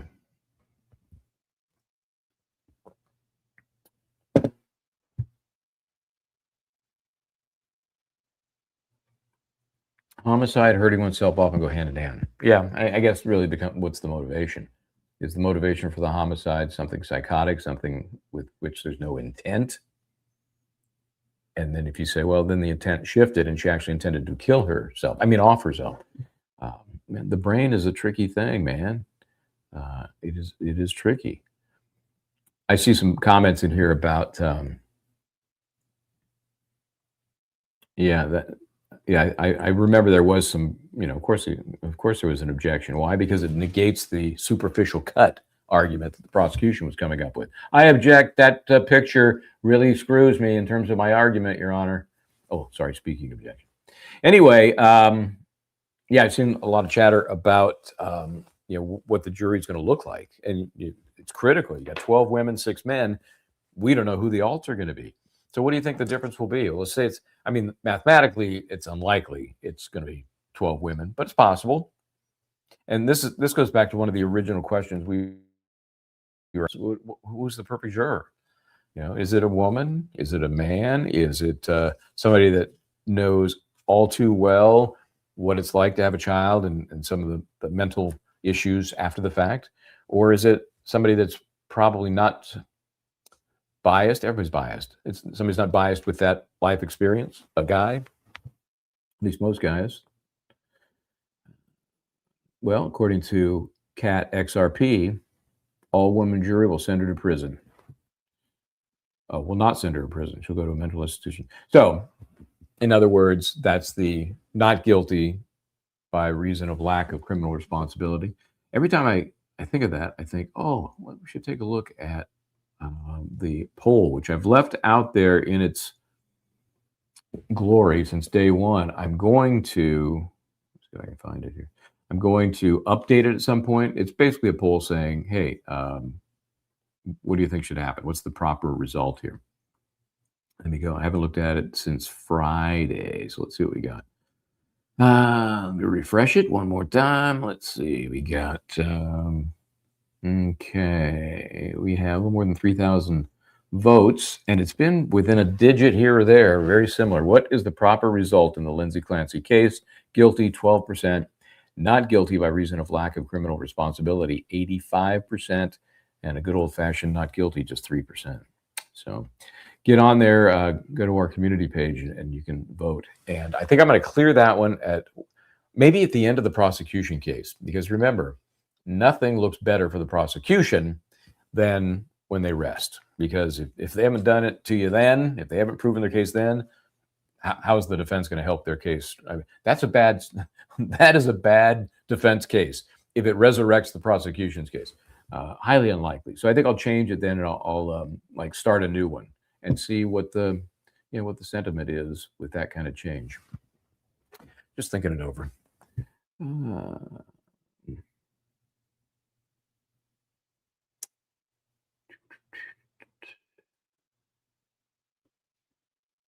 Okay, I did that one. Bear with me here as I continue to roll through. Blanca has been very busy today. Do you have 2 cups of coffee, Blanca? Michael, I noticed that Lindsay's mouth movements aren't as prevalent in your eyes in the courtroom. Keep a lookout for us. Yes. Karen Goldberg, focus on that. You got an assignment from the assignment desk. Concerned about side effects like tardive dyskinesia. Wow, are you in the medical profession, Blanca? Come on, fess up. But Karen, yeah, keep an eye out for that. And you know, I saw her do that a number of times, and I always thought it was at the time in which she might be, I don't know, praying or saying things to kind of steel herself against what might be coming. But if it's just a twitch, well, we've seen no medical evidence of that, and maybe we won't at all anyway. She's certainly not going to take the stand. At least I don't think she is. So yeah, maybe there is something else working there. Karen Goldberg, you're on that. Get on that.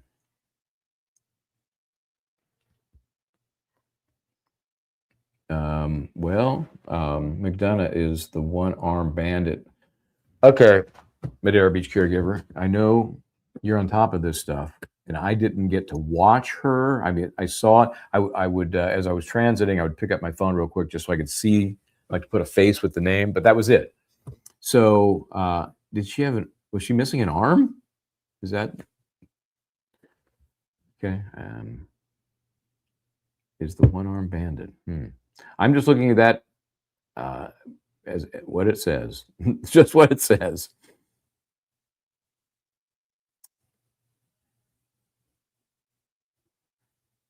Okay, let's switch over here. All right, folks, what time we got here? Yeah, we got a little bit of time. A little more. If you've got a couple more questions, please send them along. And yes, thank you, Karen Goldberg, 8. Thank you for the updates. We do appreciate that. And tonight we're gonna get you on and get some of your insights from the courtroom. I'm curious, among other things. I haven't seen most of the feed today, but when they do make that Doug Llewellyn turn to the courtroom doors opening, it seems pretty empty to me. I know the media is on the side you can't see, but the other side has been full, and then toward the end of last week, not so much.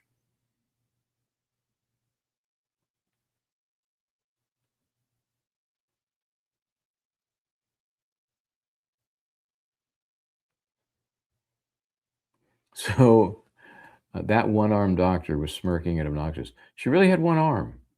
Now I'm gonna have to go back and look at that, because, well, to me, it's fascinating that.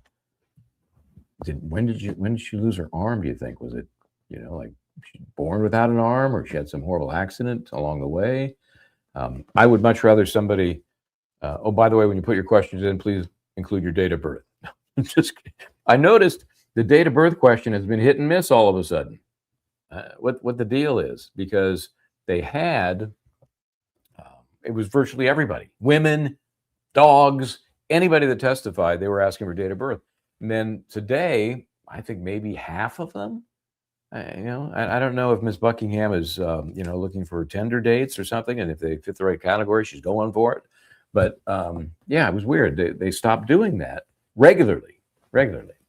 So I wonder. It just makes me wonder when maybe she lost her arm as a result of some disease, and that's what propelled her into the medical field. I don't know, but it's a conversation starter. I'll tell you that. You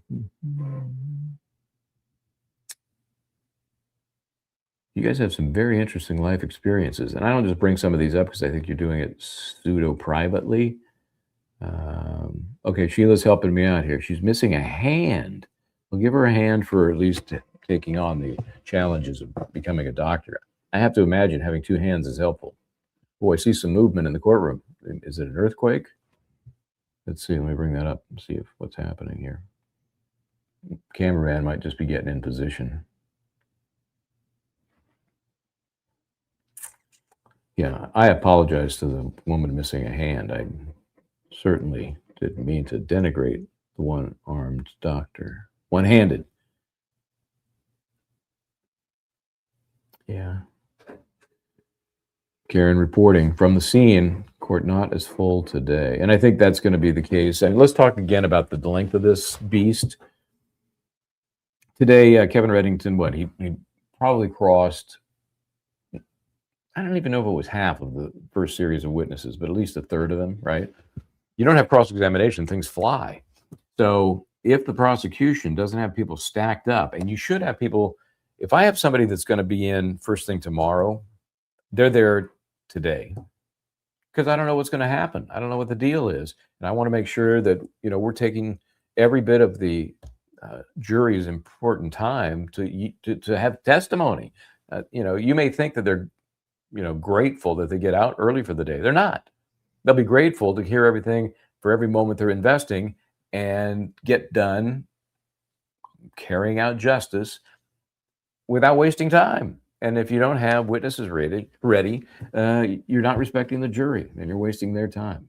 I don't care about the other attorneys. I don't care about the judge. I only care about the jury. I also care about the court reporter, but that's slightly different level.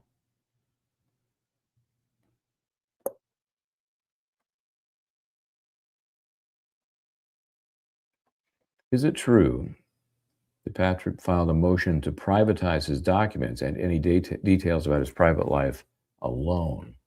I didn't see any motion of that sort. We heard his attorney, of course, talk to the court before he testified, and we know there was an understanding there as to what would be allowed and what there would not be.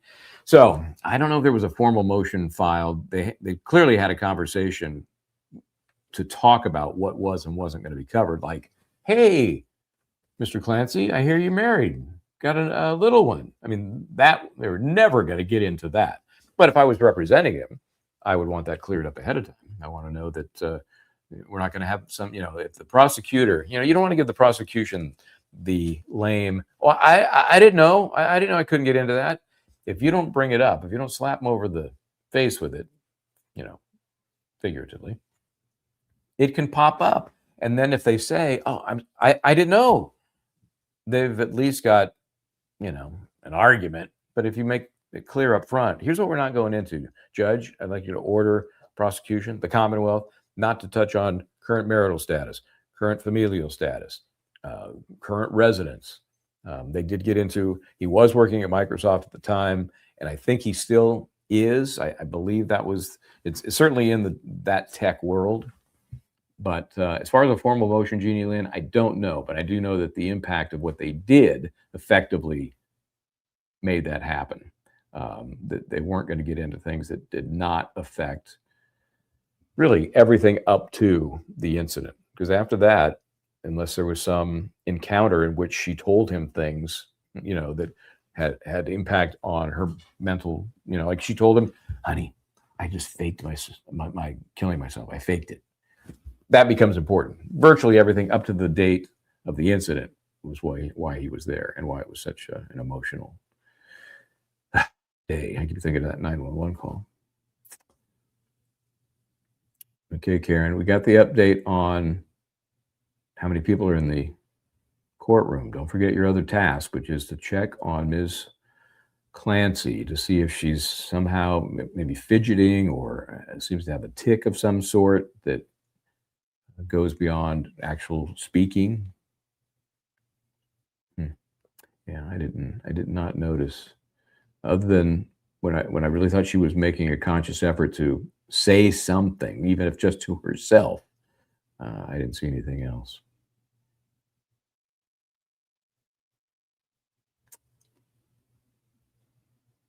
Now, see, I know, now, Joy, I've been conscious of this. I've heard her ask, not every woman, their date of birth. And I thought, whoa, that's very interesting. Now, I'm not a sexist. So if you're going to ask a guy, ask the woman. I don't care. Who cares? But I just don't know the point of asking anybody. Well, why do you need that? Are you putting together a birthday card list? You're going to be sending that? Hey, happy birthday to the greatest witness ever. I mean, why do you need that? I don't understand.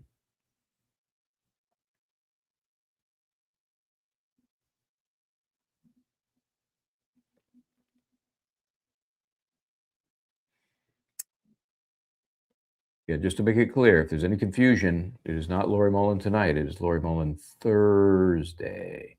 Tomorrow night is Mark Betterow, and tonight is Christine Russo, the sister of the young man killed in the Crash film, Mackenzie Shrilla, Dominic. So we'll find out what's going on there. You know, that obviously it wasn't like the incident occurred yesterday, but because of the press and the outrageousness of the show and her, to be honest with you, not Christine, Mackenzie and her parents. Oh boy, that thing it caught on fire. We let the fire die a little bit, and we're going to bring her on tonight and see where everybody is and what's happening.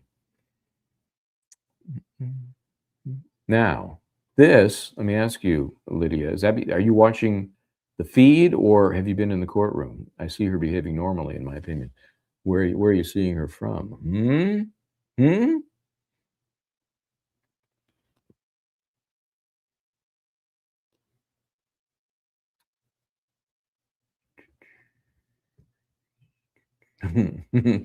Yeah, my 101. I wish I had a 101 Dalmatians Band-Aid. It would be much cuter than this.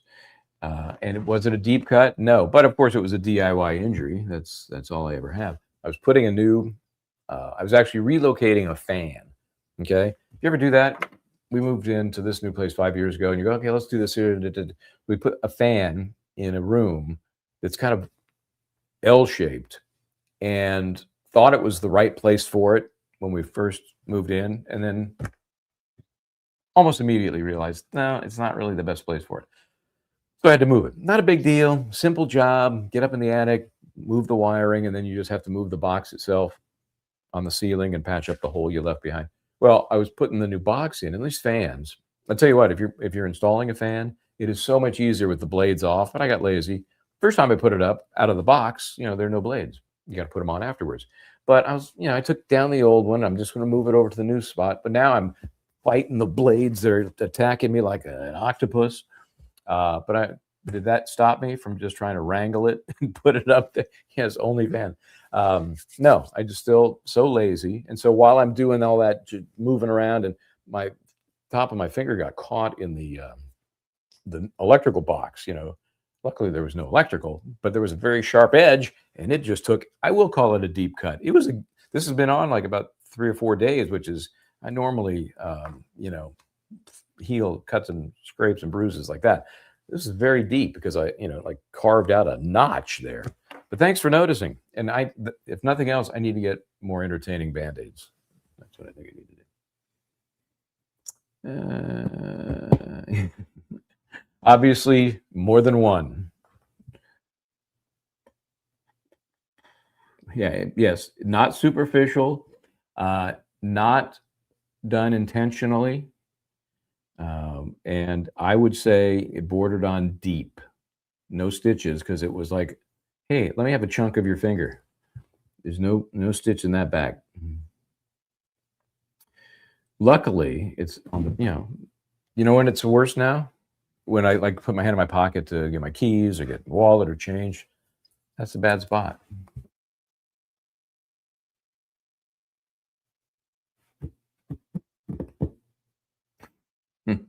Yep, I definitely, you're right. I need to suck it up.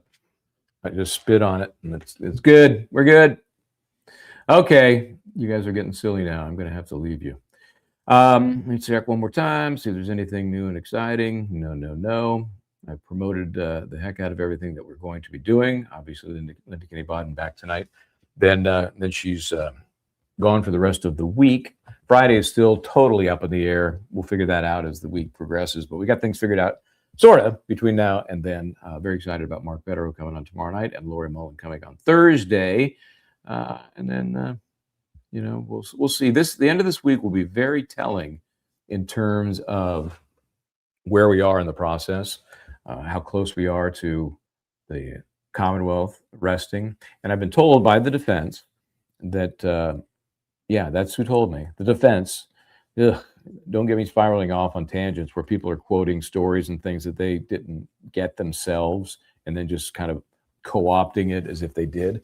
Anyway, they're saying a couple of weeks for the defense case. So I will say that I fully believe the defense in terms of experience and ability to estimate versus the Commonwealth, which I just think, it's not just the years of experience. I think it's the case, how it's been, formulated in your brain that, I always want to estimate longer than it's going to be, because then you're a hero when it's shorter.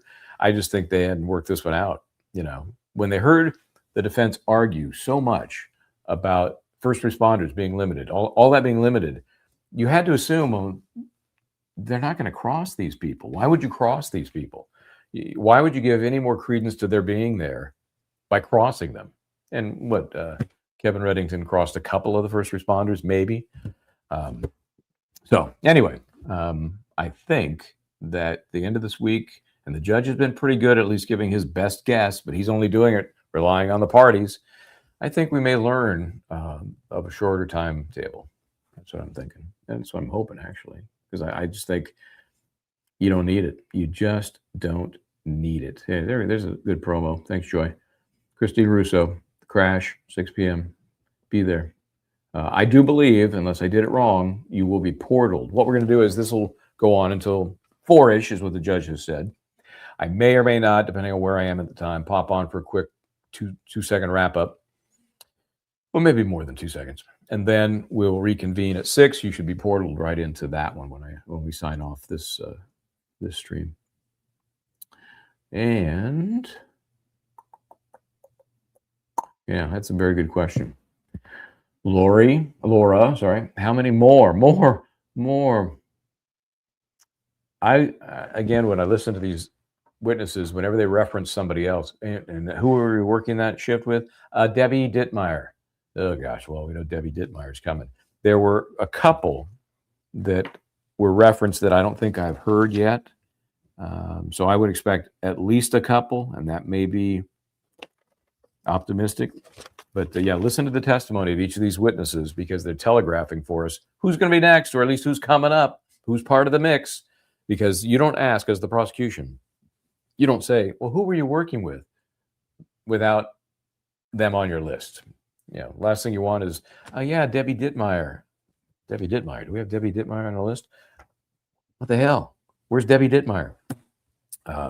So if we hear a witness reference somebody as a result of a question, not just throwing it out there, but as a result of a question, then you can be pretty sure it's coming.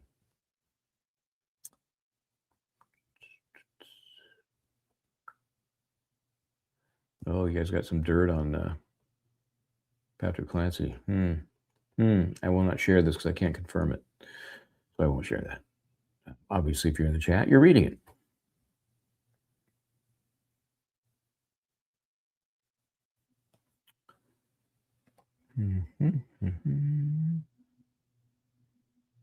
Okay. Whoops. I might have missed one. Hold on. Let me see. Make sure I didn't miss one. Oh, that was the one I just threw up there. I just threw it up.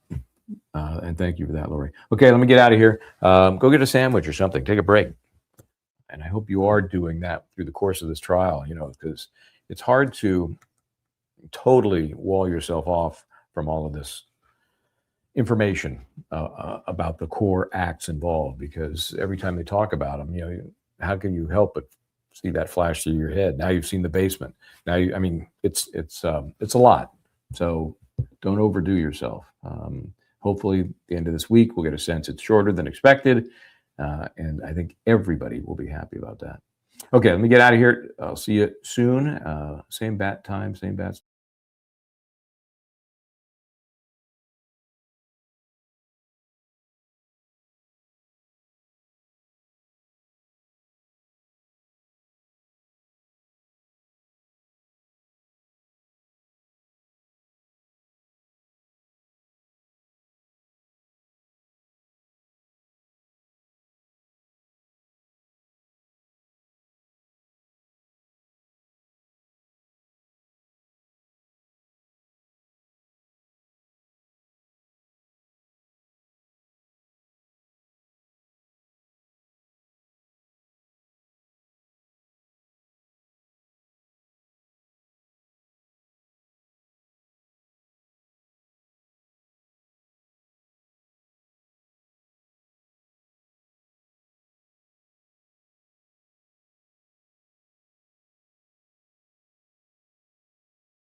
Excluding the jury.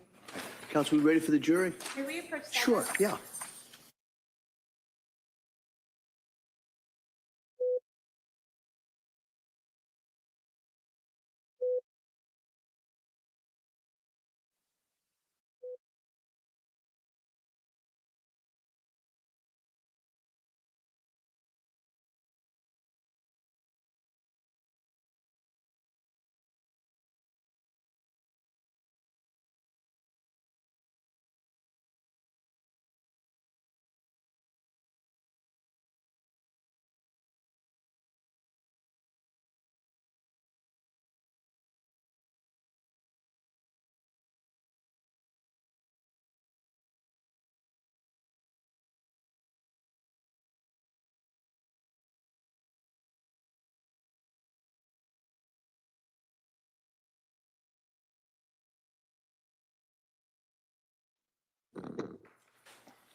All right, and with that, you ready for the jury? Yes, Your Honor. All right.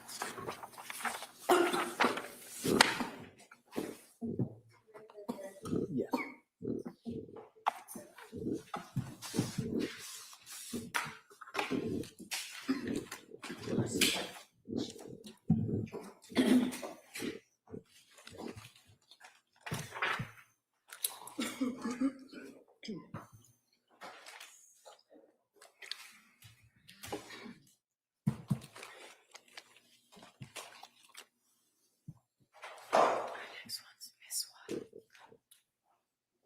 Court, all rise. Jurors entering.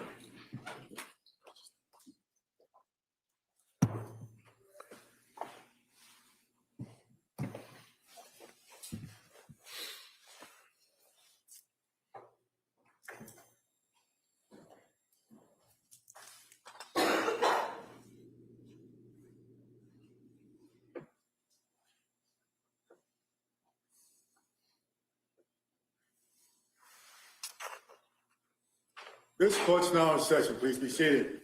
Your Honor, for the purpose of the record, we return back to the trial, Commonwealth versus Lindsay Clancy. All parties are present, including the defendant and including the 18 jurors. All right, thank you, Madam Clerk. Commonwealth, you ready to call your next witness? Yes, Your Honor. The Commonwealth calls Dr. Biswas.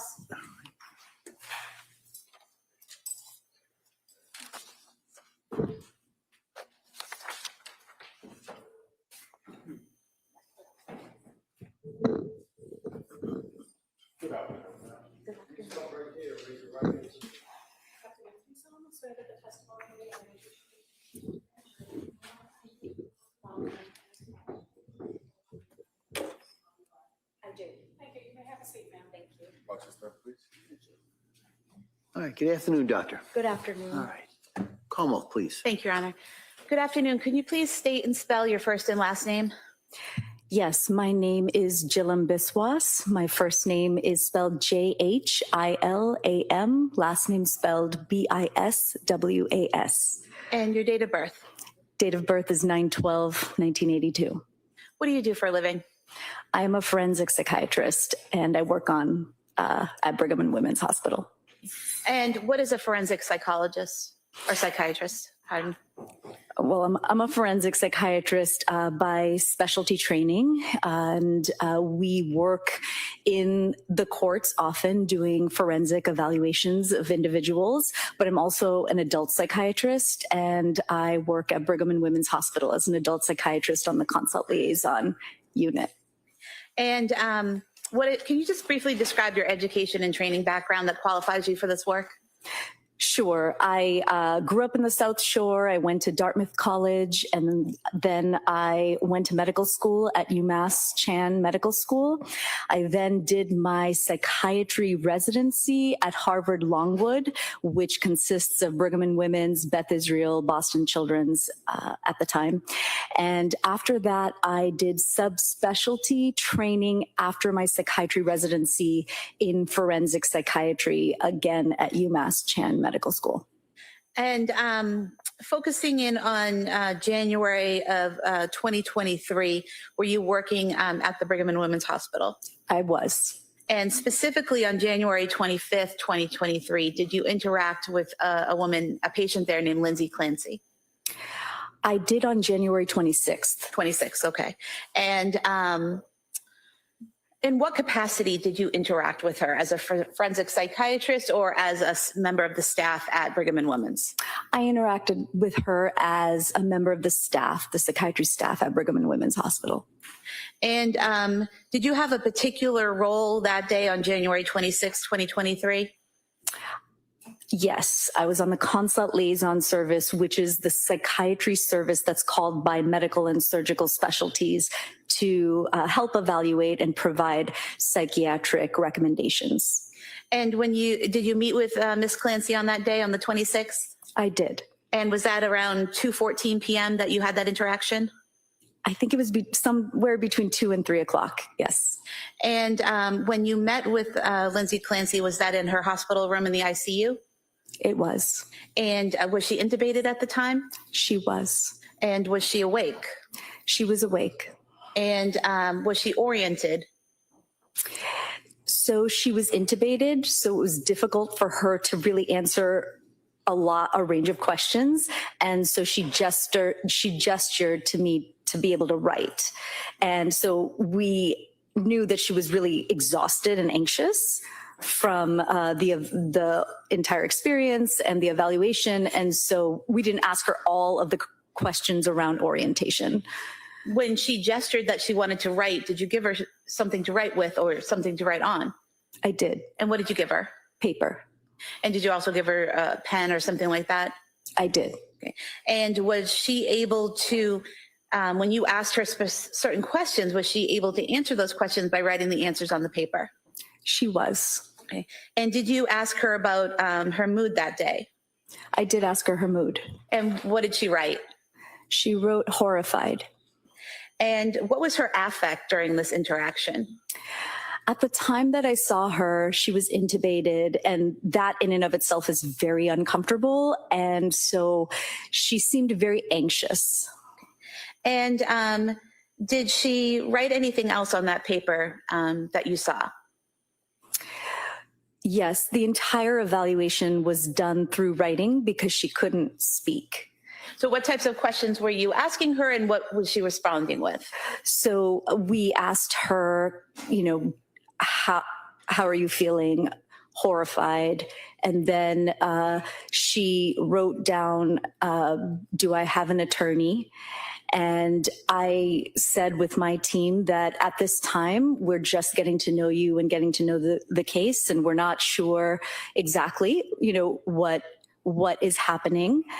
And we asked her, do you have questions for us? And she asked, is my body broken? Are my legs straight? And she then asked about, can she have visitors? And, where her family is. And when you are asking her questions, what is the goal of the questions that you're asking her? What are you trying to address or assess? It depends. Psychiatrists are called for all kinds of issues that happen in the hospital. In this situation, we were asked around, diagnostic clarity, that there was a likely suicide event that occurred. Can you evaluate her for safety at this time before she goes into surgery? And I know that she was intubated, so she's writing her answers. But based on the answers she wrote on the paper, did she seem to understand the questions you were asking? Yes. And her responses, did you understand those? Yes, she was anxious and she needed breaks. And I said, anytime you need a break, we can leave. But she did write to us those particular answers. So what she was writing, even when she asked if she had a lawyer, those were things, what she was writing made sense given the situation. She wasn't writing, is there a unicorn in the corner, right? Correct. Like that. What? I'm sorry, I didn't hear that. What? If there was a unicorn in the corner. So what she's asking, do I have an attorney? Are my legs straight? Is my body broken? Those all made sense given the situation she was in, correct? They were relevant answers and questions she was asking. Okay. And are you familiar with the characteristics of psychosis? Yes. Okay. And what are the typical signs or symptoms of someone who is in psychosis? It really depends, and it ranges across a spectrum of symptoms. So we have a whole category of different types of symptoms that we look at for psychosis, and they are different for everyone. But, they can be what we call negative symptoms, which are more internal, isolating, not responding, not reacting very much. And then we have symptoms like positive symptoms, that's what we call them in psychiatry, but they're a little bit more outward focused, where objectively you can see what those symptoms are, like being paranoid, darting your eyes around, responding to internal stimuli, which means you're responding to voices, and, being within a delusion. So there's all kinds of symptoms and they look different for each and every person.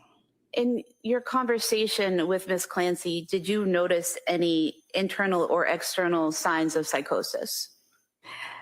At the time, I documented that I did not note those. And did you also note that, you know, she was, her thinking was linear, goal-oriented, thoughtful, and she didn't appear to be responding to internal stimuli? Yes, that is typical language in psychiatric mental statuses, and I did document that. What is internal stimuli? Oftentimes, it's very difficult for our patients to be able to articulate what they're hearing. They may have perceptual disturbances like hallucinations or auditory hallucinations and maybe hearing voices. When it's really active, we often see those individuals interacting with those voices. I didn't see that in that particular moment. So, for example, you could see someone engaging in a looks like they're engaging in a conversation with someone, or looks like they're looking over at something, thinking something or someone is there when they're not. Is that correct? That's what responding to internal stimuli is. Yes. And you didn't see any of that present with Ms. Clancy? Correct. Okay. And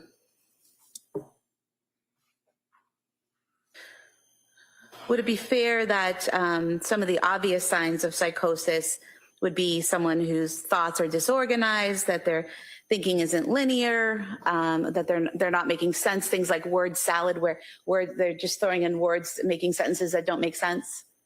So you describe symptoms that we can see in people with serious mental illness who have a psychotic disorder with active symptoms. And you didn't see any of that with Ms. Clancy, is that correct? Not in that snapshot moment of time. Right. And to be clear, you only saw her for a limited amount of time on that one day, correct? That is correct. And this is January 26th, 2023, about a day and a half or so after she's admitted to Brigham and Women's. That is correct, yes. And she's still intubated. Yes. And one of the first questions she asked is, do I have a lawyer? Yes.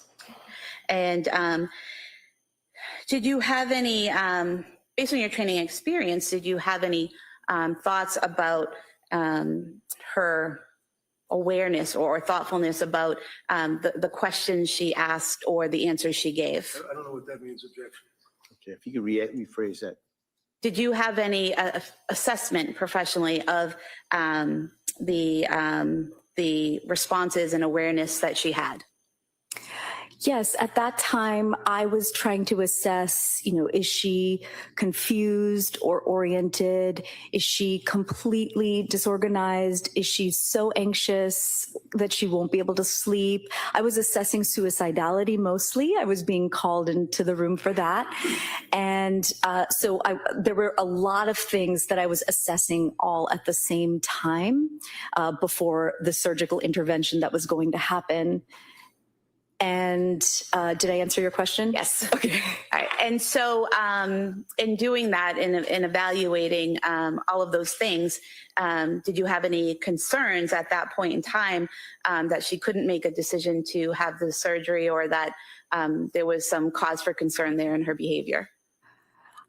I felt she had the capability to make the decision for surgery at that time.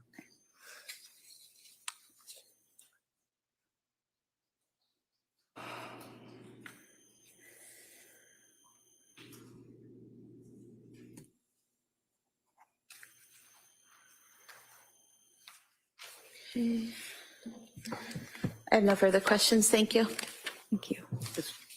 Reddington. Afternoon. Good afternoon.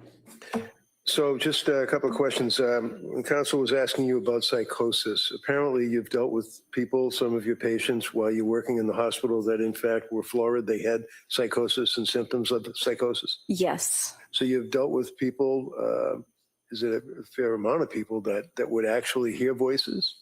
Yes, I've seen many patients that are hearing voices. And were they, to your knowledge, were they involved with command hallucinations, things of that nature?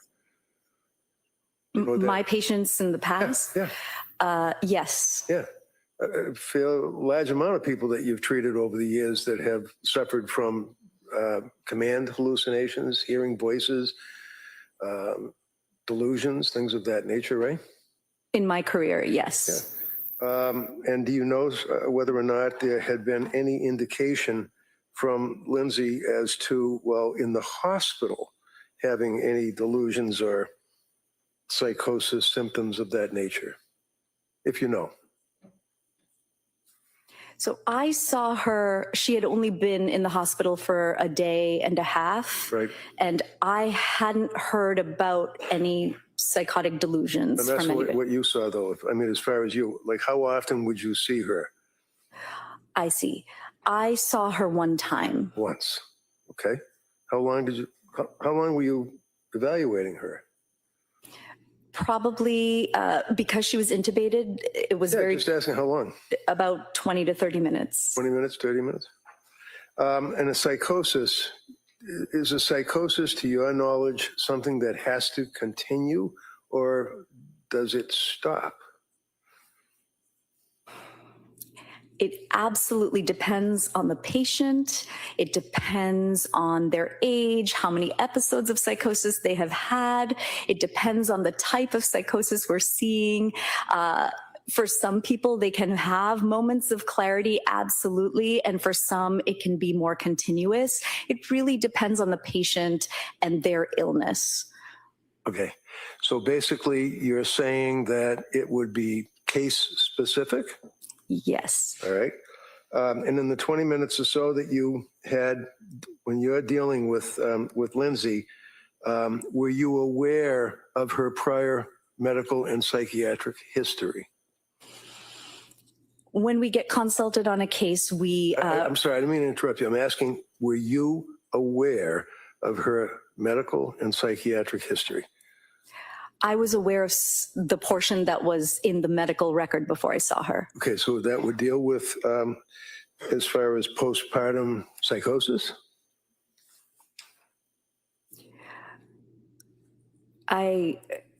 Could you ask that question again? When you looked at the medical record and when you were involved evaluating her on behalf of the hospital, because you weren't a psychiatrist that her mother or father had retained and asked to go see her, right? Correct. You were working for the hospital. I was working for Brigham and Women's Hospital. And you had spoken to a number of people before you interacted with her for the 20 minutes that you saw her while she was there for a month, right? No. Okay. Now, were you aware of her history of documented postpartum depression? I was aware of mostly the postpartum anxiety that was in the record, yes. And postpartum anxiety, the symptomology would be insomnia? Yes, and can did she have insomnia prior to seeing you for 20 minutes? Yes. And do you recall the length of time that she would be suffering from insomnia? Was it like a week, a day, a month, or what?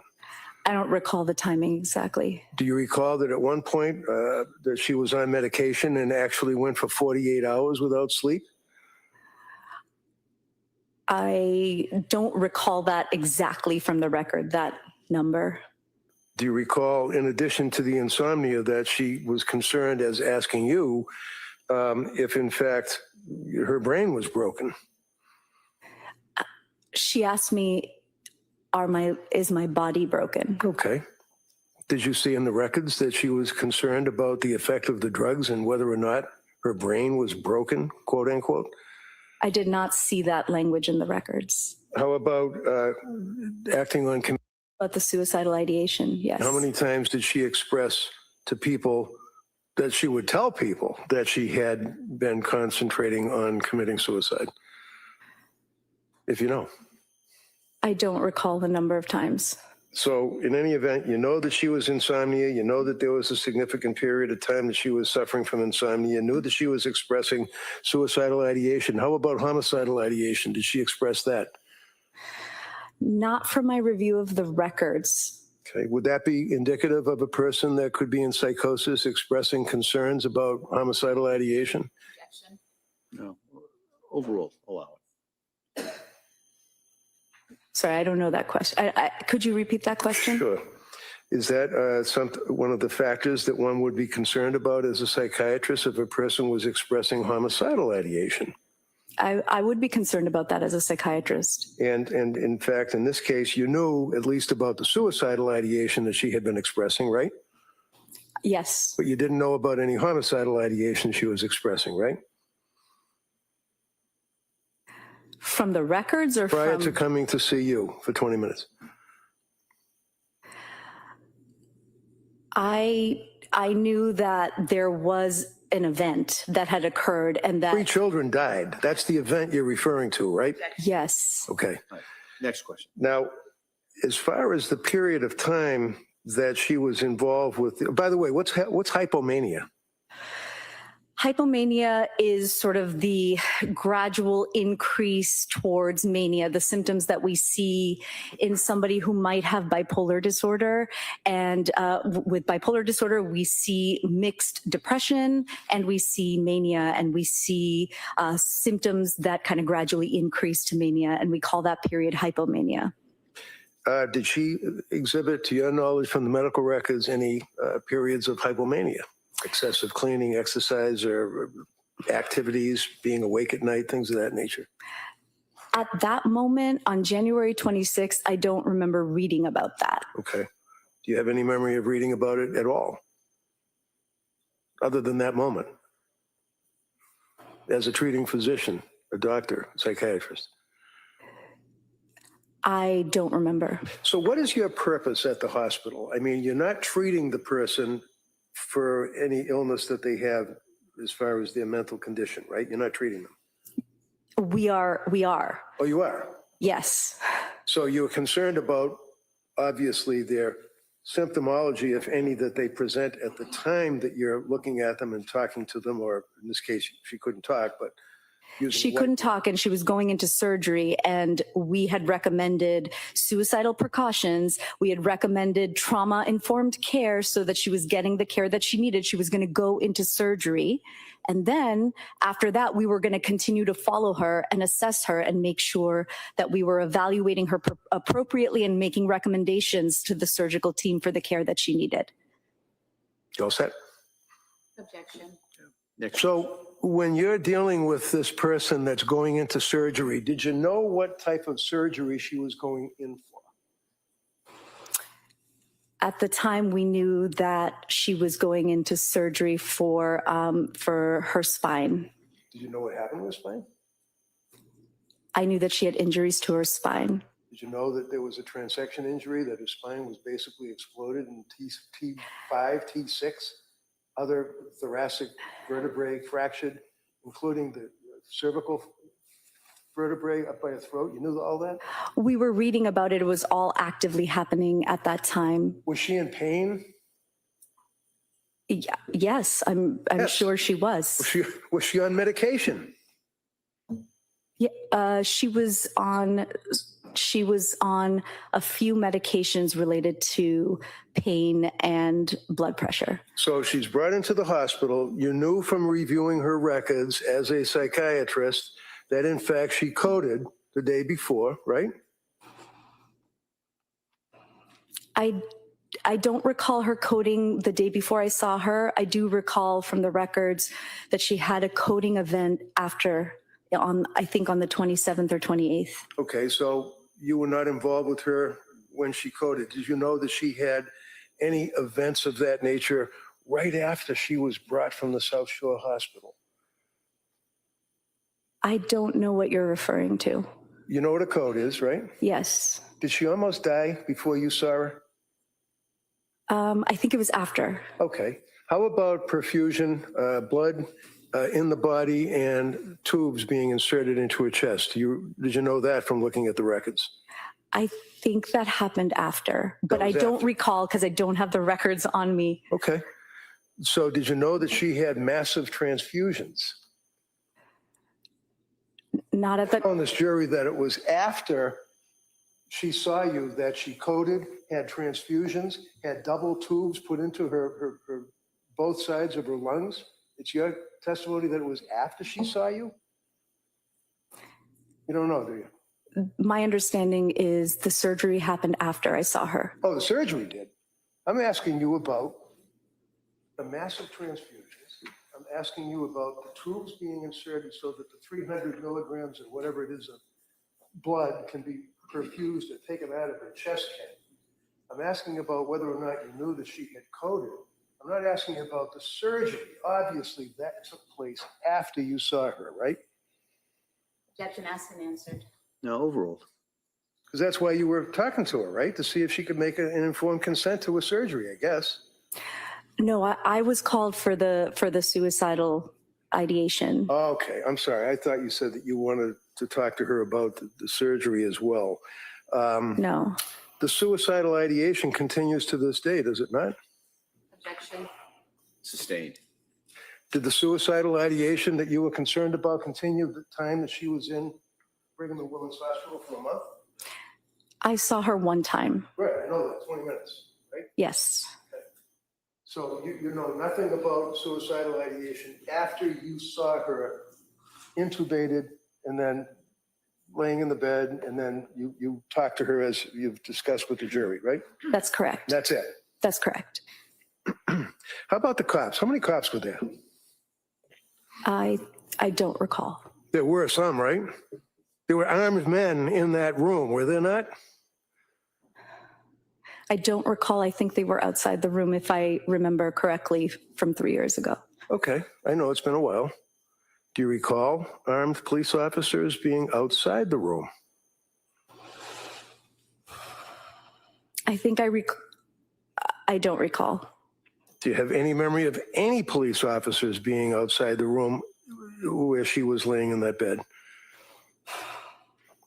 I knew she was in custody, and generally in custody. No, not generally. Let's talk about Lindsay Clancy. I can't recall. Okay. Did you know that she couldn't even have visitors in the sense that the police would not even let her mother or father visit with her? I can't recall. Did you know that when you were dealing with her, was she handcuffed to the side of the gurney or the stretcher? She had a soft restraint, according to my documentation. Soft restraints, okay. Yes. Did you have any conversation with the police at all? No. And after you spoke to her for 20 minutes, that really ended your involvement with Lindsay Clancy until today, right? That is correct. Okay, thank you. Thank you. Redirect.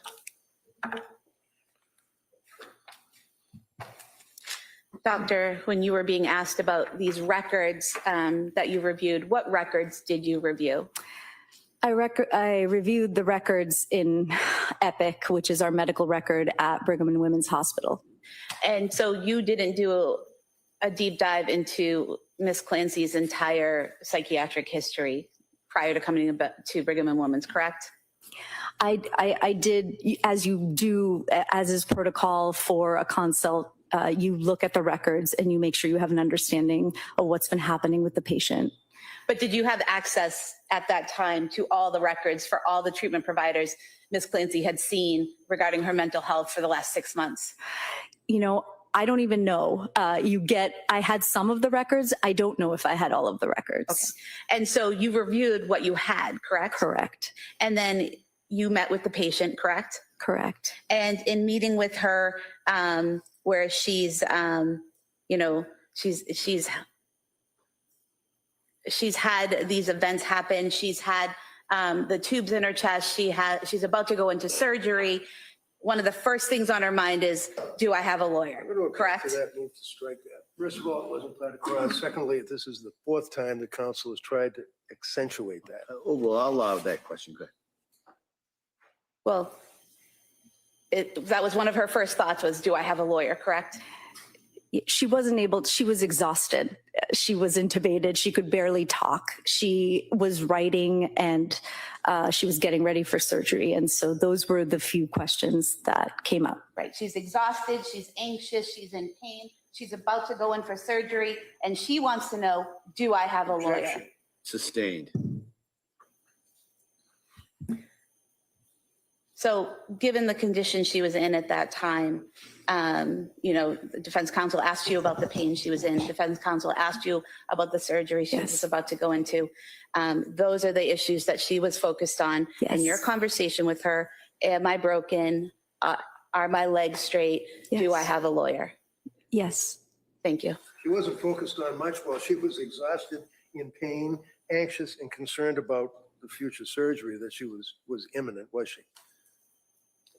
If you could speak up, ask that question. Sorry. again.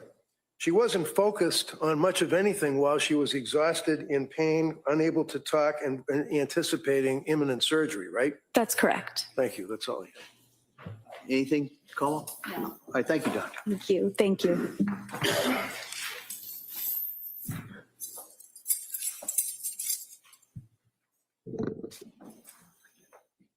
All right, Kamal? The Commonwealth would call Robert Flynn as its next witness, please.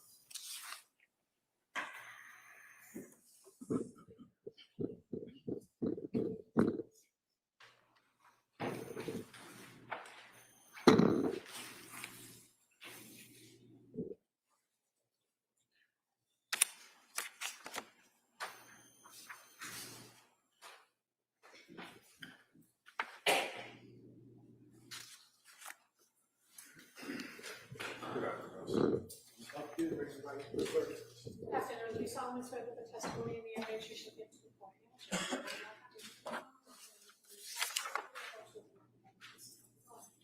Thank you. May I have a seat? All right, good afternoon, sir. Afternoon, Your Honor. Yeah, Attorney Buckingham, please. Thank you. Good afternoon. Could you please tell the jurors your first and last name Robert Flynn, Flynn, and how are you employed, sir? from the Duxbury Police Department. What is your current rank or assignment there? And currently I am a patrol sergeant. How long have you been with the Duxbury Police? About 7.5 years. Going back to January of 2023, what was your assignment then? I was assigned to the Detective Bureau. So if I draw your attention to January 24th of 2023, were you working that day or were you called in? Both. I worked the 8 a.m. to 4 p.m. shift, and I was called in later after my shift. Okay, so you became aware of an incident that occurred in the town of Duxbury approximately 6 p.m. that evening? Yes, ma'am. And so when you come back in after working that day shift, where do you go or where are you directed to go? I was contacted by Sergeant Detective Jamali, who informed me to respond to 47 Summer Street.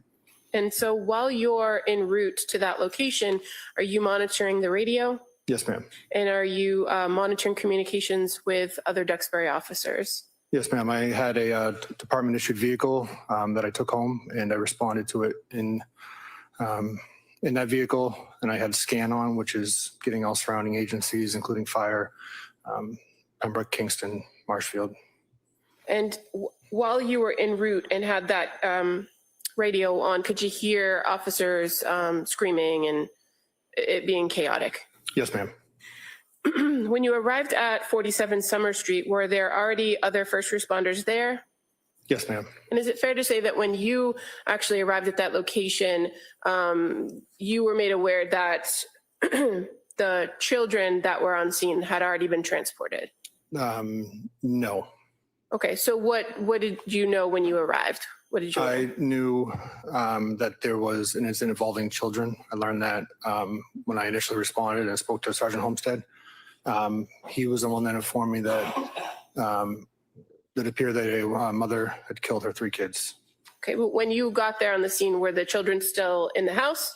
So I was under the impression that they were still in the house because most incidents I've had involving a sudden death at a house, the fire department declares them on scene and it becomes a police matter and we help with the investigation. Okay, and that was your understanding based on the information that you had, correct? But did you come to learn that the children had been transported? Yes, ma'am. And how about the individual, the person, the fourth person, if you will, on scene? Were you advised that there was a woman who had been transported from the scene as well? Yes, ma'am. And as a result of kind of the nature of what you believed you were coming into, did you call for extra help? With our own department or? With an outside department? Yes. So the Massachusetts State Police has jurisdiction over any death investigation in town of Duxbury and other communities. So we are to notify investigators of the state police. And as a detective at the Duxbury Police, you're familiar with that relationship with the state police, that oftentimes when a death investigation occurs, that you work in connection with the state police detectives unit of that jurisdiction to conduct an investigation, correct? Yes, ma'am. And so in this instance, when you went there, you believed that the children had already passed, so you made that phone call to the detectives unit, correct? That's correct. And certainly, sometime thereafter, you were advised of the children's passing and that this was a death investigation, correct? That's correct. Once the children had been removed from the scene and the defendant had been removed to the scene, did you and your other officers from the Duxbury Police Department do anything to secure the scene? Yes, so once we gathered more information and I notified the Massachusetts State Police, we decided to conduct a security sweep of the house. This is to make sure that there was no further suspects or further victims or any other people in the house that we may have missed. In regards to this security sweep, what is the goal? You just described it to kind of identify if there are other people, but as far as your observations and your contact within the house, you try to minimize your contact within the house in those instances? Yes, I'm not searching for any type of evidence. I just have different observations that I obviously notice. And what areas of the house did you go into prior to the arrival of the state police? I entered with three of us, Sergeant Patricus, who's from the Kingston Police Department, and it was Lieutenant Weiler at the time. So we all kind of went into our own separate rooms and separate ways throughout the house. But I think ultimately all three of us went to all three floors of the home. Okay, and so talking first about the main floor of the house, did you go into the kitchen area? Yes, I did. And did you make any observations in that kitchen area? I observed, it was clear to me that there was young children living there. There was some paintings on the wall. I noticed a takeout food bag. The only word I remember from that is it being Mediterranean written on the receipt. Okay. And if I may approach with a picture.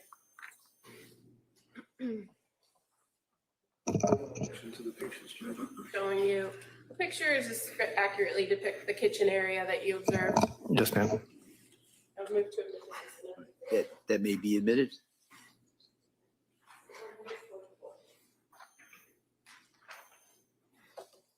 just kind of showing you on the screen what's now been marked as Exhibit 44. This is the kitchen at 47 Summer Street, and in the middle of the photograph is a takeout bag, correct? Yes, ma'am. And you're aware that in the background here of the photograph where there's a kitchen table, there's kind of a door next to it. Yes, ma'am. And then there's, on the other opposite side, there's a slider door, correct? Correct. And in addition to making those general observations about the kitchen area, did you go in other areas of the main floor of the house? Yes, I did. And in the living room area, I'll show you what's been marked already as Exhibit 25. Is that familiar to you as well? Yes, ma'am. And again, upon your kind of sweep of this house, what stood out to you about the living room area? There appeared a young child lived there, and there was food on the couch, a snack. And in this photograph, can you see a couple bowls, a bowl here on the bottom of the photo and a bowl further up on the couch? Yes, ma'am. Now, in that main area of the house, you didn't find any other individuals, correct? Negative. And had you been made aware that the husband, Patrick Clancy, had been on scene and he had also been transported from the area? Patrick Clancy was on scene when I was there. Okay. At some point, did he go in an ambulance? Yes. Now, in that second floor of the house, let me ask you, what's the next area of the house that you recall going through in this sweep? Into the basement. Now, were you advised that things had occurred in the basement? I think so. I'm not really. Okay. And fair to say, this was still, upon your arrival, a pretty chaotic scene. Correct. There was a lot of firefighters around, a lot of equipment going around. Correct. Okay. In that basement, did you do a full sweep of every room in the basement? Like I said, three of us combined and made sure that we at least hit every part that a human or something could be in. So, yes. Okay. But as far as you yourself, fair to say you just kind of went in on the left side. Yes, I went into the left. And did you see a lot of the firefighters' equipment still left behind? Yes. A lot of medical supplies? Yes, ma'am. Now, going up to now the second floor, did you go to the second floor of the home? The top floor of the. Yes. Yes. And did you enter into the master bedroom? Yes. And is there anything that kind of struck you about walking into that master bedroom as far as the temperature of the room? It was colder than the rest of the house. And did you notice that there was, in fact, a window open? Yes, ma'am. So I'm just going to show you what's been marked as Exhibit 43. Is that familiar to you as the window that you observed open? Yes, ma'am. And as far as the furniture in that bedroom, did you make any observations of a bed in the room? Yes, ma'am. Was there anything that stood out to you on the bedding or in the area of the bed? The bedding itself? If it stood out to you. Not necessarily, no. How about the the first items on the bed? Yeah, so Sergeant Patrigas pointed out that there was a cell phone on the bed. Okay, I'm just going to show you. It's already been marked as Exhibit 42. See, is an object. Is that how it appeared when you first entered into the bedroom? Yes, ma'am. The phone.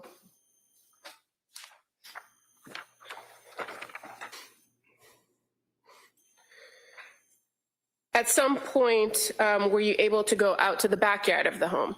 Yes, ma'am. So after leaving the upstairs, we went back through the kitchen, and that's what we talked about earlier, and went out through the back slider. And were you able to make observations of the backyard area? Yes, we came up to a porch and took a left, which would have been the back right side of the house. And there was some matted down snow and some other medical equipment, which we believed was the window that Lindsay Clancy came out of. And from that area or that vantage point in the backyard where you were, could you see into other areas of the house? Yes. And what areas of the house could you see into? Near where that area was, there was a basement window that kind of went into, but I later learned what it was, but a basement window to like an office or gym area. Show you Exhibit 38.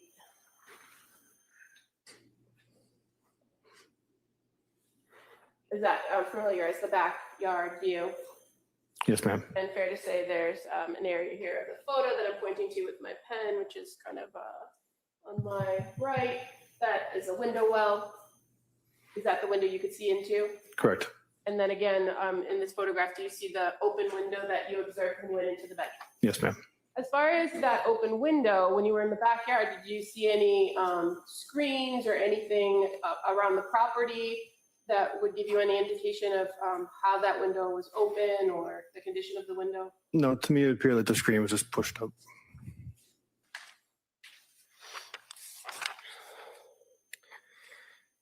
Now, again, as you and the three other investigators did that sweep of the house, you didn't touch or move anything, correct? Negative. And once you did that security sweep, is there a protocol in place to make sure that the scene remains as it is until the state police arrive? Yeah, so there was one of the officers was logging individuals that were in and out of the house. Crime scene tape was put up around the property. The doors were secured, and around this time is when I received a phone call from Trooper Michel again. Okay. And did you remain on scene? We remained on scene until some troopers showed up to the area. Okay. And while you were on scene, did you attempt to help coordinate other members of the Duxbury Police Department to take care of other things like going to the hospitals and securing coverage? The decision for who was going to the hospital was made by our command staff, but I met some of the troopers back at the station to coordinate further. Okay, and when you were back at the station, were you aware or advised that a search warrant was sought for the residence? Yes, ma'am. Did you go back to 47 Summer Street with the team when the search warrant was received? Yes, ma'am. And did you participate in the execution of that warrant? I was present during it. Okay. Fair to say, though, you didn't, you weren't responsible for searching any particular location or collecting any evidence? No, ma'am. That was reserved for the state police? For the most part, yes. At the conclusion of that search warrant, were you asked to go back into the house? Yes, ma'am. And what were you asked to go back in the house to do? Once the search warrant was completed, my lieutenant told me to go back up into the house and close the window in the upstairs bedroom. And when you went back in and got closer to that window, did you make any observations of damage to the window or the window screen? No. And were you able to close it and secure the window? Eventually, yes. Fair to say there was blood in that area that kind of was in the way? Yes, and the bed was kind of pushed in front of it. So did you have to move the bed in order to get to the window? Yes, ma'am.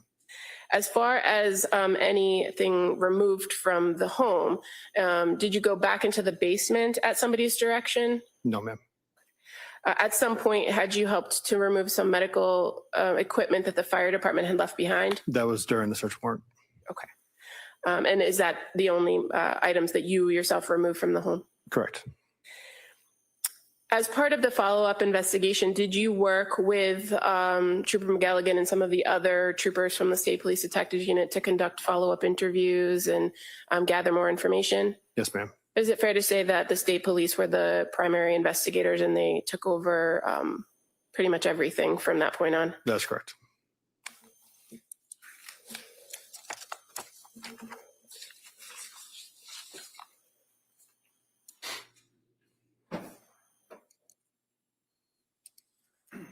I have nothing further. Thank you. All right. Mr. Reddington. I have no questions. Thank you, sir. All right, thank you, sir. Thank you.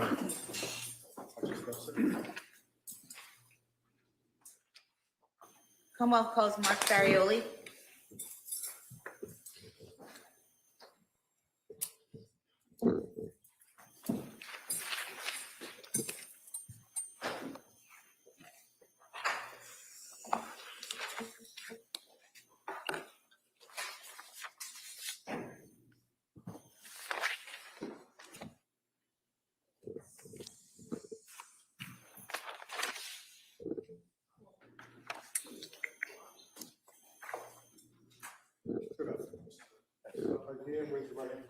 Good afternoon. Do you solemnly swear that the testimony you give that you shall give to the Commonwealth and nothing else will be between the Commonwealth and the Senate flash and the truth, the whole truth, and nothing but the truth, so help you God? Thank you, sir. You may have a seat. All right, good afternoon, sir. Afternoon, Your Honor. Can I? Yes, Thank you. please. Good afternoon. Can you please state and spell your name for the record? I'm Detective Mark Farioli, Farioli. Where do you work? The Massachusetts State Police, How long have you been a state trooper? since 2005. And back in January of 2023, where were you assigned within the state police? I was assigned to the Plymouth County State Police Detective Unit. And were you involved in a limited way in the investigation regarding Lindsay Clancy? Yes, I was. And specifically directing your attention to January 27th, 2023, were you aware that a search warrant was obtained on that date to collect the blood and urine of Lindsay Clancy from South Shore Hospital? Yes, I was. And then directing your attention to January 31st, 2023 at 10:25 in the morning, did you go to the South Shore Hospital to collect the blood and urine of Lindsay Clancy? Yes, I did. And where did you collect that from? The lab at South Shore Hospital. And was that from the specimen process supervisor, Melissa Akadepane? Yes, it was. And do you recall how many vials you collected? In total, I collected 7 vials. And was that all blood or urine or both? 6 were blood vials and 1 was urine. And once you collected those vials, where did you bring them? I brought them directly to the Massachusetts State Lab in Lakeville. And did you drop those off at the state lab at approximately 11:15 a.m. on January 31st, 2023? Yes, I did. And do you recall who you gave the vials of blood and urine belonging to Lindsay Clancy to at the lab? Leah O'Connell. Thank you. Mr. Reddington? We have stipulated to the chain of custody for the blood. All right, any questions? No, I don't have. Thank you, sir. I have no All right. questions. All right, thank you. Thank you.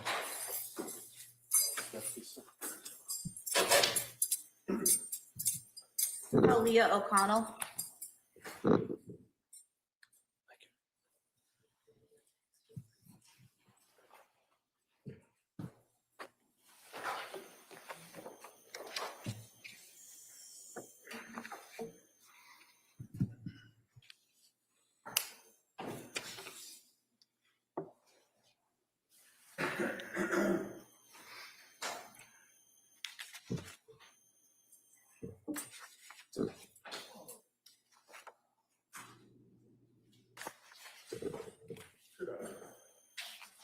Right here, read the right hand of the clerk. Good afternoon. Please also the testimony of the evidence you shall give to the jury in the matter now pending.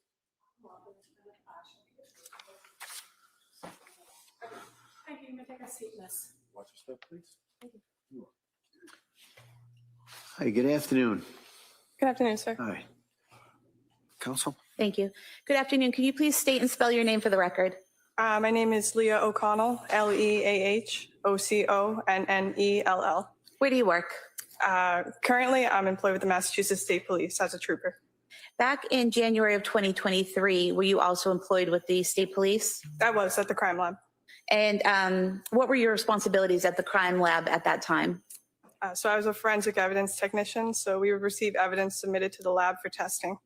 And once you received that evidence at the lab, well, first of all, who would you receive that from? Would that be chemists? Would that be troopers? Who would it be from? It was local, state, sometimes federal agencies, but there was also scene evidence gathered by chemists that we would have to log into the system. And so would it be your responsibility to take that evidence, log it into the system, and move it along for a process through the lab? Yes. And were there tracking numbers or lab numbers that you would assign to evidence in order to keep track of it as it progressed through the lab? Yes, every case gets its own number. And directing your attention to January 31st, 2023 at 11:15 a.m., do you recall receiving 6 vials of blood and 1 vial of urine belonging to Lindsay Clancy from Trooper Mark Farioli? I did. And when you received those items, did you log them appropriately into the system with her case number? I did. And how were they stored after that point? So they go into a heat sealed pack. So it's like a plastic bag that gets heat sealed, initial and dated, and then it goes right into a fridge. Okay. Thank you. Attorney Reddington? No questions. We stipulate to the blood, so. Okay. All right, well, thank you. They stepped down. Thank you.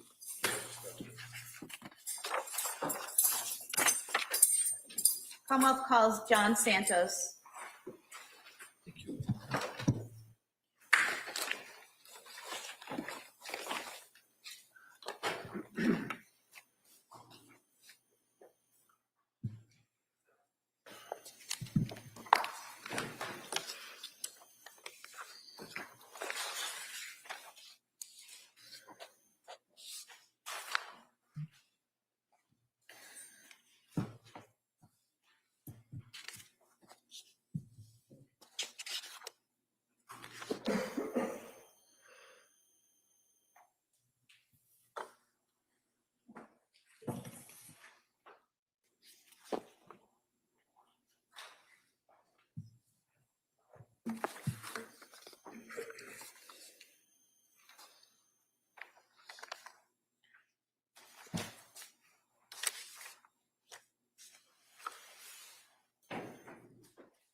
Good afternoon.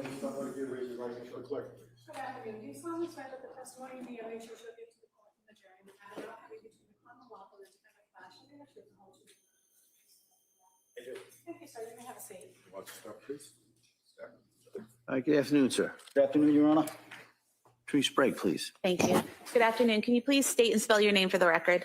Good afternoon. My name is John Santos, JOHNSANTOS. Where do you work? The Massachusetts State Police.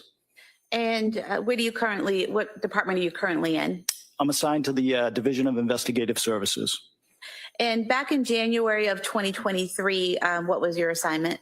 I was assigned to the State Police Detective Unit in Plymouth County. And were you, specifically on January 24th, 2023, were you part of a search warrant team at 47 Summer Street in Duxbury? Yes, I was. And what was your role in terms of where you were assigned to search within the home?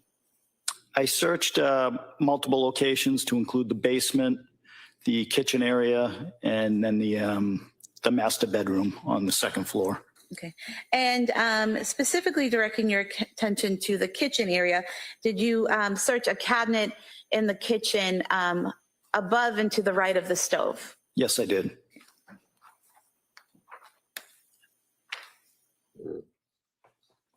Showing you a photograph. Is this a clear and accurate depiction of the items you found in that cabinet on January 24th, 2023? Yes, it is. You could have this photo marked as the next exhibit. That may be admitted. Maybe admitted.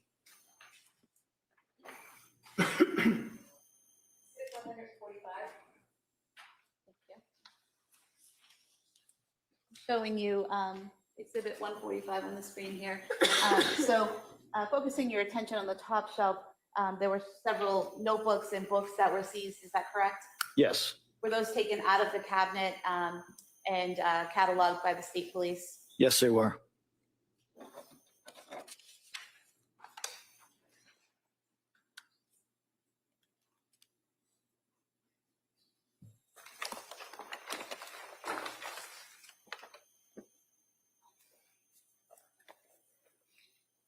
Show you 5 items. If you could just look through these and let me know if these were the items that were taken. We'll stipulate that those are the items that were in her kitchen. If I could have these marked as the next 5 exhibits, please. Do you want the 5 separate, 5A, 3? 5 separate, Okay. please.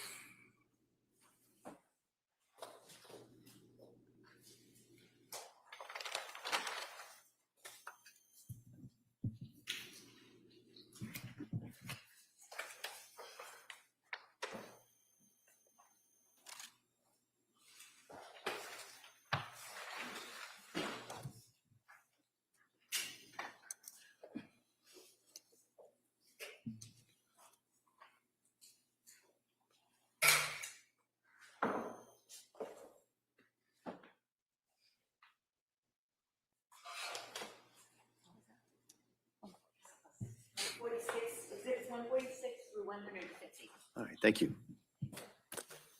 And sir, showing you what's been marked 146.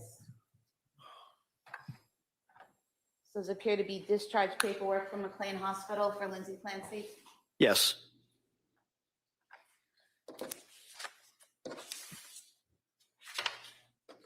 And this discharge paperwork on the 3rd page included a list of medications, is that correct? Yes. So we have lorazepam 1 milligram, melatonin 5 milligrams, and trazodone 50 milligrams, correct? Correct. Along with description of when she's to take those medications, correct? Correct.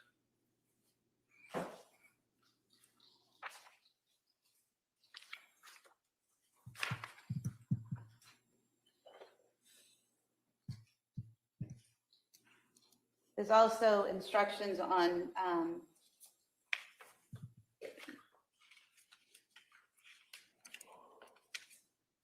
the 6th page in about resources for therapy and community services, correct? Correct. And then exhibit 147 is a notebook. Inside, it had postpartum depression and anxiety patient information sheet, correct? Correct. And then a detailing of different medications and the amounts taken and the dates they were taken, correct? Yes, correct. Then there was the book, Good Moms Have Scary Thoughts, item 148, correct? Correct. And then 149, a postpartum, pregnancy and postpartum anxiety workbook, correct? Correct. And nothing is filled out in this workbook, correct? Correct. And then finally, exhibit 150, a notebook labeled Callan Patrick Clancy, correct? Correct. And inside this were messages back and forth between Lindsay Clancy and the nanny, correct? Correct.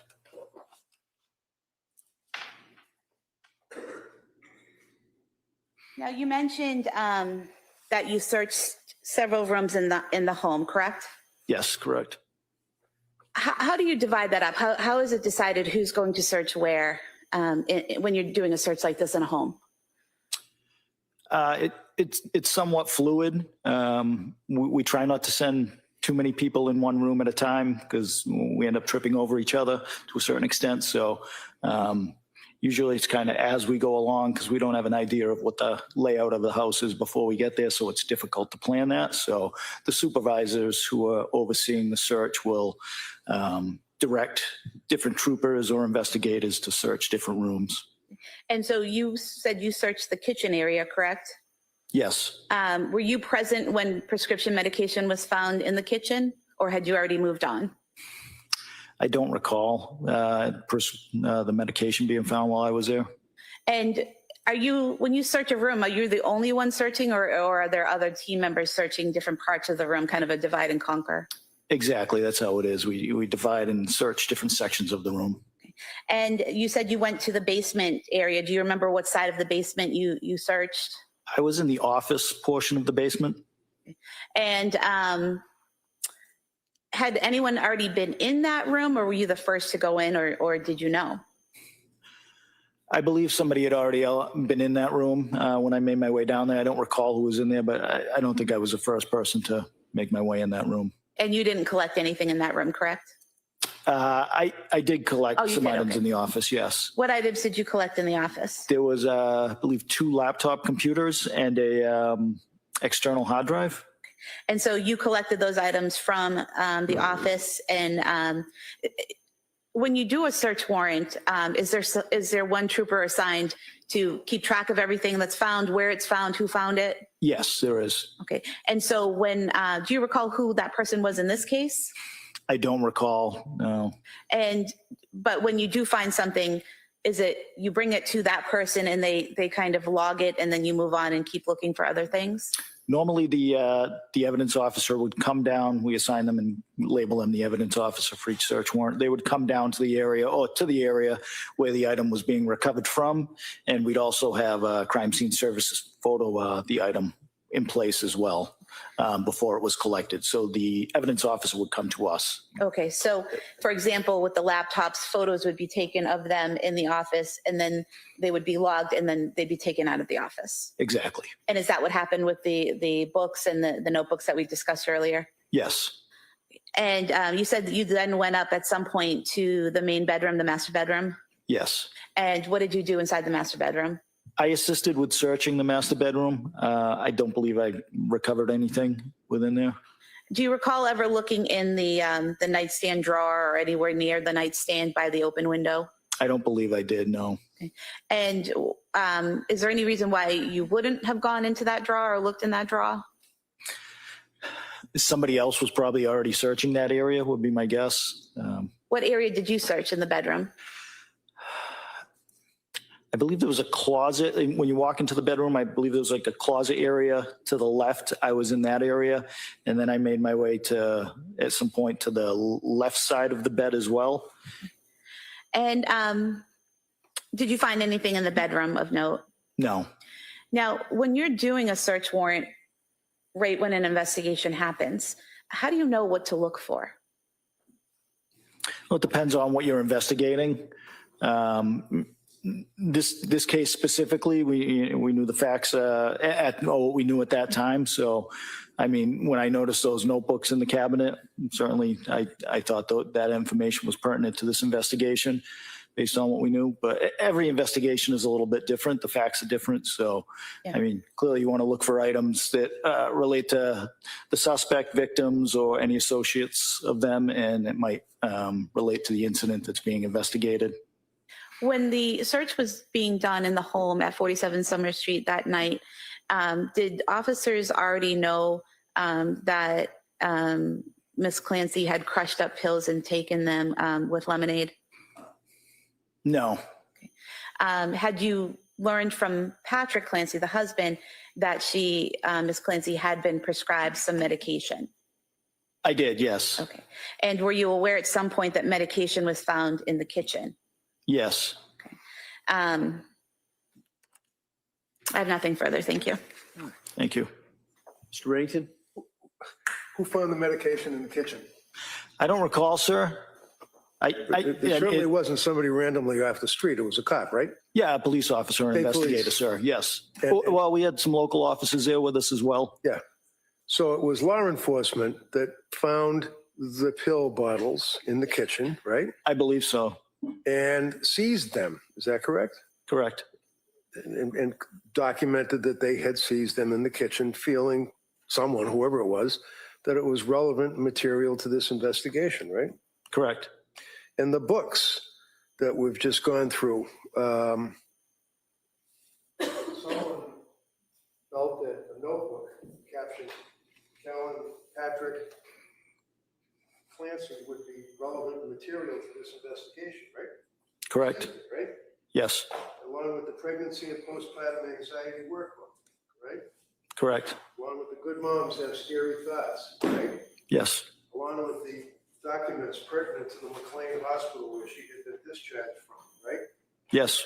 Along with another notebook that had postpartum depression and anxiety, correct? Yes. There were also other documents that were, items, I should say, that were seized in the house that have already been introduced for the record. Exhibit 81, and looks like a diary, Exhibit 83, slept well last night, things of that nature, that was seized as well, right? I believe so. Yes. Okay. You know why all these were seized? Why the books that I seized were seized? No. Your investigation. Are you a lieutenant, a sergeant? I'm a captain, sir. Captain. Yes, sir. And back then, what was you were captain? I was a lieutenant at that time. You were the ranking officer in the search? No, there was also a detective lieutenant assigned unit commander at that time. So, but you're up there enough and you knew from the investigation what was relevant and material in the investigation, right? Yes. And obviously you or somebody else working with you determined that all of these items, the pills that were seized, the books that were seized from the kitchen, et cetera, were relevant and material, correct? Yes. Do you know who searched the bedroom? I know you say you were in there. Did you search the bedroom? I was part of the team that searched the bedroom. There were a number of other officers that searched the bedroom as well. I believe in the report, it documents who seized what from the bedroom. Okay. So I don't know off the top of my head who that was, sir, but I know it's clearly labeled in the report. Okay. Do you have the report? I do not know. Do you recall how many law officers were actually involved in that little bedroom searching? I would have to guess approximately 5. 5? And as counsel asked, when somebody discovered something that appeared to be relevant or material, they would log it in. Somebody that would kind of be the record keeper would log it in, correct? Yes. Is there any, one of the things that you would also, you yourself, I believe, seize would be the laptop computers that were downstairs in the office, right? Yes. And you seized also, collectively you, I mean, you or the other 5 people, seized the cell phone that was on the bed. Yes, I believe there was a cell phone seized from the bedroom. So it made sense as an investigator that electronic media and things of that nature would be important, correct? Yes. Was there an Apple Watch involved in this investigation, if you know? I believe there was an Apple Watch recovered after the fact. We didn't recover at the search warrant, if I recall correctly. Do you know when it was recovered? I don't know exactly off the top of my head, no, The sir. Apple Watch that I recovered with Pat Clancy? I believe so, sir. Yeah, I believe there was a watch that was turned into us after the fact that wasn't recovered during the search warrant. So looking at this drawer, do you recall that next to the bed or in the bedroom, there was a nightstand and there was a drawer? And inside the drawer were a bunch of pill bottles, an Apple Watch, sleeping aids, things of that nature. I didn't search that drawer, sir. Okay, I don't mean to embarrass you, I'm just asking. Yeah. Do you know why nobody bothered to search that drawer? I don't know that it wasn't searched. I just know that I didn't search it, sir. So it may have been searched, and maybe whoever searched it didn't feel that that information was pertinent to seize. I can't speak for them, but I can tell you that I didn't search that drawer.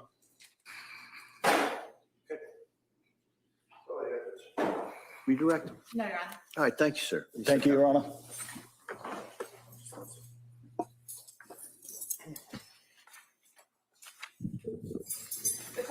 call Corey Mello as his next witness.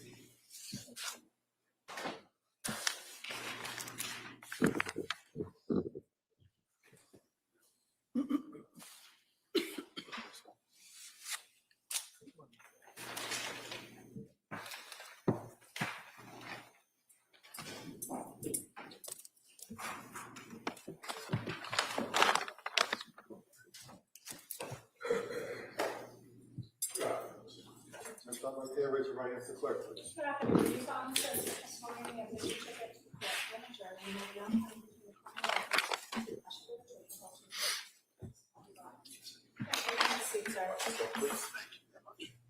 Good afternoon, sir. Good afternoon, Your Honor. Bring Buckingham, please. Thank you. Good afternoon. Could you please tell the jurors your first and last name? Corey Mello, And can you spell your first name for the record? Corymelo. And your last name? I And how are you employed? work for the state police. In what unit or what's your current assignment with the state police? Currently, I work for the commercial vehicle enforcement section. Going back to January of 2023, what was your assignment then? I work for the Plymouth County District Attorney's Office at that time. With the state police detective unit? Correct, yes. And I'm going to draw your attention to January 24th, 2023. Were you involved in the investigation into the incident that occurred at 47 Summer Street in Duxbury on January 24th? Yes, I was.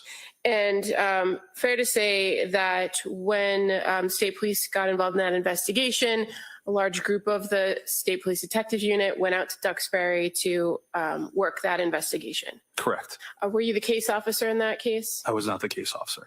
Your role in that case, was that to assist in things like search warrants, neighborhood canvasses, interviewing of witnesses? Correct, yes. And in this particular investigation, you're aware that there was a search warrant executed at 47 Summer Street after the incident had occurred, correct? Correct. And as part of the search warrant execution, were you involved in searching the home? Yes, I was. And did you search the various floors of the home, meaning the basement, that first floor, and the second floor? Yes. In searching that home, there were a number of other detectives and troopers also searching, correct? Correct. Do you recall locating a phone in the upstairs bedroom, a laptop, some workout bands in the basement that were hanging on the door? Yes, I do. And when you recovered these particular items or located these items, did you then turn them into an evidence officer, or direct an evidence officer to things that you thought might have some evidentiary value? Yes. At some point after the search warrant was over, you're aware a lot of items were brought back for further examination, correct? Correct. Is that common that when you're working on a search warrant, things are kind of... You all right? Is it common that a lot of times a search warrant, things are collected and brought back for further examination? Yes. Is that because it's kind of chaotic there and can't really examine things thoroughly on scene? That's correct, yes. So in this particular circumstance, were you asked to review some books and journals? Yes, I was. And I'm just gonna...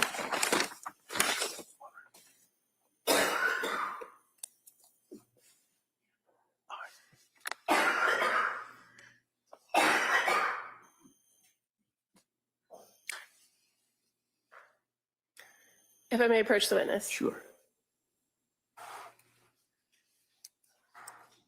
I'm just showing you an item. Is that familiar to you? Yes, it is. You didn't locate this that night, did you? No, I did not. But you had the opportunity to review the contents of it at a later date? Correct. I would move to admit this crime to law. No objection. All right, that may be admitted.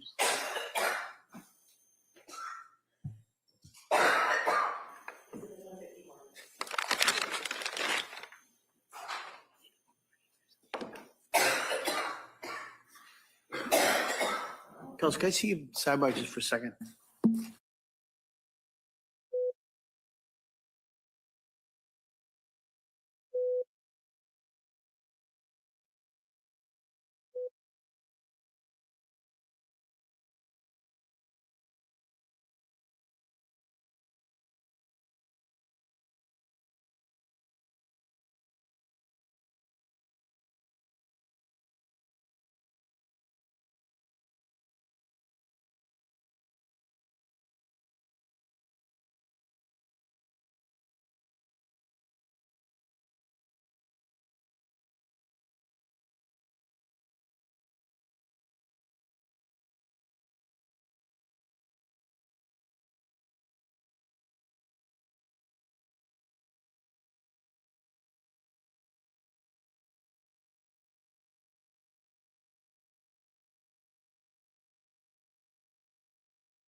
All right, Commonwealth? Thank you. Trooper Mello, just in relation to now what's been marked as Exhibit 151, the Brown Journal, and just noting that when the journal opens to the first page, there's no dates on it, correct? Correct. And in those first few pages, just highlighting page 1, you reviewed these handwritten entries, and at some point in this paragraph, it says, obsessed with his sleep and nap schedule like to the minute. It says hearing him cry for 1+ hours and not intervening just about killed me. I even said the words, "I want to die" to Pat while he was crying. After that, I became obsessed with his sleep and nap schedule like to the minute. That's one of the entries you reviewed and Correct. noted. Yes. Page 2 says, I also feel like I did it wrong because I did it when he was overtired, so it made it harder. Now I have horrible insomnia and anxiety. You recall reviewing that in the journal. Correct, yes. Page 4 of the journal says, why else I feel guilty? He's not really hitting his milestones. Again, that's a page that's not dated in this journal, correct? Correct. Page 8.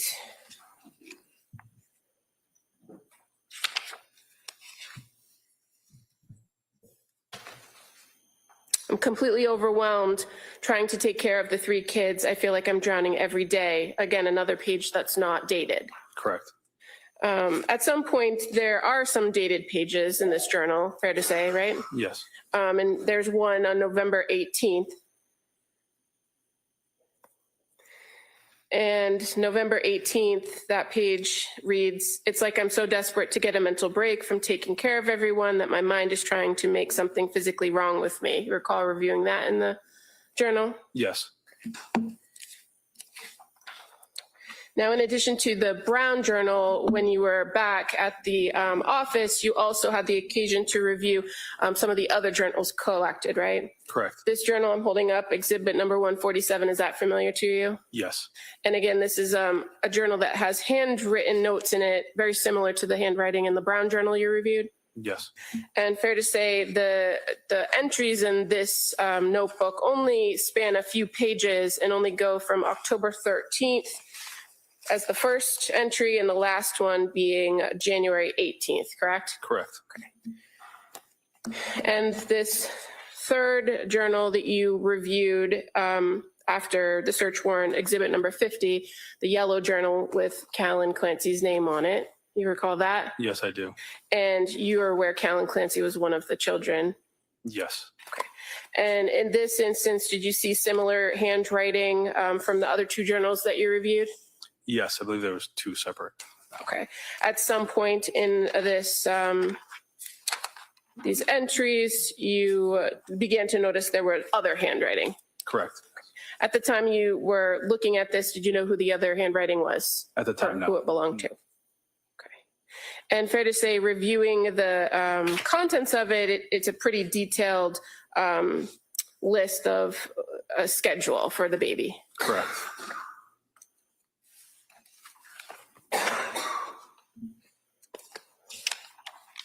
I have nothing further. All right. Mr. Reddington.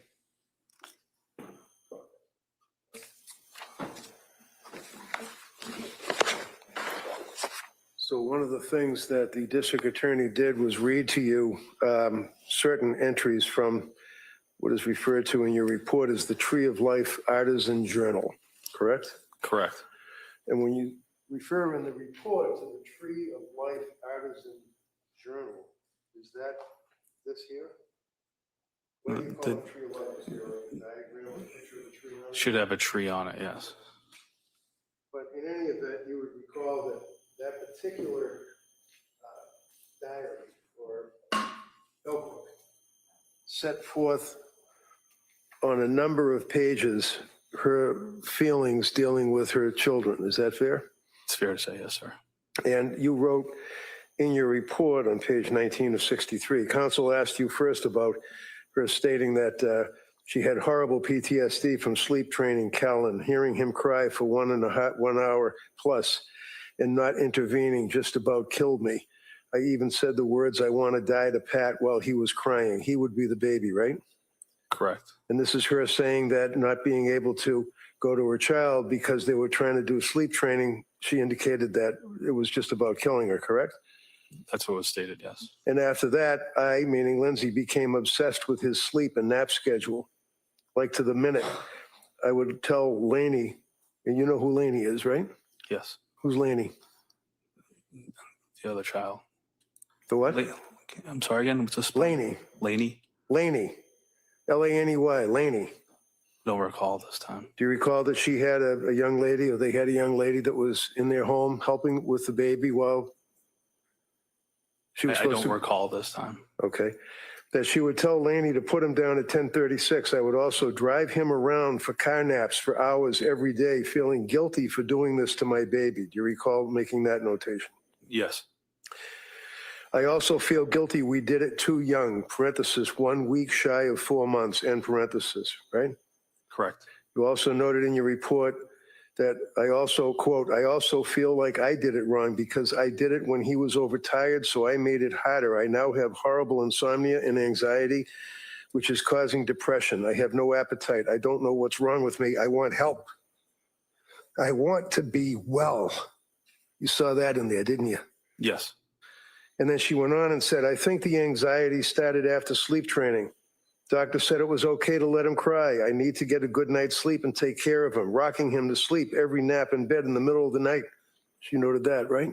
Yes.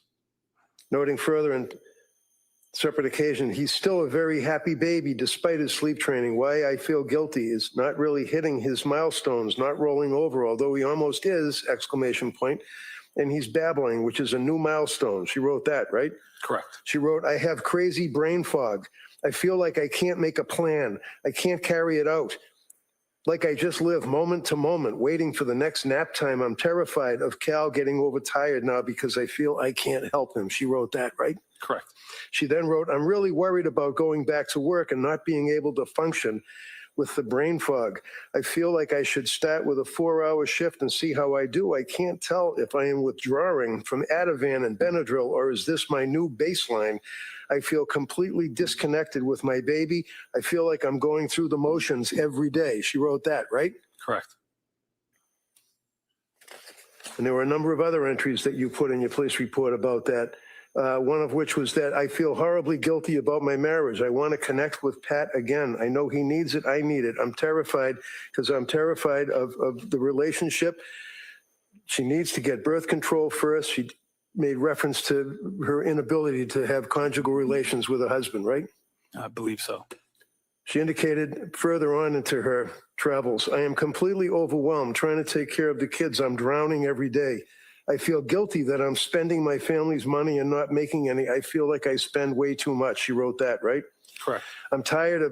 I'm terrified of Callan getting sick. He's a sick baby. A sick baby is miserable. He's sick now with a double ear infection, clearly has a bellyache. It's miserable. I feel like the other kids are going to get him sick all winter long. She wrote that, right? Correct. I always feel strongly against sleep training. I feel like it's abusive to let the baby cry and not respond, but I made the decision. I did it with Cal. It is way too much crying. It's incredibly stressful. She wrote that, right? Correct. He's okay. He will be okay. It's not harmful in any way. The doctor said it was okay. Plenty of people sleep train their kids at that age. It's necessary as a third child, is what she wrote, right? Correct. I feel incredibly sad and guilty about not breastfeeding anymore. That was the one thing I could do to help his immune system, and I can tell he really doesn't like the formula. I'm very sad about this. I know at this time it's what I needed to do for my mental health. She wrote that, right? Correct. And then the statement started getting smaller and smaller as time went by. One occasion, it's like I'm desperate to get a mental break from taking care of everyone. My mind is trying to make something physically wrong with me. My mind never shuts off. It's constantly thinking of the next thing someone needs. I can't shut it off. I desperately want to go back to work, but now I don't know how I'm going to function, and it worries me. Wrote that, right? Correct. There were 2 consecutive or 2 pages that were blank that she didn't even write on. And then on the third entry, affirmations. She wrote affirmations. On November 22nd of 2022, I am calm. I will remain calm today. There is nothing that needs to be on my mind. The weight is lifted from my mind. I will sleep tonight. She wrote that, right? Correct. Continuing on into November, I slept well last night. I will sleep again tonight. Today will be a great day. I will go back to work on Sunday. I will thrive. I can feel like myself again. That was November 23rd. She wrote that, right? I believe that's the day, yes. Gratitude. I'm grateful for Sue, who's always listening. That'd be a mother-in-law. You knew that, right? Yes. So I'm grateful to Sue for always listening and trying her best to help me. Kids are sleeping great for Pat. Pat is handling nighttime stuff. Julie for making a plan for me. A big thing is I feel disconnected with myself.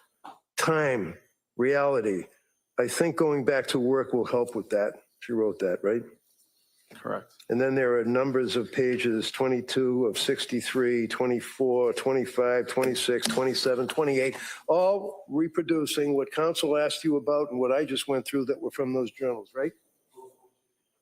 Correct. Did you have anything to do with the search of the house? Yes. Did you search in the bedroom? Yes. How many other people were with you searching in the bedroom? I don't recall how many other people were with me at that time. You know why nobody looked in the drawer and found pills and sleep aids and Apple Watches? I'm not aware.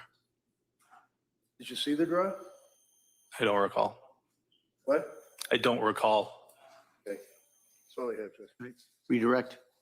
Nothing further. Thank you. All right, thank you, sir. You may step down. All right, Counsel, can I see you sidebar?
All right, so members of the jury, we're going to break at this point till tomorrow, all right, and talking to counsel.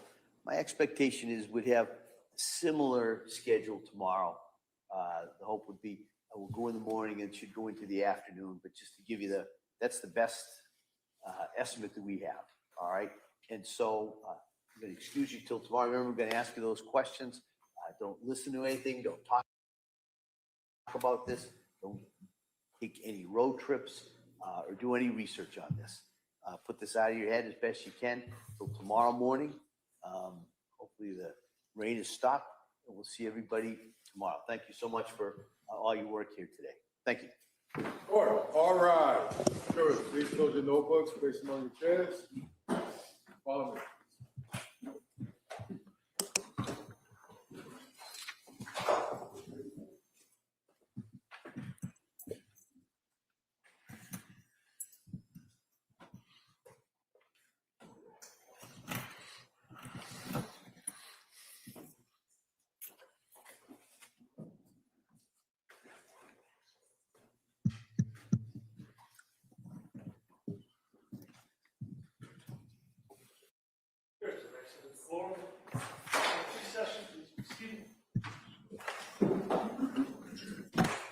All right, so we'll be in recess on this until tomorrow morning at 9. Thank you. Thank you.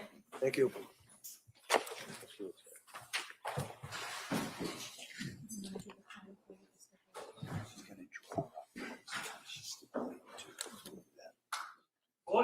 All rise.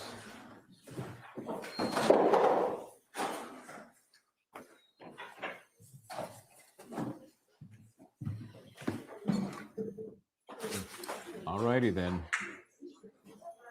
Gotta see the seal. Then I know it's official. All right. So I'm telling you, this last witness, how to turn the prosecution's witness into my collar sideways, into a defense witness. Oh my. Yeah. Was it any surprise there was no redirect? Of course there was no redirect because the guy had just been decimated using your tactics, Madam Prosecutor. And I'm rethinking the whole bow thing. I think it's just a bow. I think she just likes wearing bows. Who am I to talk about somebody's fashion choices? Yeah, I don't think there's anything special in that. Anyway, so Corey Mello, anytime I now hear, oh yeah, I'm with the Massachusetts State Police, I should have a trigger warning of some sort. So anyway, the reason they bring this guy on is so he can basically parrot some of the things found in her papers, journal, whatever you want to call it. And the stuff that he left out, because he wasn't asked about it, wasn't his fault, but the prosecution did not think this through, did not say, well, what if, once we open this door and get into this stuff from the journal, then we're going to get, some backlash because anything we don't mention that is positive for the defense, they're going to mention it. And man, did he. I couldn't even write him down fast enough. All the different things that he made very clear were skipped by the prosecution, which is another thing. It's not just the substance of what is talked about. It's the fact that the prosecution comes off as trying to hide it because they didn't mention it. Why they didn't mention it? Because it doesn't support their case. Things like, let's see, I want help. I want to be well. And then at a certain point after November, I think it was November 23rd of 2022, so this would be roughly 2 months before the event, I'm feeling better. I will sleep tonight. But she goes on and on about the challenges that she is facing in raising this third child. I had part of her story sounded so familiar to me because she calls it sleep training. Anybody know Ferberizing? Anybody understand the concept of Ferberizing? Back in the day, I think it's still a thing.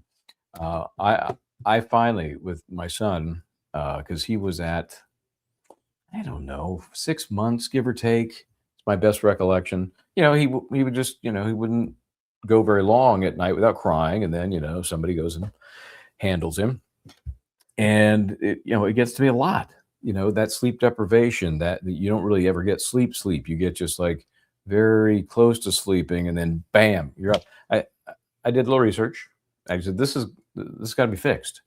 And my wife, like a lot of women, sorry, was not willing to do the Ferberizing. So I did. Got a mattress, laid it on the floor, not right next to the crib or the baby in that room, because to me it sort of defeats the purpose if they know you're right there. I think you need to give some distance. Sure, Dr. Bryant.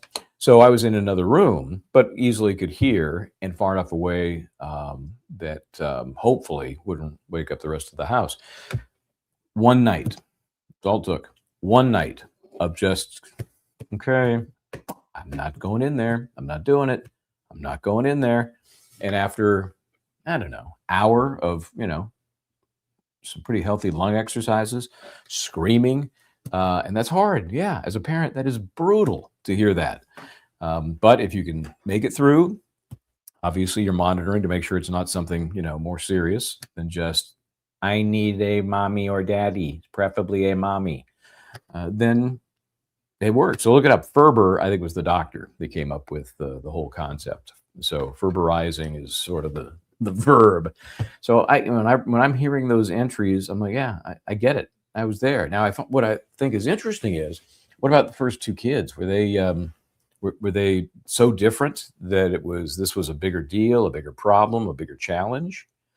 I don't know. Interesting. We know that those two first kids were a challenge on delivery, that they both caused, tearing and physical injury to mom. Not life-threatening, not even all that unusual if you don't have the episiotomy and your labor is a little more violent. But I wonder about their sleep habits when they were young, because it seems to me at the third kid, either that kid is an aberrant sleeper or non-sleeper, or the others were perfect somehow. Because to deal with it on the third child as if it's never been dealt with before that surprised me. That surprised me a little bit. So, okay, I'm just going to hit a couple of questions here real quick because I know I'll be right back with you soon enough. So let me do this. Ripperton, oh yeah, back wall. The wall where the witnesses enter. Okay, that's basically the main entrance. The reason I asked is that the benches are empty, but the bench at the wall always seems full of people. Okay, so it's so hard to really get a feel for the whole room because you're only seeing really 1/3 of it. So as the doors open up on you there, and I wonder if I can see if I can find that. I'll take a quick journey backwards. Set the Wayback Machine, Mr. Peabody. Let me see if I can get at least the widest shot I've seen of the courtroom. And generally that's when they have the witness come on in. Come on down. Man, I couldn't believe that witness going through those journal entries as if, here, ladies and gentlemen of the jury, here's another thing the prosecution is hiding from you, all right? Check this out. And it's just so dangerous and almost a little naive on behalf of the prosecution. Okay, here's what I've got. I'll show you this shot. Okay, there's the doors, right? So you come in here, the doors, straight ahead. There's one bench, as you can see, right up against the wall. And there are, let me just let this go forward, see if it goes the right direction for us. Okay, so as the witness comes in, we'll get a little movement. So obviously, this side nearest the bailiff is, for all practical purposes, the defendant's side of the courtroom. And it's about 1/3. Those benches are less than half the length of the benches on the other side, which is the same side the jury is on, which is why the camera is over there and why you won't see that area. And the first 3 rows are reserved for media. And then there are 3 more that are public, and they're all much larger than the ones you see right there. So, and you see these people, see those 2 sitting there, and the guy with the glasses, the one next to him. I think, I'm not 100% sure, but I think they can be support people for the county. They may be support people for Lindsay Clancy. To be honest, I don't know. I haven't seen them there every day, days that I've been in person or watching.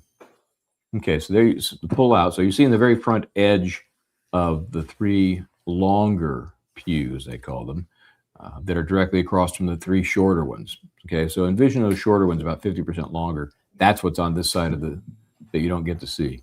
Okay, so here he comes in. There's a one bench, and then there's the back wall. So I don't know if that answers any of the questions, because from what I've seen right there, none of the benches seem all that full. I have a feeling the media is probably a little more full than what we're seeing. But even then, I know a lot of the media, like me, not there every single day, right? So anyway, all righty. Okay, Penny Barty, I just love when Michael reads my comments on the air. It makes me feel like a TV star. I'll send a copy to my friends and family. Well, all I can say, Penny Barty, is I will never say your name again, Penny Barty. I will not say Penny Barty ever again. What is it I won't say again? Penny Barty. Okay, let's see what else we got here. She's trying to get him on a sleep schedule. Yeah, as I said, it happens, and it's aggravating. And she sounded very concerned about the baby. Like it's my problem that I can't get the baby on that sleep schedule, and I'm afraid it's going to hurt the baby. Now, I'm going a little crazy crazy in quotes, because I'm not getting sleep either, but I'm more concerned about the baby. That's what it sounds like to me. Maybe it's just my reading into it. What do you guys think? Do you think this stuff comes off as bad for her? Louise, yes, lack of sleep can really affect you, is borne out by the fact it's used. That's right. That's exactly right. Yeah. Sleep deprivation is very, very important. And Louise, yet again, don't think the prosecution has thought anything through. Well, that could be. That may be a little harsh. Louise. But yeah, you're right. Sometimes it looks like, really? Because these are not inexperienced. This is not the traffic ticket team, you know. This is, they've been around. They've been around a while. This, I think we brought up last time. I think we've moved on to answer that question. How many more medical witnesses? So we are now up to, let's see, Corey Mello was the 31st witness. And before him was John Santos, MSP. And then you had, we had a couple of lab rats, just for chain of custody on blood and urine samples. I don't count those really as medical exactly. And then we had a Duxbury PD guy who arrived at the scene after everybody had been transported, and his job was, I'm not sure what his job was as a witness, because I got pretty much nothing out of that, except that cops were there after everybody was gone from the scene as well. So 31 witnesses in, and by far this last witness, what a great way for the defense to end the day. Just this pounding from the journal for the defendant, really putting a human spin on what she had been going through. The exact opposite of what the prosecution would have liked. So we'll see. Judge said tomorrow is going to be similar. I think he means in terms of number of witnesses, timing, that kind of thing. We'll see. Why? Because a trial is a living, breathing thing. That's why. Okay. And we're going to ask, I'm looking at a couple of comments from earlier today about LINDSAY, CLANCY, and mouth movements and whether they're related to some sort of dyskinesia or a tic of some sort, as opposed to an actual conversation that she might be having with somebody or with herself even, perhaps, right? Yeah, I think Lori is exactly right. And I'm not even a mom, but I could relate because of my Ferberizing experience. Somebody check me on the Ferberizing to make sure it's still a thing. I do the research and find out, no, that's the worst thing you could do to your child. Whoops. So that explains how I screwed him up.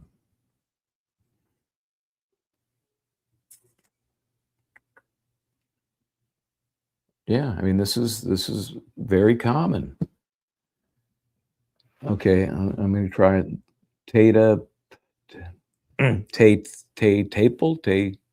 pie. Absolutely not. I deal with the same issues. Yeah. Yeah. Yep. Yeah. I mean, everybody has their stories, right? Right. So yeah, this is good, Lori. This is very close. Horrible sleeper for 6 months. Yeah. I thought it was about 6 months when I jumped in with the Ferberizing. Excuse me. And had a 2-year-old as well. So yeah. And I use the word nuts euphemistically, but it drives you nuts. That's part of being a parent. And I think those comments in that diary, I think it's probably people should write things down more often. It kind of helps them, kind of process. I was not much of a writer for that kind of stuff. But in this case, the fact that LINDSAY CLANCY did, I think is definitely going to be a plus ultimately for her. Okay. So, here I was going to, if you missed the last, part of the session today, I was going to just reenact it for you. Are you ready?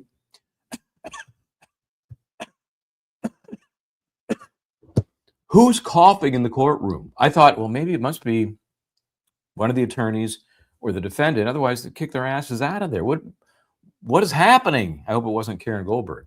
I'll ask Karen tonight. We'll find out who was coughing, because there is nothing more overwhelming in terms of audio than a cough. Anything that's said to a microphone will be obliterated by a cough. I mean, I feel sorry for the person who was obviously, grasping for air and had something clogging the airway. But oh my gosh, that was just so loud. Oh, it was the court reporter. Well, how do they do anything with the court reporter? How do they do that? I mean, she has to be able to talk. So I know at a certain point they stopped, but it seemed like there was a lot going on while the coughing was going on. Ay. Okay, sorry, Madam Court Reporter, I apologize. You're the most important person in the room, other than the jury. I've said that many times, and it's a little different if you're doing this, but if you're the voice court reporter and you're coughing, I'm pretty sure you're not getting a good transcript on that. So hopefully they got that. That's what a horrible thing to have if you're speaking for a living, recording things. Oy. Sorry. I wasn't watching clearly. I was just listening to it and waiting for them to stop, and it took a while. Just it took a while. No one even got her water, says Donna. It's just weird. That's why I didn't think it could be her, because people were still talking. Yeah. Okay. Well, on that note, I'm going to get the hell out of here. Okay, so coming up tonight, Christine Russo will be on at 6 o'clock. Linda Kenny Bodden, of course, back in the saddle, and we'll talk about this case in the context of what happened today. Karen Goldberg, our deputized correspondent, in the courtroom, so she will give us her insights. Cleared up the one mystery about who was coughing. Take that off your list. And then we'll transition into the Mackenzie Shirilla case. Crash. Is it Crash or Crashed? Anyway, you know the show I'm talking about on Netflix. This is Christine Russo, the sister of Dominic Russo, the boyfriend of the defendant, who was ultimately convicted for his murder and the murder of his friend who was in the back seat. So interesting little combination of items for you tonight. And then back at it tomorrow, back in court, and Mark Betterow tomorrow night. So, all right, have a great evening. Take a little break. And we'll see you very soon.